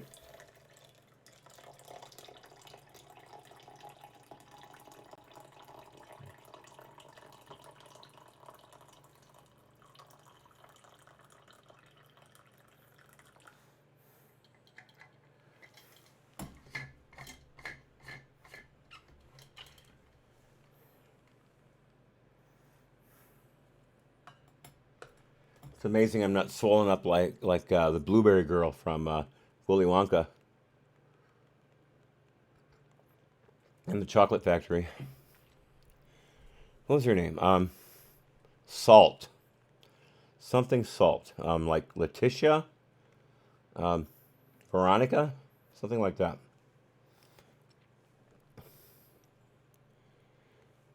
Thank you, Picasso Knows. 1,500 jobs. I wondered because I knew my math didn't work out when I gave that percentage, but I couldn't. I can't do math, as Picasso knows all too well. She is the math expert in this house. Wait, I'm sorry, arithmetic. Neither of us can do math, although my geometry is pretty good, and my physics is excellent. But we are not math people. But she is a high-functioning arithmetic person.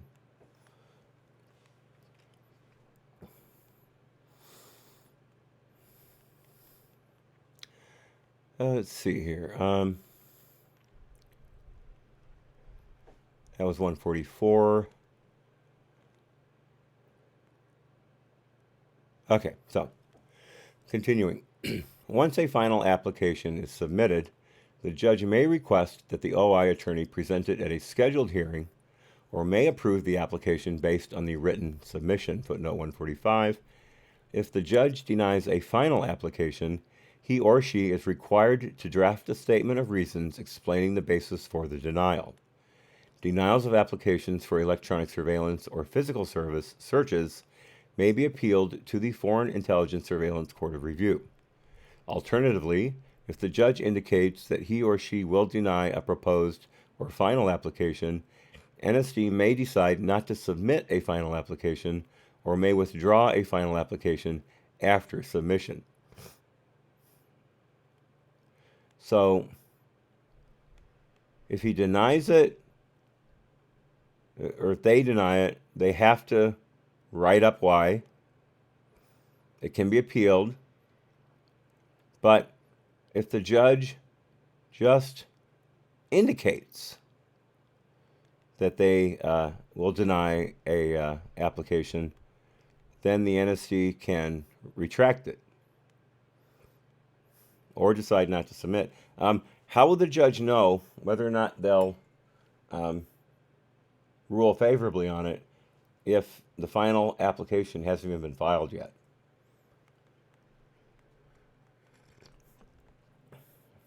I'd like to know that. Let's see, that was 145. Continuing. The judge is authorized to enter an order approving electronic surveillance or physical searches if he or she finds that the facts presented in the application are sufficient to establish probable cause, as discussed above, that the application includes quote-unquote minimization procedures sufficient to minimize the acquisition and retention and prohibit the dissemination of non-public information about a U.S. person unless it meets certain criteria, and that the application includes all required statements and certifications. Footnote 146. In addition to the standard minimization procedures, which apply to all information acquired through electronic surveillance and physical searches, each application may describe other minimization procedures that are appropriate for the particular surveillance or search in question. The FISC may modify the government's proposed minimization procedures if it concludes they do not meet the statutory requirements. Continuing on. If the FISC approves a FISA application, it issues a primary order finding that the statutory requirements were met and authorizing the electronic surveillance or physical searches. The primary order must direct the government to follow the minimization procedures proposed in the application. Where assistance from a third party, such as an email provider, telephone company, or landlord, is required,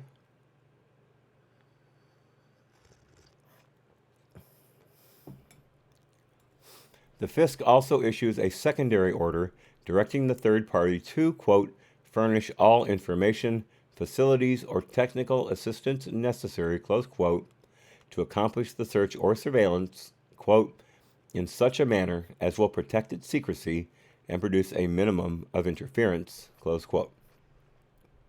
In addition, under Rule 13A of the FISC Rules of Procedure, if the government subsequently identifies a misstatement or omission of material fact in an application or other document submitted to the FISC, the government, in writing, must immediately inform the judge to whom the submission was made of the following: 1. The misstatement or omission; 2. Any necessary correction; 3.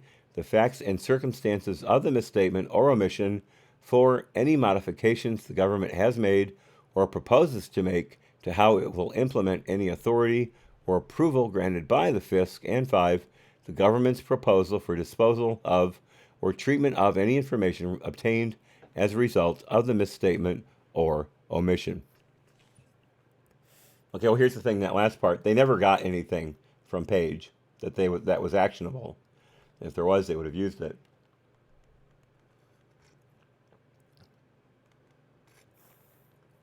After all, he was never charged.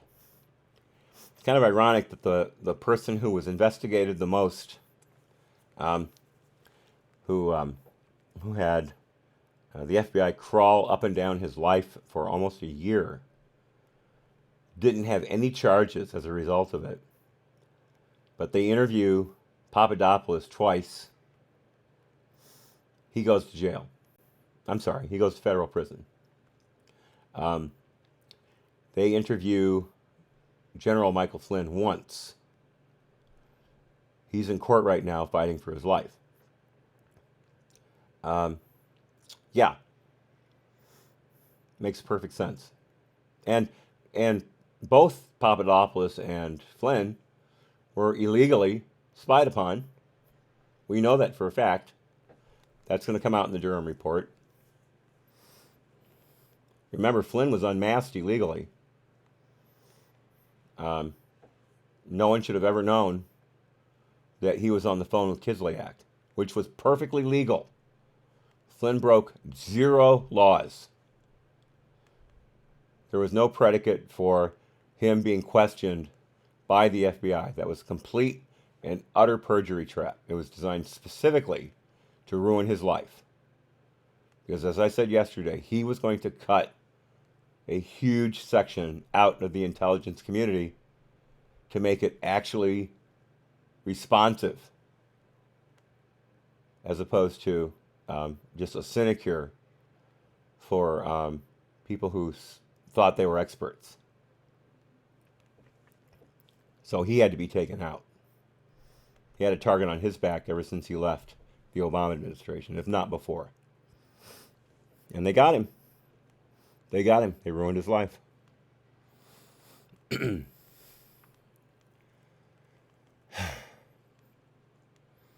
so upsetting. I'm just you have to feel for people who have been plowed under by this entire witch hunt. It's just not fair to them. Trump wins. And again, if Flynn doesn't get his guilty plea overturned, which I believe he will, I'd say there's about a 65% chance, if not 70. They're pardoned right after the election. Flynn's pardoned. Papadopoulos is pardoned. Manafort, no, but his sentence will be commuted, I'm sure. I mean, the guy's going to die in jail, most likely. Old people do not do well in jail. If they're there originally, they've got a 50-year sentence, then they have a chance to adapt to jail life and, if not thrive, at least survive. But Manafort's in his late 60s, I think. And he's in bad health. How the hell is he supposed to survive federal prison?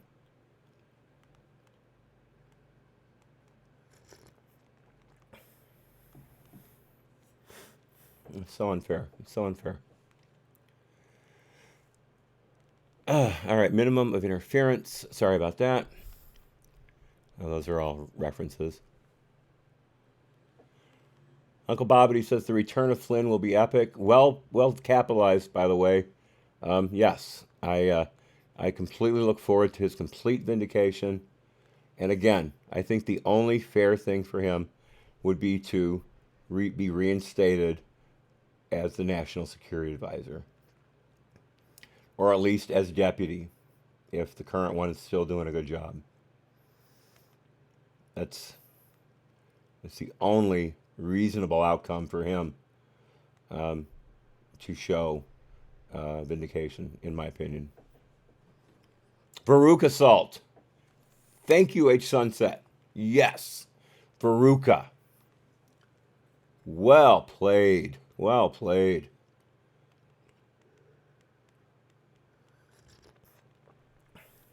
Thank you so much for clearing that up.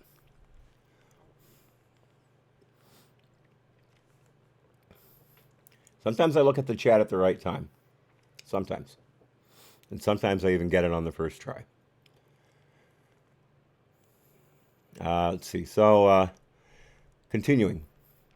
In addition, under Rule 13A of the FISC Rules of Procedure, if the government subsequently identifies a misstatement or omission of material fact... Oh, I'm sorry, we already read that.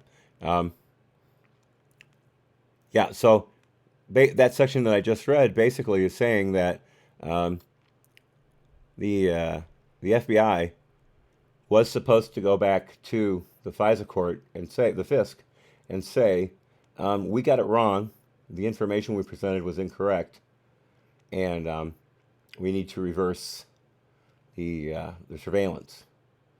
Now, I don't know if that applies once the surveillance has ended. And again, they had no basis to keep renewing. But that original warrant, I believe they do have the responsibility to go back and correct the record, even if the warrant has expired. That seems to have been what's been done back in the Mueller time, and in the what's happening in the Wray administration right now.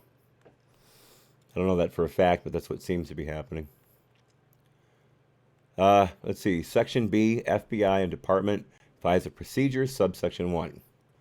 Preparation and approval of FISA applications.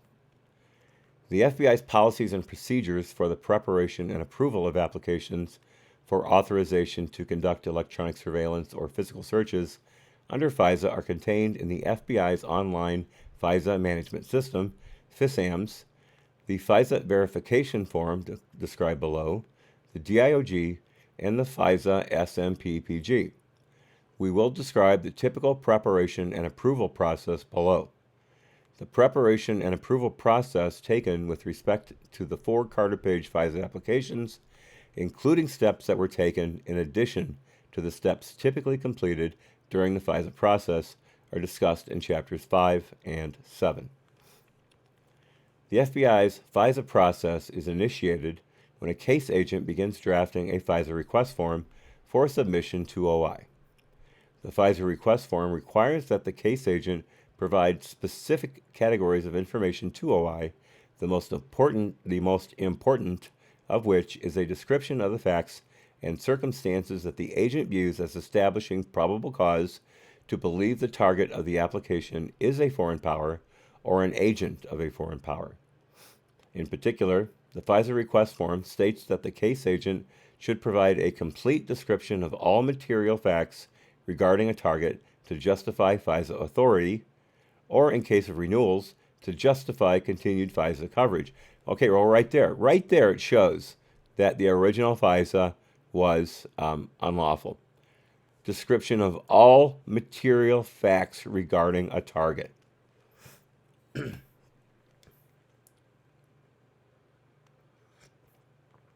They left out every bit of exculpatory evidence regarding Carter Page and that initial FISA application, except one piece.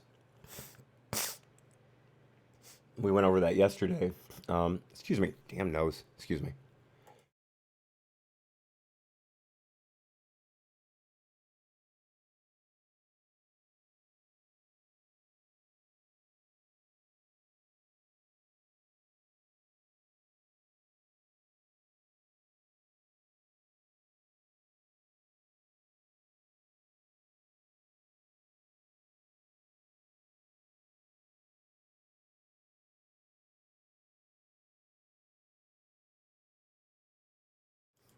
I beg your pardon.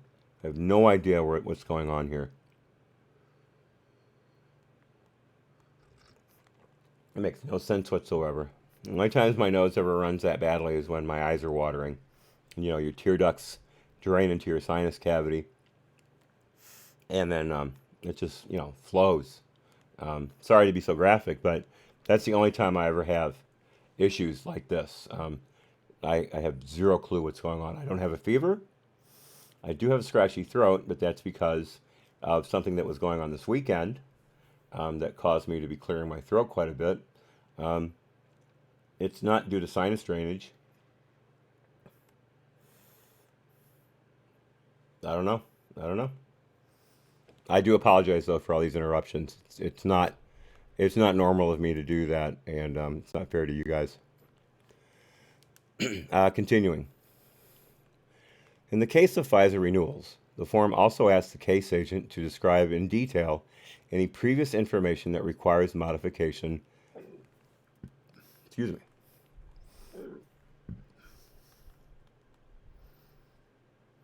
So sorry. Or correction. The font changes here. Interesting. Or is it the darkness? I'm not sure. The form does not specifically require the case agent disclose exculpatory facts or facts that, if accurate, would tend to undermine the factual assertions being relied upon to support the government's theory in whole or in part that the target is a foreign power or an agent of a foreign power. Wait a minute.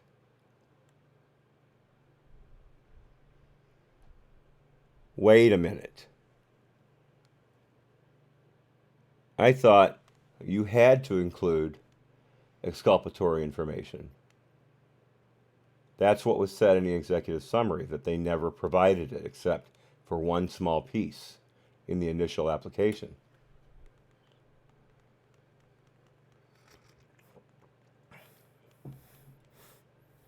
How can it not even be a requirement that you put Baker information in a request for a secret warrant?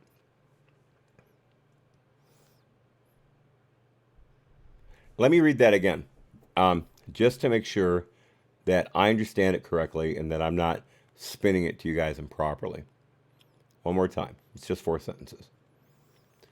The form does not specifically require the case agent disclose exculpatory facts or facts that, if accurate, would tend to undermine the factual assertions being relied upon to support the government's theory in whole or in part that the target is a foreign power or an agent of a foreign power. Oh my God.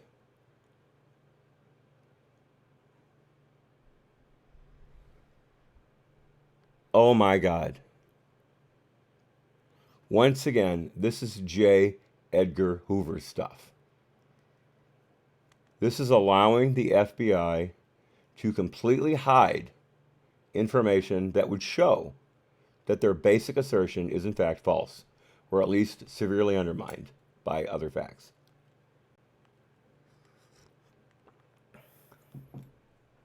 Oh my God. I'm so glad we're reading this section. I almost blew it off. Because normally the first section of these reports is just a bunch of legalese. And this is basically dry stuff. But we're hitting some real nuggets every now and then. And this is a real eye-opener right here. Again, this stuff's got to come out tomorrow. This can't be buried. These things have to come out. Continuing. After the case agent prepares the FISA request form, in ordinary circumstances, the supervisory chain in the relevant field office will receive the request for approval, including the SSA, CDC, ASAC, and the SAC, before the request is sent to the appropriate FBI headquarters, Substantive Division Unit Chief, UC. The UC reviews and approves the request, assigns it to the appropriate FBI headquarters, Substantive Division, SSA Program Manager, and to OGC's National Security and Cyber Law Branch, NSCLB, for assignment and review. As described in Chapter 5, in the case of Carter Page, because the investigation was close hold and being conducted from FBI headquarters instead of a field office, the case agent submitted the FISA request form directly to the NSCLB line attorney assigned to Crossfire Hurricane. How convenient that you're able to skip, let's see, 1, 2, 3, 4, 5, 6 layers. 6 layers before it goes to the NSCLB. Wow. Wow. Continuing.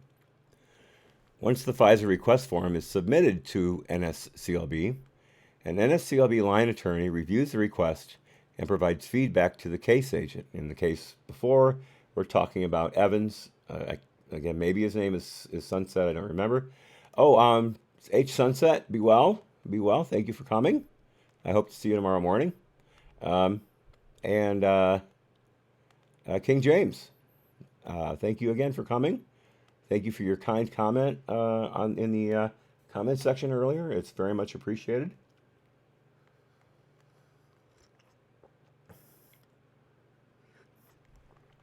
Engagement is one of my favorite parts of having this channel, by far. You should see the comment sections I have on my older videos. Some of them have close to 1,000 comments, including some of mine. They're massive. They're absolutely massive. Lots of fun.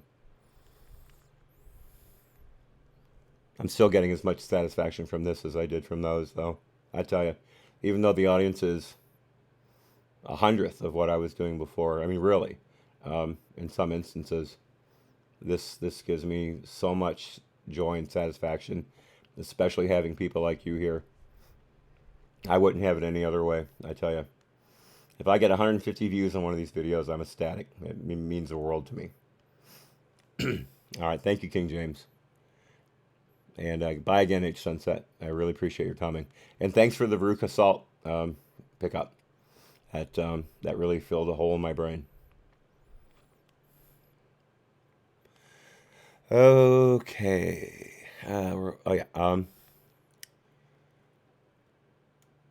Back to third paragraph here.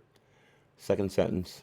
Once the draft is finalized, the NSCLB line attorney approves the FISAM's request and routes the form to the appropriate FBI headquarters section chief for review and approval.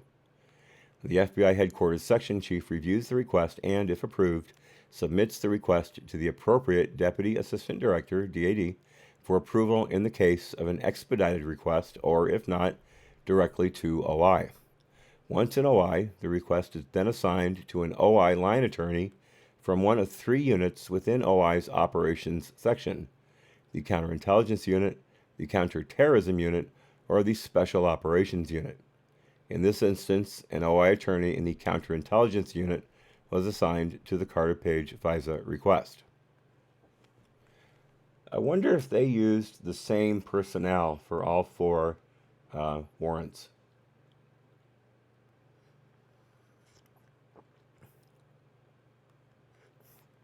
Not when it comes to the people running the case, otherwise known as the cabal, but the upper level from the was it NSCB, NSCLB, and up, if they were trying to not get the same eyes on each of those warrants to keep people from saying, "Whoa, this isn't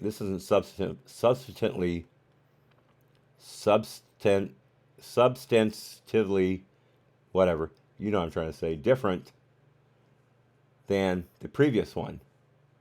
You're going to have to beef this up with something else in order for it to go through." I think they would have to have shopped it around, just like they shopped it around with the different FISC judges, in order to avoid institutional memory from tripping them up. It'd be interesting to read if that's covered or not. Yes, and again, H. Sunset, be well, be well. Oh, yeah, thank you for reminding me, King James. I will stop before we get to Lizard Bites time. I will not hold you guys over. I know you'll all leave anyway, so just it would be silly of me to continue, but I will not hold you over. So all you lizard heads can get over there and do your thing. I, of course, will be stretched out and eating a lot of custard to soothe my throat for tomorrow morning. But again, I will not keep you. What I'd like to do is get through this section, this chapter, and then call it a day. But I have no idea how much longer it is, and I'm afraid to look. I'll keep going here. Anyway. Let's see. Bye, Sam's. Okay, continuing. The OI attorney prepares the read copy application using the information provided by the FBI and works with the NSCLB attorney and FBI case agent to obtain additional information, frequently resulting in a quote-unquote back and forth between OI and the FBI. According to NSD, as part of this back and forth process, OI will ask whether the FBI is aware of any quote-unquote exculpatory information that relates to the target of the application, as well as any derogatory information that relates to sources relied upon in the application. Well, I thought they didn't even have to include that. So why would they be asking? Interesting. And of course, the FBI blew off both of those, let's call them requests by the OI, and lied by omission regarding those regarding those requests.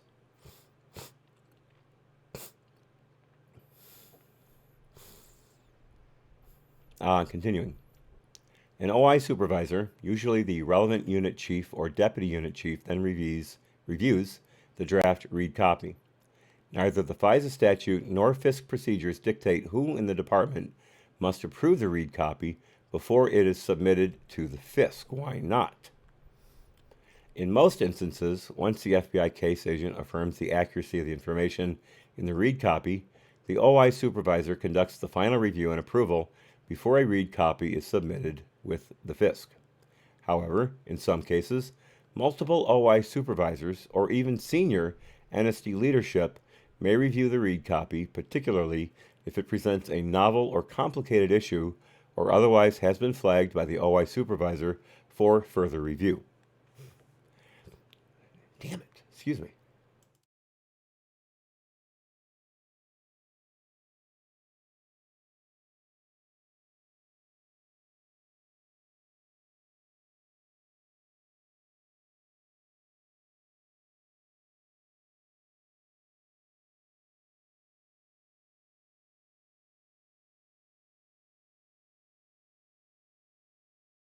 This is amazing.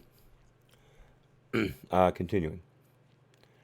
NSG's Deputy Assistant Attorney General, Deputy AAG for Intelligence, is responsible for, among other things, overseeing OI.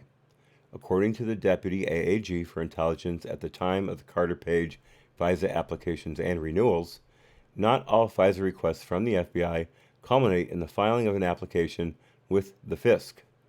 Sometimes the back and forth process between the OI attorney and the case agent does not result in sufficient factual information for a showing of probable cause, or sometimes investigative objectives and needs change during the drafting process, obviating the FBI's desire for FISA authority on a particular target. Well, that's what happened to the original Carter Page FISA request that I believe was put together in August of 2016. I think we saw that yesterday. Continuing. However, as described previously, after a read copy is filed, OI may receive feedback from the court through the FISC legal advisor.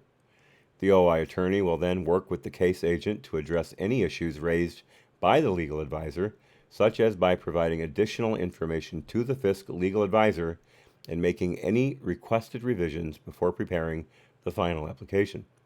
Occasionally, the feedback from the court leads the FBI, in consultation with OI, to decide not to submit a final application or to limit authorities sought in the final application.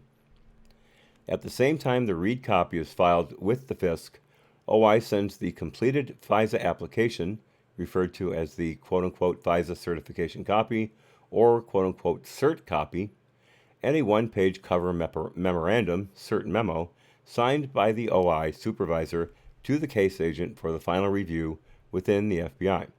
This process in OI is sometimes referred to as signing out of FISA.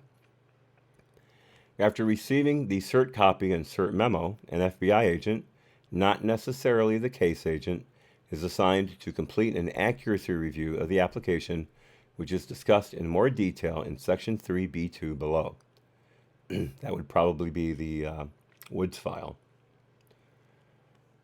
After any additional edits necessitated by the accuracy review are made, the agent and an SSA sign the FISA verification form, also known as the Woods procedure, as I got that wrong, Woods procedures, described further below, or Woods form, and send the application package to the FBI headquarters Substantive Division Program Manager, who, according to the FISA SMPPG, must review the FISA application and coordinate the FISA accuracy and approval process that takes place at FBI headquarters. And again, all these layers mean nothing if the originators of the process are lying about the accuracy and the fullness of the information they're putting into the FISA application. They are basically certifying lies over and over again. This is an entirely overly complicated procedure because, again, these people don't know what's going on below them. They're assuming they're being told the truth, which in one way makes them culpable for the fraud perpetrated upon the court, because they are signing off on these FISA applications at every step of the way. Even the Woods procedure, as we found out yesterday, is a complete joke. And that was designed specifically to close up the loophole that the Mueller FBI was using to pull the wool over the eyes of the FISA court in 75 instances. This is all window dressing, all smoke and mirrors.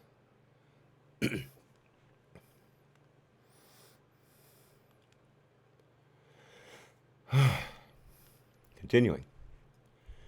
The headquarters program manager is responsible for ensuring that the supervisory personnel in the field office have completed and documented their reviews of the application, determining whether another field office should also review the application for factual accuracy. Well, once again, this is a quote-unquote headquarters special being run by the cabal, so there's no way this is going to get shopped out for someone else to verify it before they're able to lie about it and send it up the chain. They did this specifically to avoid any scrutiny by outside field offices. This was a setup from the word go. From the first time Papadopoulos was approached by Misfood, and before, because remember, Carter Page, this didn't happen. The picture, the meeting with him and Sechin and Devetkin, that didn't happen in 2016. That happened in 2015, I think. And they used that as bait. Again, if that meeting even happened, which I don't believe it did, they used that as bait for the FISA. This was going on for years.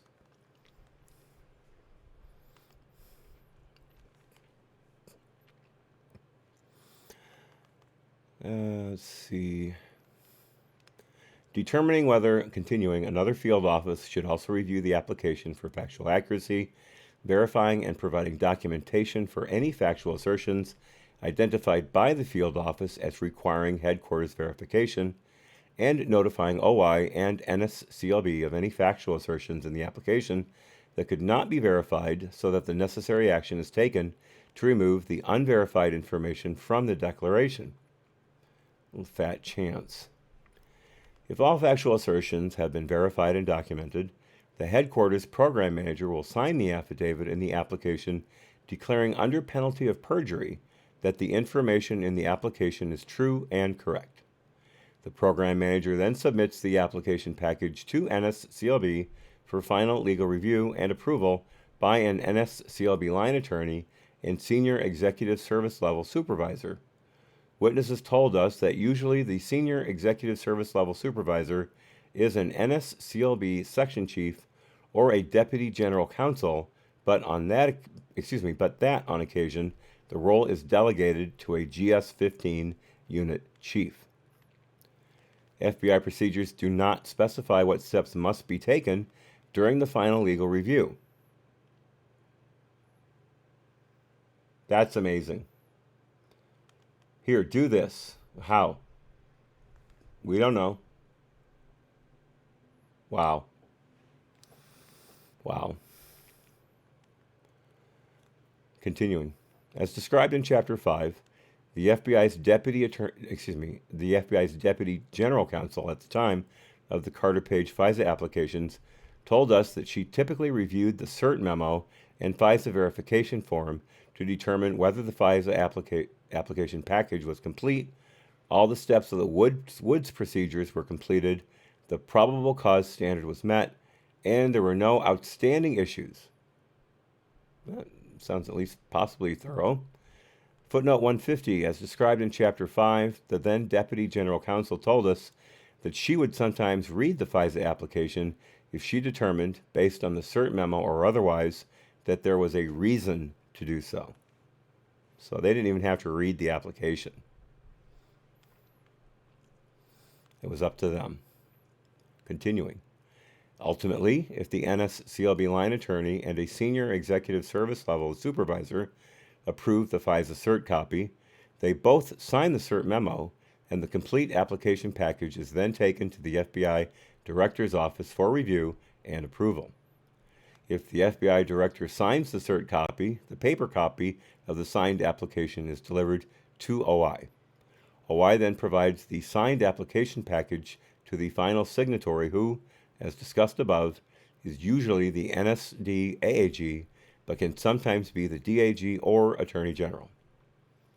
In addition to receiving the final application and CERT memo, the NSD-AAG or DAG or Attorney General typically receives an oral briefing from senior OI managers. The NSD-AAG receives the application for the first time during or shortly before the oral briefing, unless the application was submitted for his or her review beforehand, which is not typical. During the oral briefing, senior OI managers present all the FISA applications awaiting final department approval, which, according to NSD in 2016, generally range from 20 to 30 total applications in any given week. Any given week. Though the quantity sometimes varied outside that range. Once the FISA application is approved and signed by the NSD AAG, OI will submit it to the FISC for its final consideration. Okay, here's here's an important part. I've been waiting to get to this. Subsection 2, Woods Procedures. In April 2001, the FBI implemented FISA verification procedures known as Woods Procedures for applications for electronic surveillance or physical searches under FISA. These procedures were adopted following errors in numerous FISA applications in FBI counterterrorism investigations, virtually all of which, quote, involved information sharing and unauthorized disseminations to criminal investigators and prosecutors, close quote. So they were handing out FISA intercepts, basically, FISA data that they had collected through electronic and or physical searches with cops, either FBI agents or DEA or whatever, and also prosecutors. So this is, especially with the prosecutors, this is information that the defendant does not know the prosecutor has, and then therefore does not have the opportunity to prepare a defense to it. Beautiful. Beautiful. Tell you a quick joke. Let's lighten things up for a second. Dirty Johnny, a fourth grader, who always said something inappropriate in class. Always. Now, this is coming from the master of the inappropriate comment, so I know what I'm talking about. And the teacher hated calling on him. But one day in class, they're going over adjectives. And the teacher says, Susie, give me an adjective. And Susie says, the sky is blue. Very good, very good. Says to another kid, give me an adjective. Meanwhile, Dirty Johnny's just screaming in the back row, waving his hand. The teacher's not calling on him. And the kid she calls upon says, the flower is beautiful. Very nice, very nice. Goes through the whole class. Most of them get one, few don't. Doesn't call on Dirty Johnny, and he is still just waving his hand. And the teacher finally says, all right, Johnny, you got one? He says, yeah, it's kind of like the earlier one. He said, my sister and I were at the table with my dad, and my sister said, I'm pregnant. And my dad said, beautiful. Just fucking beautiful. There you go. A little joke.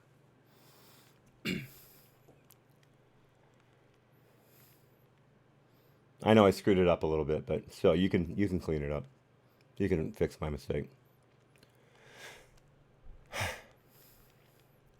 Continuing. Now, footnote 152, as discussed in Chapter 5, the then Deputy General Counsel told us that she would sometimes read the FISA application if she determined, based on the cert memo or otherwise. No, I'm sorry, I read that wrong. That's footnote 150. 152. That is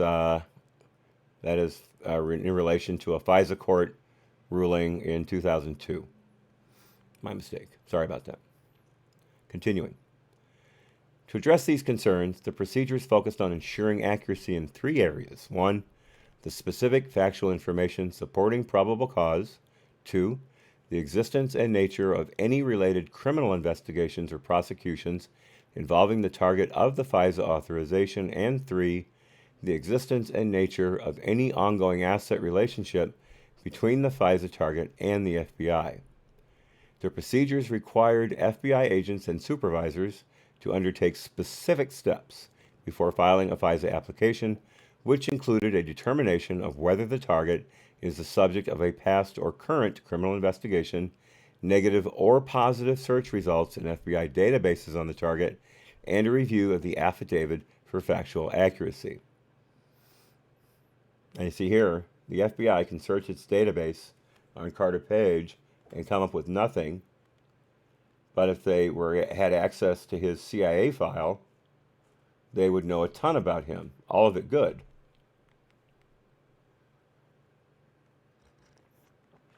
Now, all of that would have been hidden from the court. Thank you, Uncle Bobbity, by the way. But still, it just goes to show the compartmentalization of information in the current intelligence community is detrimental to the well-being of the country. And again, we've got to get Flynn in there with his big knife and get this taken care of. At least become a special advisor to the president on intelligence, at least. He could get Sebastian Gorka's old job. That would be cool. I'd go along with that. Okay, continuing. The Woods procedure in the original memorandum were subsequently expanded and incorporated into other policy documents, including the 2016 FISA SMP-PG, which was the applicable FBI policy guide in effect during the period relevant to this review, and a 2009 Joint NSD FBI Guidance Memorandum on FISA application accuracy, known as the 2009 Accuracy Memorandum. Footnote 153. That's a reference to the paper. Continuing. Both the FISA SMP-PG and 2009 Accuracy Memorandum state that the U.S. government's ability to obtain FISA authority depends on the accuracy of applications submitted to the FISC, and that because FISA proceedings are ex parte, the FISC relies on the U.S. government's full and accurate presentation of the facts to make its probable cause determinations, close quote. The FISA SMP-PG further states that it is the case agent's responsibility to ensure that statements contained in applications submitted to the FISC are quote-unquote scrupulously accurate, close quote. I'm sorry, I already did that.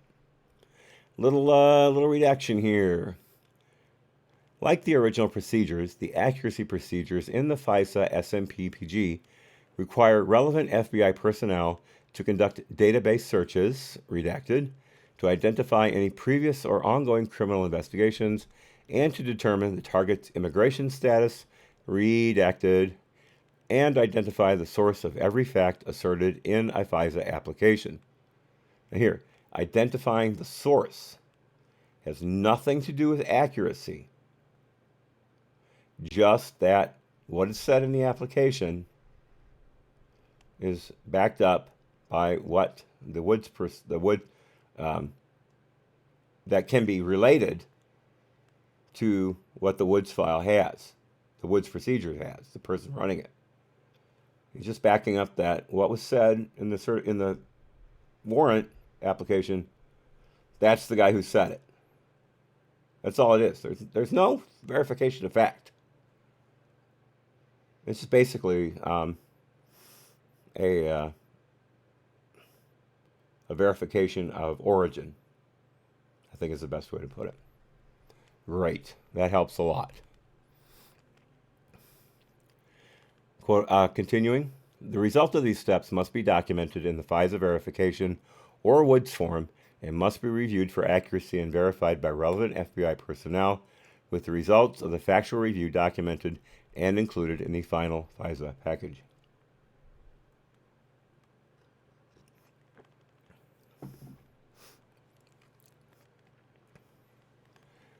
The FISA SMP-PG requires that the case agent who requested the FISA application create and maintain an accuracy subfile known as a Woods file that contains 1.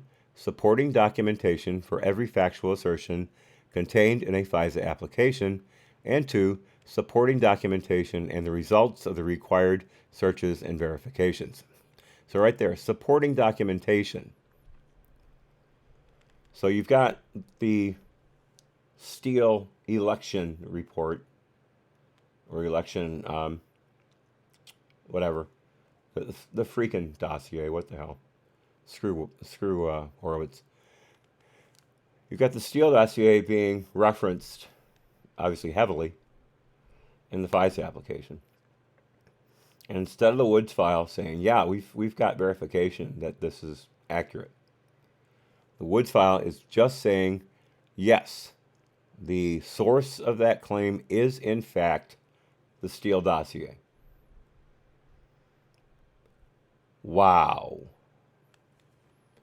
I can see how the FBI was really brought to heel.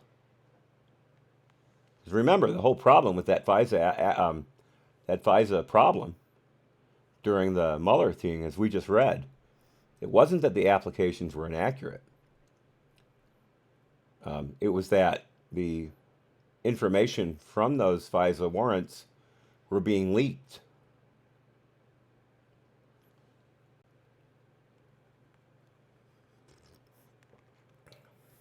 What does the Woods procedures got to do with that at all?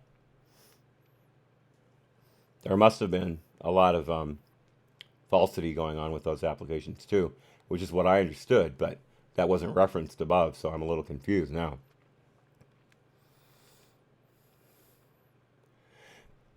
Continuing. The results of these steps must be documented in the FISA verification or Woods form and must be reviewed for accuracy and verified by relevant FBI personnel, with the results of the factual review documented and included in the final FISA package. The FISA SMP-PG requires that the case agent who requested the FISA application create and maintain an accuracy subfile known as a Woods file that contains... Did I already read this? Oh, God, I'm sorry. I already read that. My mistake, folks. My mistake. Let's see here. Let's go back to right here. This ought to cover it. The Woods file must include the documented results of the required database and CHS file searches, as well as copies of the, quote, most authoritative documents, close quote, supporting the facts asserted in the application. The FISA SMP-PG advises that while there is some, quote-unquote, latitude as to what documents meet this requirement, the case agent, quote, should endeavor to obtain the original documentation and or best evidence of any given fact. So see, you don't even have to have evidence of the fact. That can be omitted. It's an and or statement. You basically can get away with just having the original documentation if you can. It's still not even a requirement. Further, continuing, as described earlier in this chapter, where a FISA application contains reporting from a CHS, the Woods file must contain a memorandum, email, or other documentation from the handling agent, CHS coordinator, or either of their immediate supervisors, stating that 1. This individual has reviewed the facts presented in the FISA application regarding the CHS's reliability and background, and 2. Based on this review of the CHS file documentation, the facts presented in the FISA application are accurate. Now that's not what they said earlier about the Woods. But this, okay, I'm sorry. This is in regards to a CHS. This isn't in regards to the supporting facts for the application. This is in regards to a CHS. My mistake. King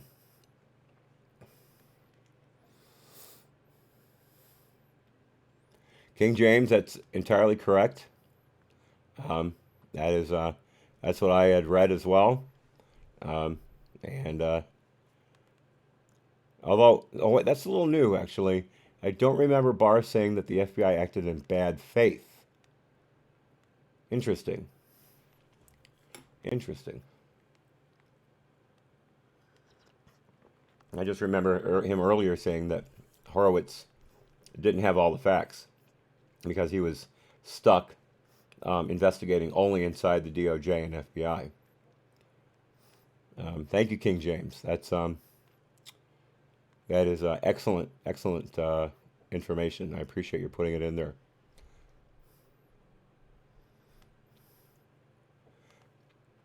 Bongino did talk about that yesterday, but that phrase, "bad faith," I think that's incredibly significant.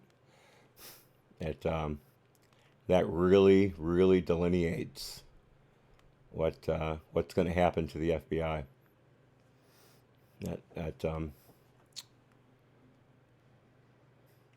that's not in the letter that he and Durham released yesterday. They just said, like I'm going to repeat myself, but they just said that Horowitz didn't have all the facts. But now, Barr, basically bad faith, that is going to hang out there and drive the left crazy as much as when he used the word spy. Barr has just rattled the cage of every leftist in the country with that phrase. That is a shot across the bow. If not a torpedo right in the engine room.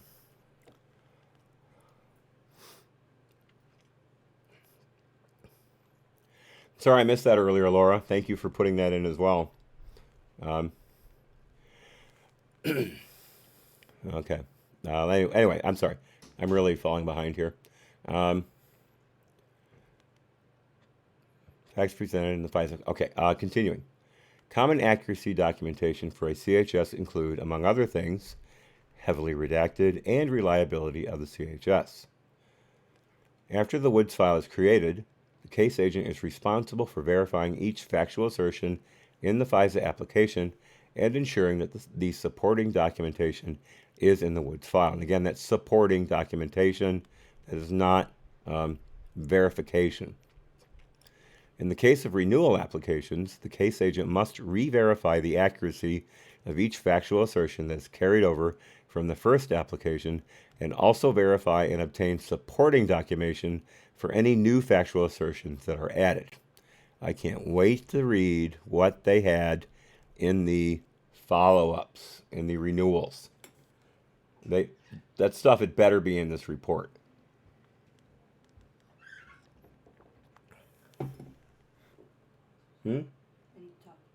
Oh, excuse me, folks. I have to step away for just a second. I'll be right back.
Thank you, folks. Picasso Knows has to step away.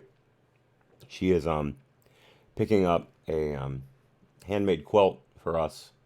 It was displayed as part of an art exhibition at our favorite pub here in town, and it originally had a no sale sticker on it, but we fell in love with it, and we basically talked the artist into naming a price, and I'll admit it was higher than I expected. but it wasn't too high. And I jumped on it right then and there. I didn't want her to have a chance to have second thoughts. So it is ours. It is a beautiful piece of work. I'll try to see if I can get you all an image of it. If not, put onto the screen.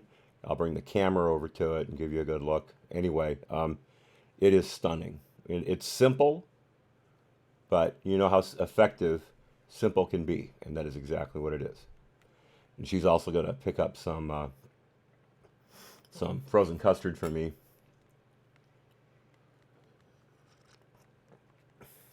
which, depending on how things go tonight, I may be consuming during the hearing tomorrow. Well, we'll have to see. I'm sorry if I wind up eating on camera. I know that can be disgusting, but to be honest, my back of my mouth around my throat is just burning like mad. And I'm going to have to take care of it as best I can. But enough about me. It is 10 minutes to 6 real time, 10 minutes to 5 central time. So we've got basically an hour to go. 2 hours before we're done. I'm right? Lizard Bites is in 2 hours.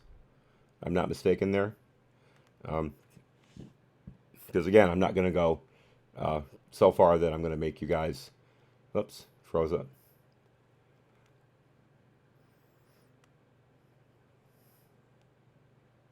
Still buffering. The bit diminution of quality, but we're going to be okay. All right, continuing. After the Woods file is created, the case agent is responsible. I already read that. We verify supporting documentation. Here we go. After the case agent completes this process, the agent signs the Woods form affirming the accuracy and documentation of every factual assertion in the application. That's not how the Woods form was described yesterday. It did not say that accuracy of assertions were part of it. It just said that accuracy of the of who said what was part of it. Interesting. That makes a lot more sense, but I'm getting mixed signals here because I think I just read earlier that that's not part of it. Come on, Horowitz, get your shit together. Affirming the accuracy and documentation of every factual assertion in the application. The case agent then submits the Woods form and Woods file to his or her SSA. The SSA is responsible for reviewing the Woods file and confirming that it contains supporting documentation of every factual assertion in the application. Okay. After the SSA completes this process, the SSA signs the Woods form, and then the Woods form, but not the Woods file, is transmitted to headquarters. As described previously, one of the responsibilities of the headquarters program manager is to verify any factual assertions that require headquarters verification and provide supporting documentation for the Woods file. Okay, what is a factual assertion that requires headquarters verification? I would like to know that. Continuing.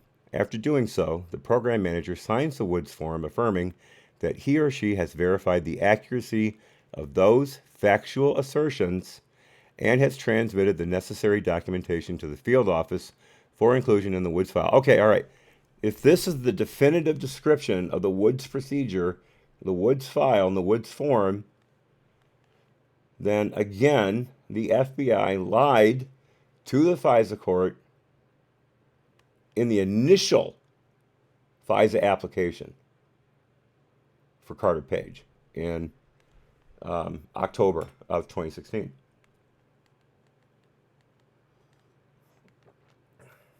They lied.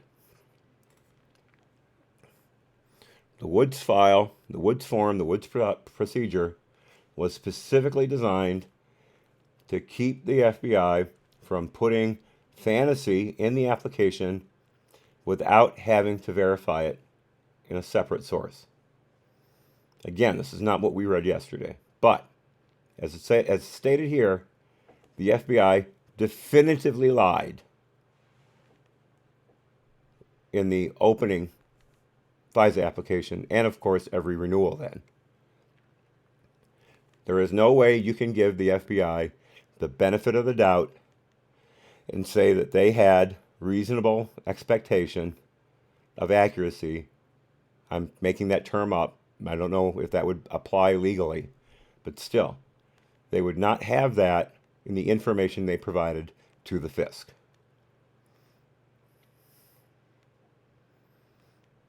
And this is just the dry stuff here. We're not getting into the actual omissions, mistakes, etc., the euphemism that Horowitz uses to describe the complete mendacity of the FBI in these applications.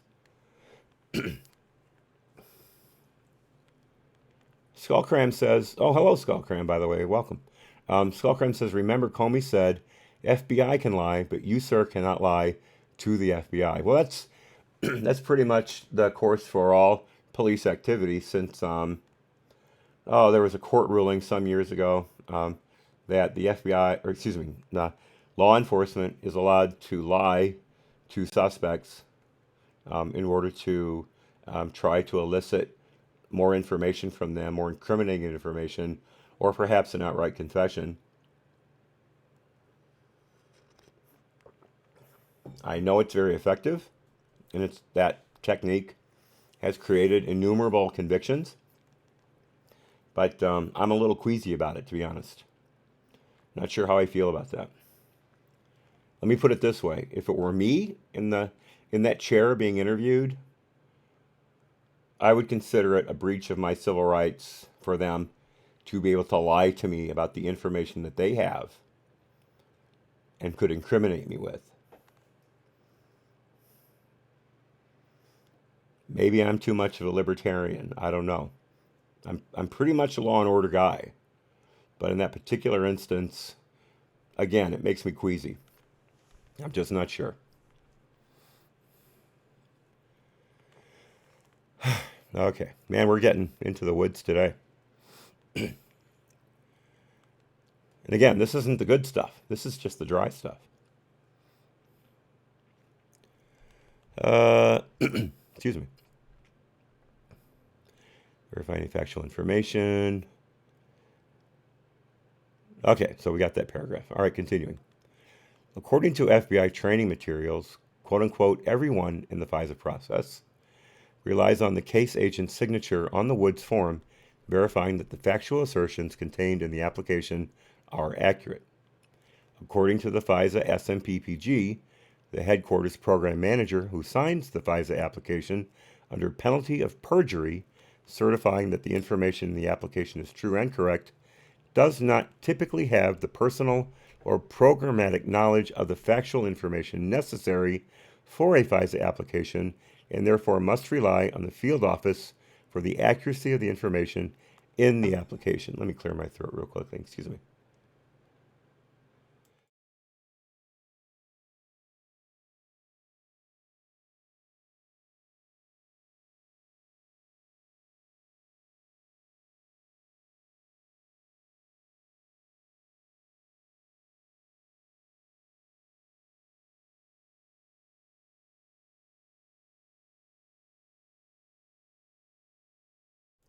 This is insane.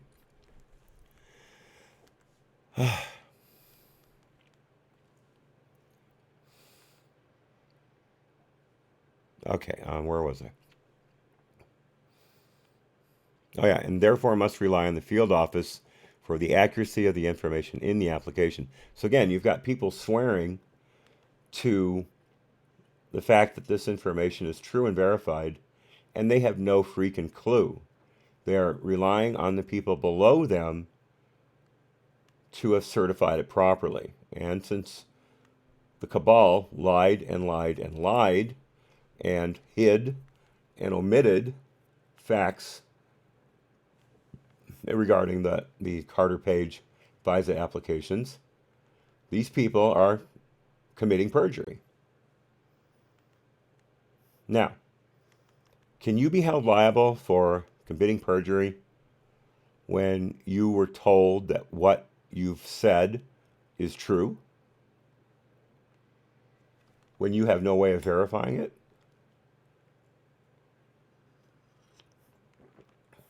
That's a conundrum for the courts. Ray, send lawyers guns and money.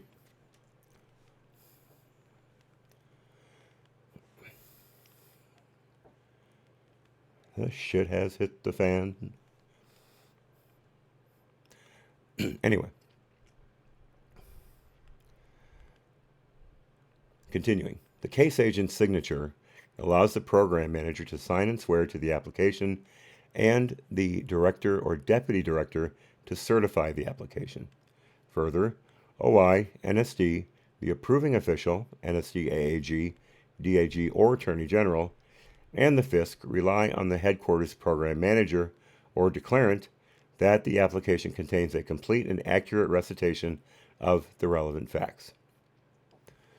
The FISA SMP PG states that information in a FISA application that cannot be verified as true and correct must be removed from the application, or the entire application must be delayed until the information is verified and the verification is documented. So once again, blowing a complete hole in the narrative that at least the original FISA application against Carter Page was correct. That is a complete and total falsehood. Continuing. According to FBI and NSD officials, in the case of information provided by a CHS, the verification process does not require that the FBI establish the accuracy of the CHS's information before that information may be relied upon in a FISA application.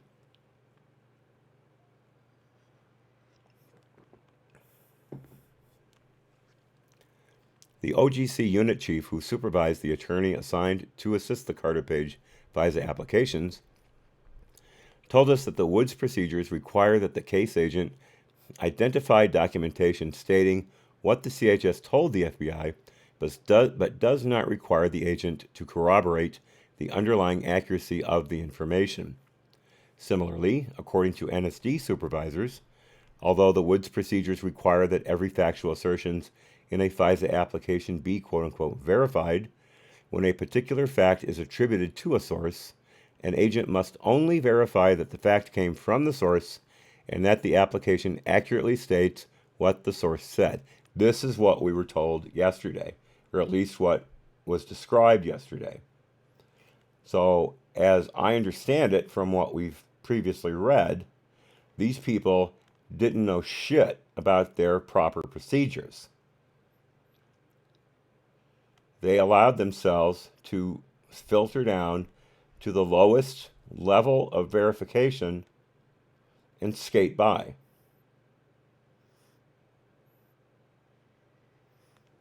So everyone who signed the Wood cert lied.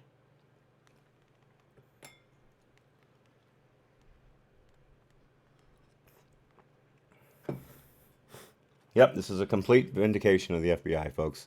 James Comey was right. Thank God for James Comey. Super patriot. I hope his book sold 2,000 copies. I swear. Sorry, bitter. Continuing. The Woods procedures do not require that the FBI have corroboration from a second source for the same information. According to the deputy AAG who had oversight over OI at the time of the Carter Page FISA applications, the FISC is aware of how the FBI quote-unquote verifies information that is attributed to a CHS, and the court has not requested a change to their Woods procedures. Further, I'm projecting. Further, NSD officials told us that in all instances, a FISA application will include an FBI assessment of the reliability of the CHS's information, which may come from factual corroboration or, in the absence of factual corroboration, from information about the CHS's general reliability. Section 4, Ethics Regulations. Government ethics regulations, specifically those providing guidance on conflicts of interest, pertain to the events discussed in Chapter 9 concerning Department Attorney Bruce Orr.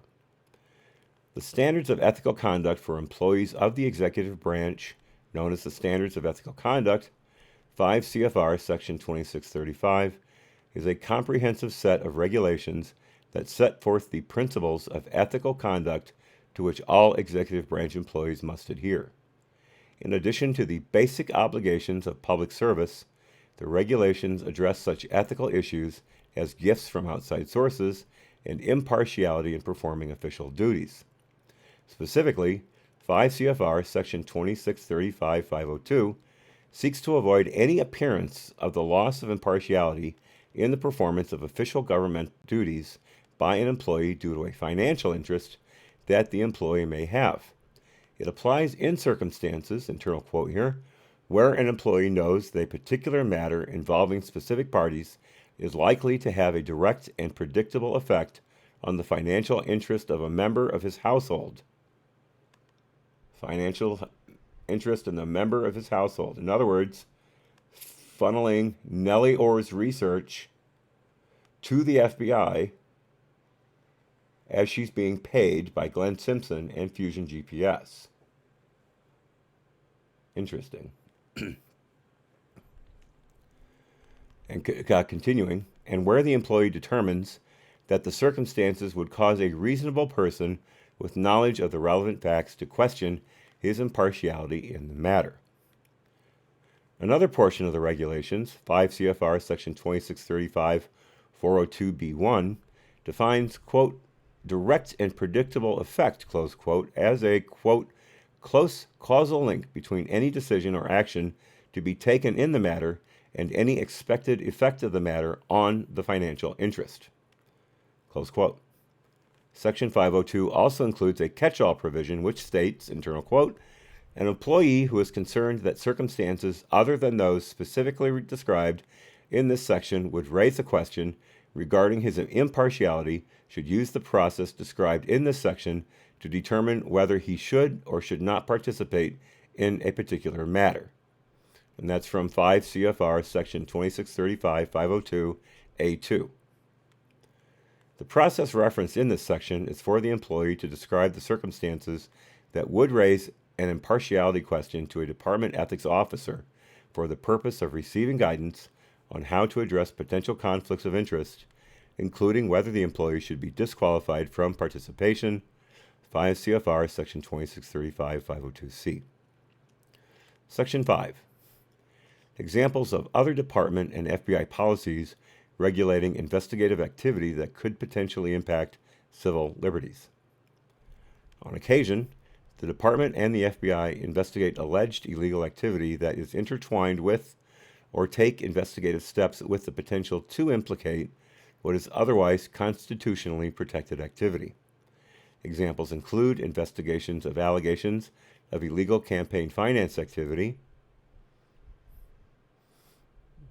Yeah, but you wouldn't create a FISA application to look into that. Would you? Would you?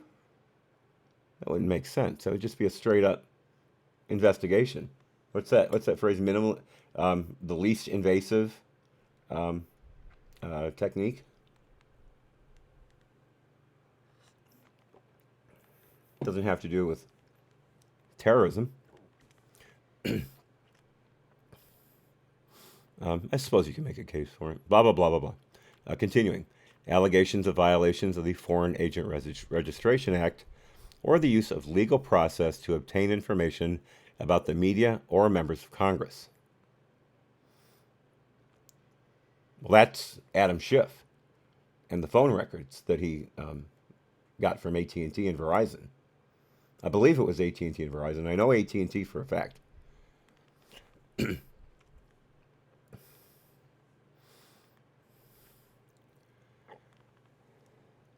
Oh, thank you, Laura.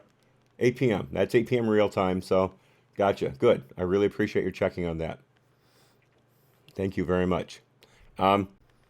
If I start to go get real close to the time, those of you who are still here, if you would please hit me with a banner, so I'll see your message, and I'll be aware of the time. That would be a great help. I'm not checking the time as often as maybe I should. So yeah, if you could banner me, that would be a wonderful, wonderful gesture on your part.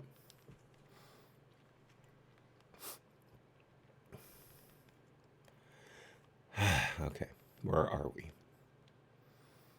Member of Congress. Continuing, the department and the FBI have promulgated specific policies intended to ensure appropriate oversight of and accountability for many of these investigative activities. Some of these policies, such as the notification requirement described above for a sensitive investigative matter, applies to the Crossfire Hurricane investigation. Some of these things that have been repeated multiple times, I'm not going to bother with the quotation marks anymore. We know what they are. There's no need to keep drilling that down. By the way, I do all these quotation marks and internal quotes kind of things for the people who are just listening, so they don't get lost in what's being said and how it's being said. I know you guys can read it, but like I said, I'm trying to do it so everyone has a good picture of what's going on. I don't want to leave anybody out, so because some people just can't sit here and read along with me. That's totally understandable. I don't expect them to. I try to make the stream legible, so people can read it on during the stream or during a replay. But I know some people just like to listen, so hence all the punctuation. I should have explained that from the start. So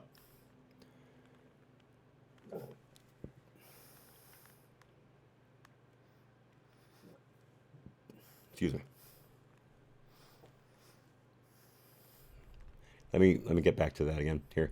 Some of these policies, such as the notification requirement described above for a sensitive investigative matter, applied to the Crossfire Hurricane investigation.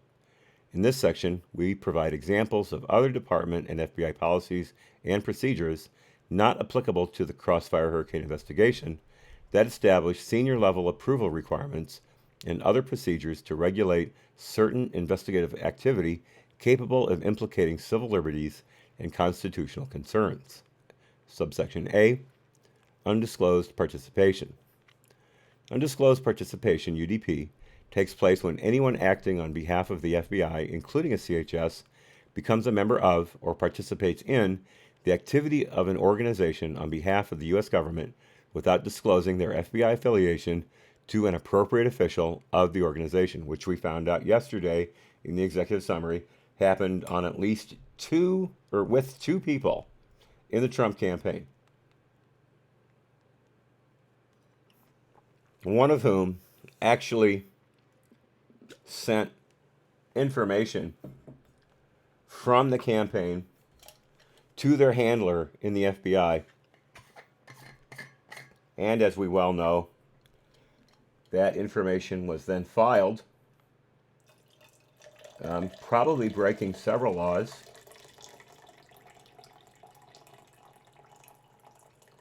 I'm guessing, but seems to me that wouldn't be too far-fetched. Because again, that's protected First Amendment activity. And to have someone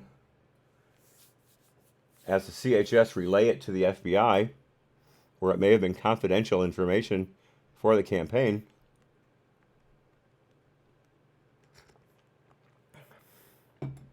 that's freaking wrong. As we were saying, a CHS who participates in an organization entirely on his or her own behalf and who is not tasked by the FBI to obtain information or undertake other activities in that organization is not engaging in UDP, regardless of whether the CHS volunteers information to the FBI and regardless of whether the CHS's affiliation with the FBI is known. Wait a minute. Regardless of whether the CHS volunteers information to the FBI? That's spying, isn't it? Isn't that spying? How can that not be UDP? Hey, kitty cat, how are you? Missed you. That's Lucy. Better not come up here. You ruin everything. Wow. I'm getting so confused by this stuff. It seems as if they're just making up the rules as they go along.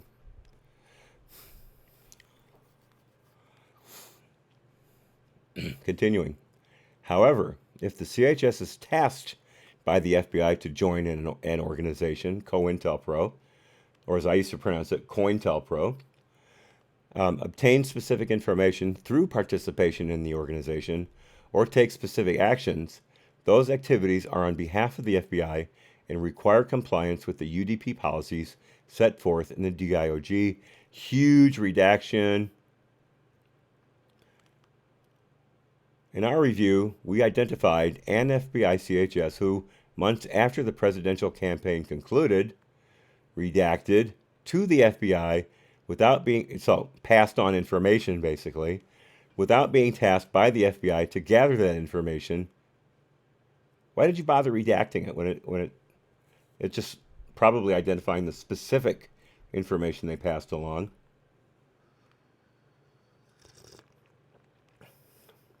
David Von Kettering could drive a truck through that loophole. Well put, sir. Very well put. No. Down. Down. Sorry. Down. What the hell? What's going on here? All right. Sorry. Some things were not where they were supposed to be. Without being tasked by the FBI to gather that information or directed by the FBI to participate in the campaign, then why did they hold on to the information that they were given? Why did they file it?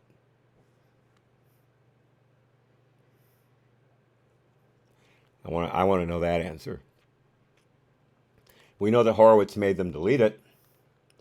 It said so in the executive summary.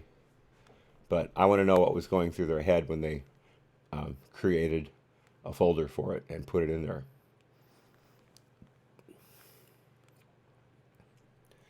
Continuing.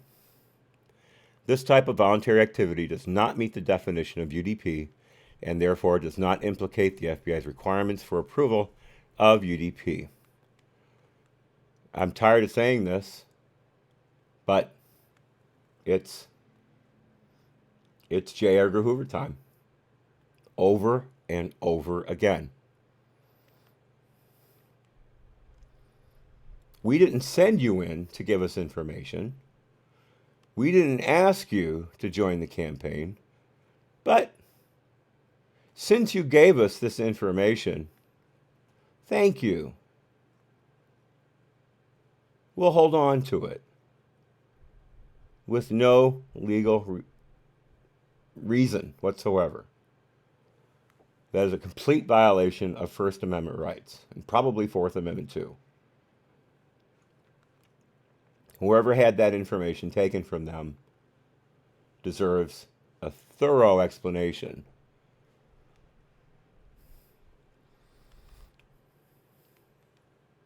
My God, this is not the Durham report, folks.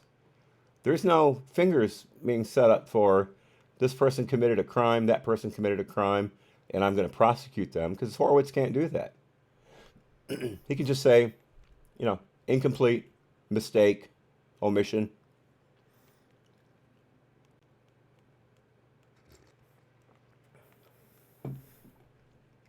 He can do referrals, like Kleinsmith, the attorney who changed that file on Carter Page from being basically an agent of the CIA to not being an agent of the CIA. He's referred for criminal prosecution. But for the most part, Horowitz is just saying, they didn't follow the rules. But what are you going to do? Uncle Bobbity spells corruption, Cruuption. I wish I could do the Aretha Franklin impression on that. It deserves it. Oh, David, she's not a poor kitty. She's fine. It's just when she gets up on the table, she turns off the microphone. She screws up my headset settings. She sits on the USB strip and knocks out my mouse or my camera. It's just a disaster. So none of them can get up here. And I finally have something in place on top of the PC to keep them from turning it off when they jump up on it. So remember, the power switch is on the top of the damn thing, not on the side where it should be. I love this case. It's an NXZT. It's a wonderful case. It's just beautiful. And the functionality of it is incredible. But I'm not happy where that power switch is. Blah, blah, blah, blah, blah. Subsection B, investigative activities concerning members of the news media, White House, and executive branch personnel, and members of Congress. The Department and the FBI have policies to ensure appropriate oversight and accountability for investigative activities involving members of the news media, White House personnel, and members of Congress. Yeah, and the Obama administration broke every one of those policies, spying on the AP, tapping their phones, tapping the phone of James Rosen and his parents, for crying out loud. Prosecuting whistleblowers, prosecuting more whistleblowers than any previous administrations combined. IRS, he weaponized the entire federal government. But there are rules. Good to know. Was he held accountable for breaking any of those rules? Did the press hold his feet to the fire? Remember when, what's his name? The reporter from CNN, the pure vacuum head, who was nothing more than a good haircut and a decent voice. What's his name? I'm so glad I've forgotten him. The one who jostled with the White House aide with the microphone. I can't remember his name. Anyway, remember when he got his credentials pulled? It was his hard pass that was pulled. He was not barred from the White House press corps. It's just that every time he showed up at the White House, he had to be checked by the Secret Service before he was allowed in. A lot of people say he was barred from reporting on the White House, and that is completely inaccurate. Jim Acosta. But he got his hard pass pulled, and not only did all of the left media rally behind him, but Fox rallied behind him. Fox stood up for Jim Acosta. And what happens when Michael Knowles says a truthful statement about Greta Thunberg, or Thurberg, whatever the hell her name is, where he called her a mentally ill child, and she is diagnosed with several mental illnesses and has those known to the public? He is barred from Fox, and no one said a word. No one. The right media, the right side, the conservative, whatever you want to call it, media, eats its own in order to appear to be fair and balanced to the left. The left pulls stuff like that. Nobody says a word. Joy Reid and her blog, with all those homophobic statements on it, where she said it was hacked, and she went to the FBI to have it looked in. Both were lies. Nothing. She wasn't suspended. She didn't take a sudden vacation. No one called for her advertisers to walk away. Nothing. Tucker Carlson makes a statement, a true statement, about the trash that illegal immigrants leave behind on their trek across the border and through the desert. with video, with B-roll of actual huge dumps of garbage at their staging points. And he says that they're making the country dirty. It is immediately ripped around, taken out of context, and it is said that Tucker called immigrants, not illegal immigrants, immigrants dirty. And a screaming campaign is launched to get advertisers to walk away from his program. Tucker, to his credit, said, F you.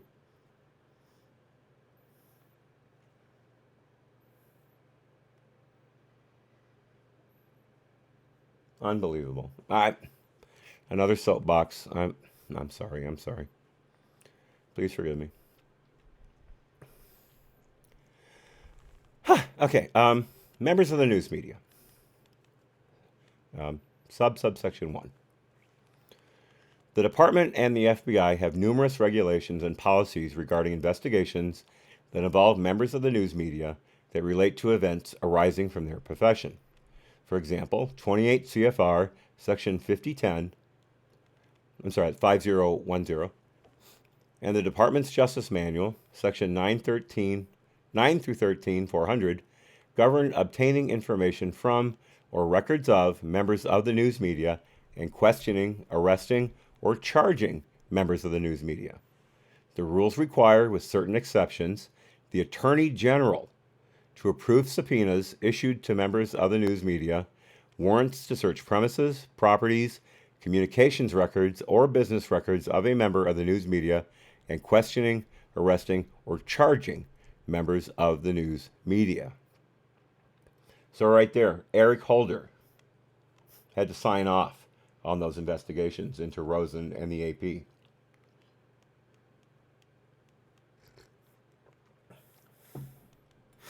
Only AG ever to be held in contempt of Congress.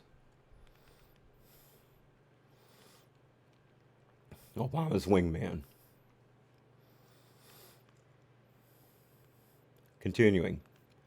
Pursuant to DIOG Section 185931, FBI agents must obtain higher level authority, consistent with 28 CFR 5010, when seeking the issuance of a subpoena for records relating to members of the news media.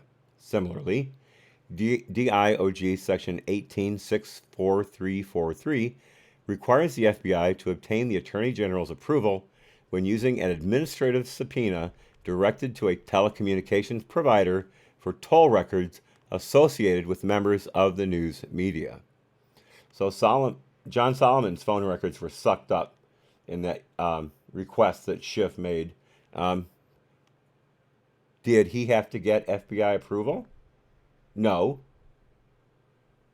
No, he's the head of a congressional committee. He has subpoena powers. Here's my problem.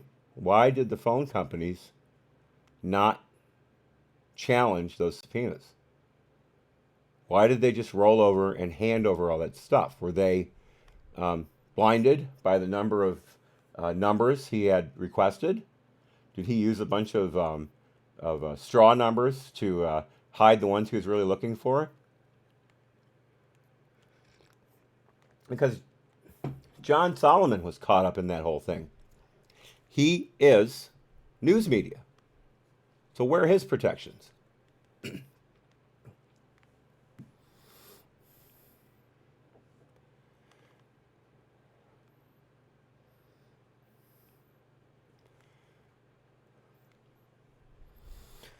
Okay, sorry. That's a good point, Skull Cram. What other mischief was Obama administration up to? Yeah, we do only know the tip.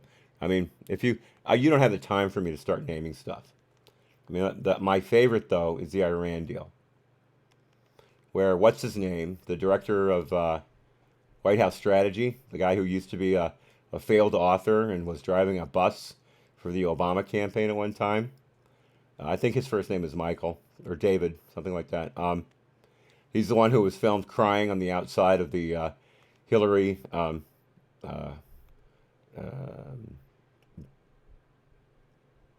damn it. I want to say inauguration ball. Her campaign uh, um, election party. He was on the steps crying. He's the one who crafted the message to the American people that we were dealing with moderate Iranians, and um,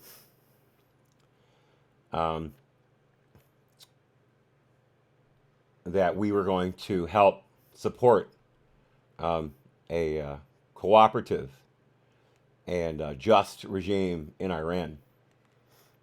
And they knew it was a lie. There was no such thing as a moderate Iranian. Not David Axel, maybe David Axelrod, maybe. That does sound close. That does sound close.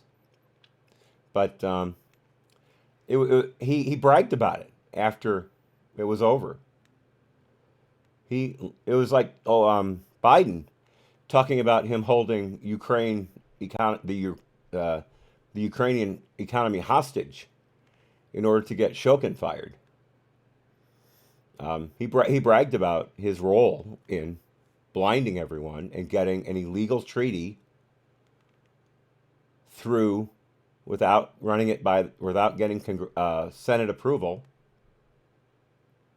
Now McDowell doesn't sound right either. I don't. Damn it. Forget it. Forget it. The name isn't important. The fact is, Obama had this guy who pulled the wool over everyone's eyes deliberately just so we could give the Iranians $158 billion.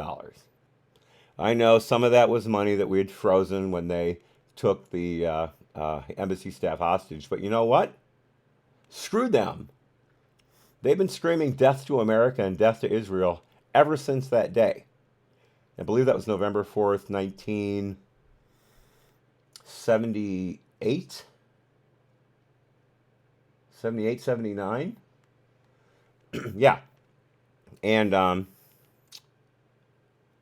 what the hell? Why should we give them that money back? But we do. We give them the money back, and now, for a couple, 3 years, they were able to sponsor terrorism all over the Yemeni civil war. That's an Iranian proxy, the Houthi or Houthi. Anyway, those are Iranian proxies. There was no popular uprising in Yemen. It's state-sponsored terrorism. And the poor Saudis are fighting them off. I'm not saying it's a pretty war. I'm not saying necessarily the Saudis are acquitting themselves well, but they're fighting to keep Iran off their border and infiltrating their country with more of this stuff.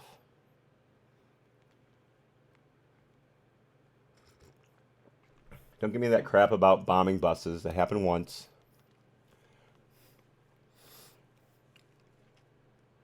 Hootie and the Blowfish. Skullcram is exactly correct. Iran did kill Carter's second term. If he had been able to pull off Operation Eagle, if that helicopter had not clipped the fuel truck that was fueling that C-130 and caught everything on fire and killed, God, what was it? It burned to death, like 8 people, 8 soldiers, 12 soldiers. If that had been pulled off when they were still keeping the hostages in one place, Carter would have sailed to a second term. But they fucked up. It was a night operation in the desert. We weren't used to operating that way. Mistakes were made. And after the debacle was shown to have happened, the Iranians split up the hostages. So there was no way to get them back at all. We had a chance. I'm very sorry for the loss of life. That was horrendous. That's a horrible way to go. Thousands of miles away from home, in the middle of a fire. But basically, Carter's presidency went up in flames that night. Houthi. Thank you, Uncle Bobby. All right. We're never going to get through this if I don't shut up.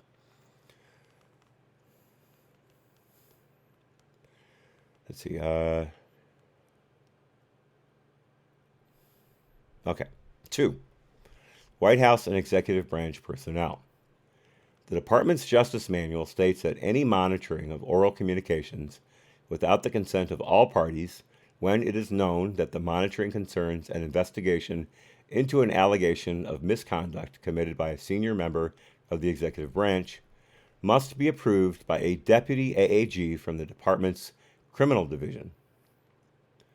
DIOG Section 185647 states that an 8675309 states that an FBI agent may only initiate contact with White House personnel as part of an investigation after consulting with the FBI OGC and obtaining SAC and appropriate FBI Assistant Director approval. 3. Members of Congress and their staff. The Department's Justice Manual states that any monitoring of oral communications without the consent of all parties, when it is known that the monitoring concerns an investigation into an allegation of misconduct committed by a member of Congress, must be approved by a deputy AAG from the Department's Criminal Division.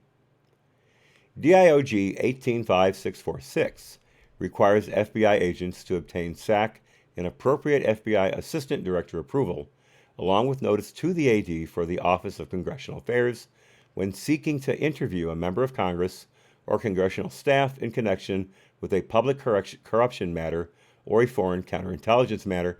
Let me back up here just for a second. I read number 2 without even thinking about General Flynn. Any monitoring of oral communications without the consent of all parties, when it is known that the monitoring concerns an investigation into an allegation of misconduct committed by a senior member of the executive branch, that's Flynn, must be approved by a deputy AAG from the Department's Criminal Division. Does anybody know if that actually happened? Because as far as I understand it, Comey decided on the fly to send Strzok and what's his name after Flynn. I don't remember there being any Department of Criminal Division approval for that interview. Excuse me, for that interception of his conversation with Kislyak. Is it okay because it was an incidental collection of communications? Because Kislyak's always under surveillance? I don't know. It's kind of a mind bender. But again, General Flynn was unmasked illegally. It's all fruit of the poisonous tree. I can't believe he's still fighting for his life. Okay. All right. And that is chapter 2. We made it. We made it. All right. Now we're getting into the good stuff. Remember, that was the dry stuff. Now we're getting into the actual meat of the investigation. It's going to be fun from here on out.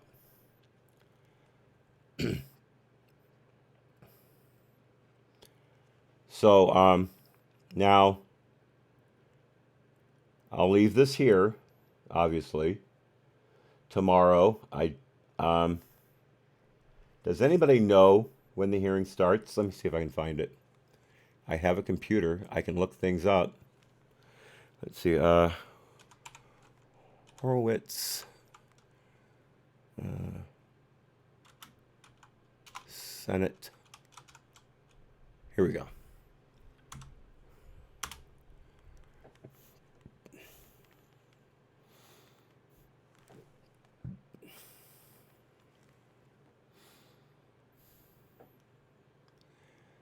Let's see here.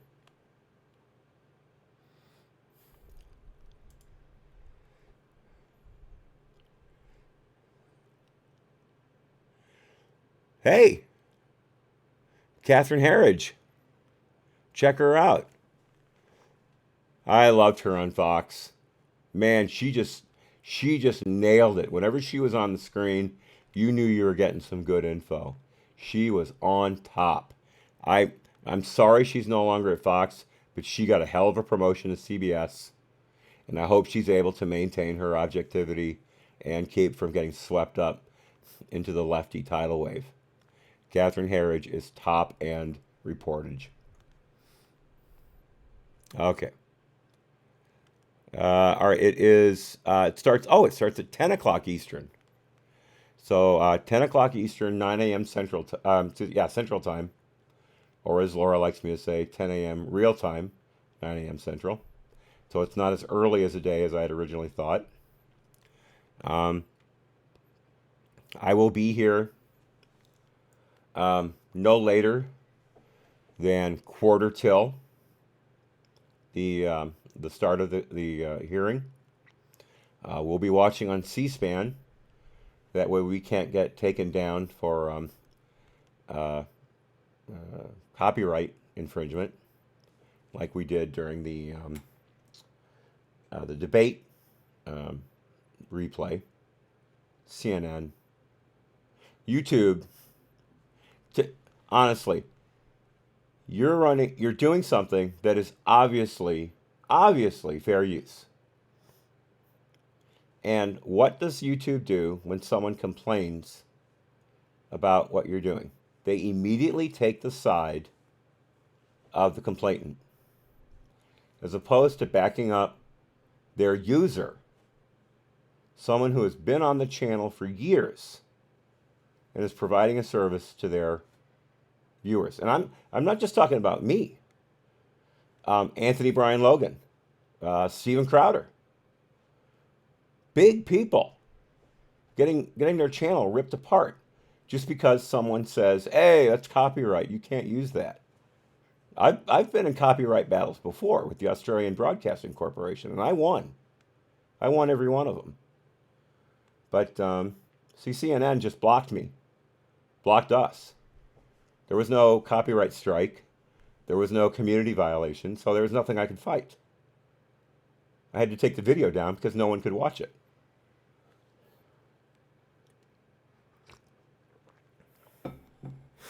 Unbelievable. So again, we'll be watching C-SPAN. So we'll be safe, and it'll be fun. It'll be fun. I'm looking forward to being here with y'all, and I'm really looking forward to the testimony. It is gonna. Remember, you had Schiff in the basement with not one factual witness, except for Sunderland, who refused to go along with Schiff's narrative, even though Schiff pushed him something like 4 or 5 times. Sunderland refused to back down. And then finally, under questioning from, the Ohio Congressman Turner,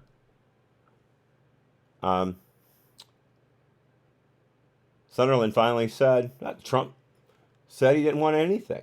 He said on the phone, he said, no quid pro pro, I don't want anything. Tell Zelensky to do the right thing.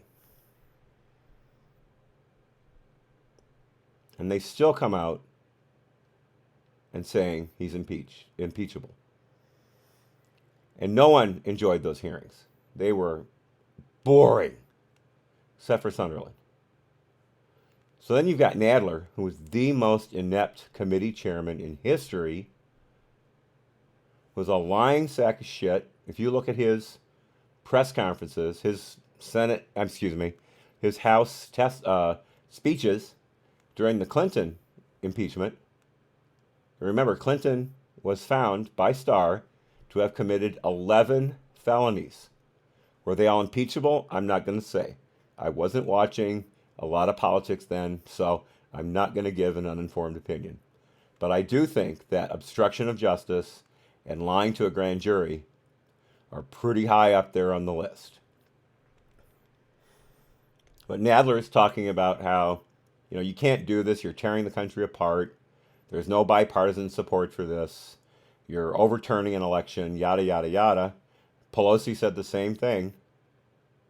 And now they have a complete one-sided process to railroad Trump, and no one is there to defend him. The ACLU has given up all credibility. They are now not even a shadow of their former self. It is an empty husk.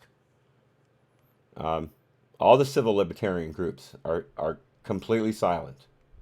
Alan Dershowitz is the only person who's not a Republican who is standing up for Trump. And he has been from the very beginning. By the way, if you didn't see the Dershowitz interview with Mark Levin on Life, Liberty, and Levin this last Sunday, check it out. Go to your Fox account, look up shows, and look for Life, Liberty, and Levin.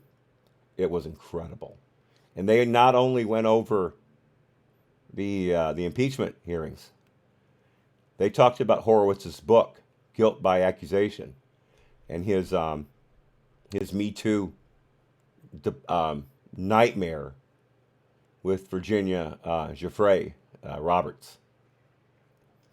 I think she's a sympathetic person. I think she has a case against Ghislaine Maxwell, but it looks like, from everything I've seen, that she lied through her teeth about Dershowitz. And that really knocked her down a few pegs in my view. She not only has nothing on him, he has everything in his favor, including her lawyers on tape saying that she lied and that they had nothing on Dershowitz. Yet, when they file on Dershowitz for sexual assault, and Dershowitz says, I talked to these guys and they said they had nothing, they sued him for defamation of character, for exercising his First Amendment right. It's cost him $1 million so far in defensive fees. And it's not over yet. But he's getting it back. He's getting it back.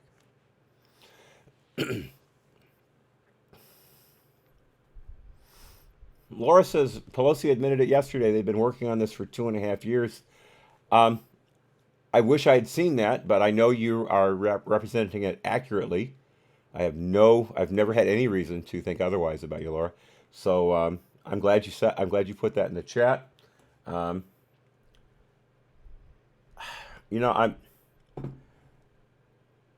keep going back and forth. I know I'm keeping you guys. I'm almost done. I swear I'm almost done. I keep going back and forth on what should happen in the Senate. Part of me says, bring it to the Senate, vote on it immediately, and sweep it away. Show how completely bogus this entire process was, and not give them the time of day. That was my first take on it. But I have also thought about making it very painful for the Democrats. Bringing in Schiff, bringing in Pelosi, bringing in Nadler, bringing in Biden, both of them, and most importantly, bringing in the fake whistleblower. How can an anonymous person have the ability to impeach a president? How is that possible? And that's where I'm coming down right now, honestly, is to just rip the Democrats to shreds, keep Klobuchar and Booker and Warren from campaigning, and Bernie from campaigning, until this trial's over. Let them be sitting in Congress when the Iowa caucus is called. I'm sorry, sitting in the Senate. Make John Roberts earn his pay.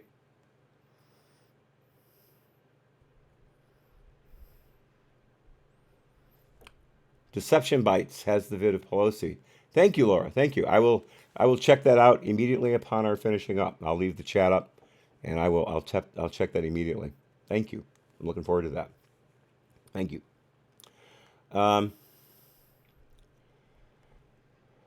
Uncle Bobby with a song. Umaga, Umaga, I support Trump and MAGA is the way. When he runs again, it'll be Kaga all day. Since Hillary lost, I've been laughing all day. From Richie Valenzuela. Ah, very nice, very nice.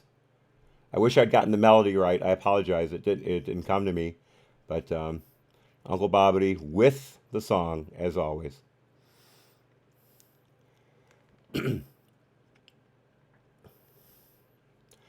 SRS 4859, making it painful. Look at Bill Belichick at the Patriots. They got caught again taping coaches' calls. He's done so much crap and gets away with it. Take the Dems down, period. Echo it around the world. Yeah, that's as good an argument as I've seen SRS 4859. I tell you, that is as well put, I think, as anyone could do. That nails it. I am tired of the Republicans playing fair. And this is what I see Lindsey Graham wanting to do. Lindsey Graham, for the most part, can be a class act. He'll get his hackles up when there's an injustice. But he's more than willing right now to sweep this whole thing under the rug when it comes to the Senate. Assuming Pelosi doesn't lose 18 of those swing state congressionals, the first termers. Assuming. There is a chance outside, but there is a chance she doesn't get the votes. She's weak right now in the caucus.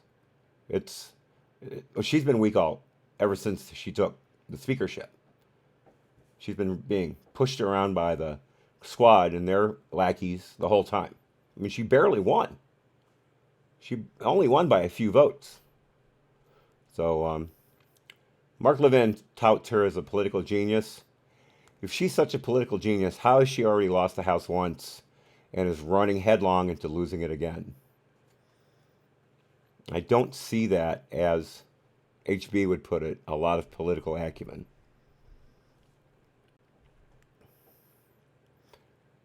The only smart thing she's done this whole time is put Schiff in charge of the initial investigation and make Nadler as vestigial as possible. But even that was a stretch. But no, I want the Republicans scorched earth. It's one of my favorite HBO movies ever, called Barbarians at the Gate, which is an incredible book and must be read. It's about the hostile takeover of Nabisco by some, what do they call them back in the day? Basically corporate raiders. There's one scene where the two guys who are looking to take over Nabisco were talking, and the first one had been to a meeting with the Nabisco board, and they had treated him very badly, and really, really shitting his Wheaties. And so he comes back to talk to his partner, who I believe was also his brother. Can't remember the name of the actor, but he's a very well-known character actor. You'd recognize him immediately. But the brother says, this is what happened. What do we do?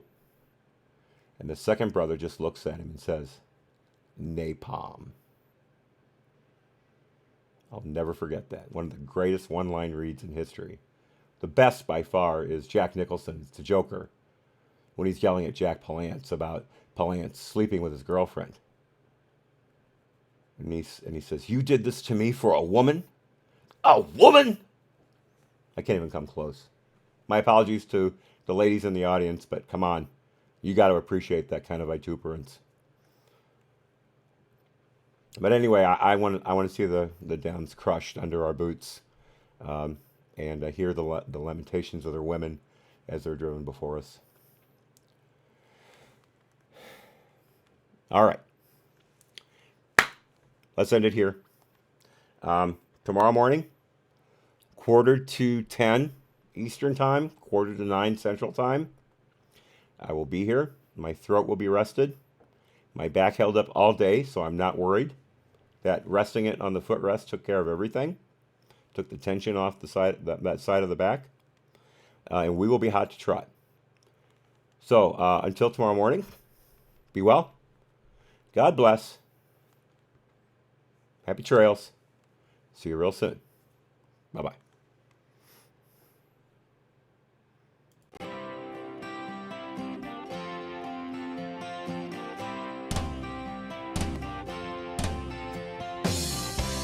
I hope I learned something. I hope I learned something. I hope I learned something from the stormy seas, from the brightest days, from the darkest nights, from the sunny days.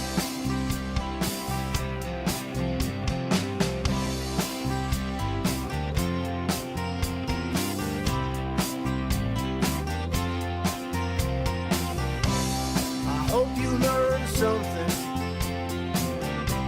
I hope you learned something. I hope you learned something from the stormy seas, from the brightest days, from the darkest nights, from the sunny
hope we learned something. I hope we learned something. I hope we learned something from the stormy seas, from the brightest days, from the darkest nights, from the sunny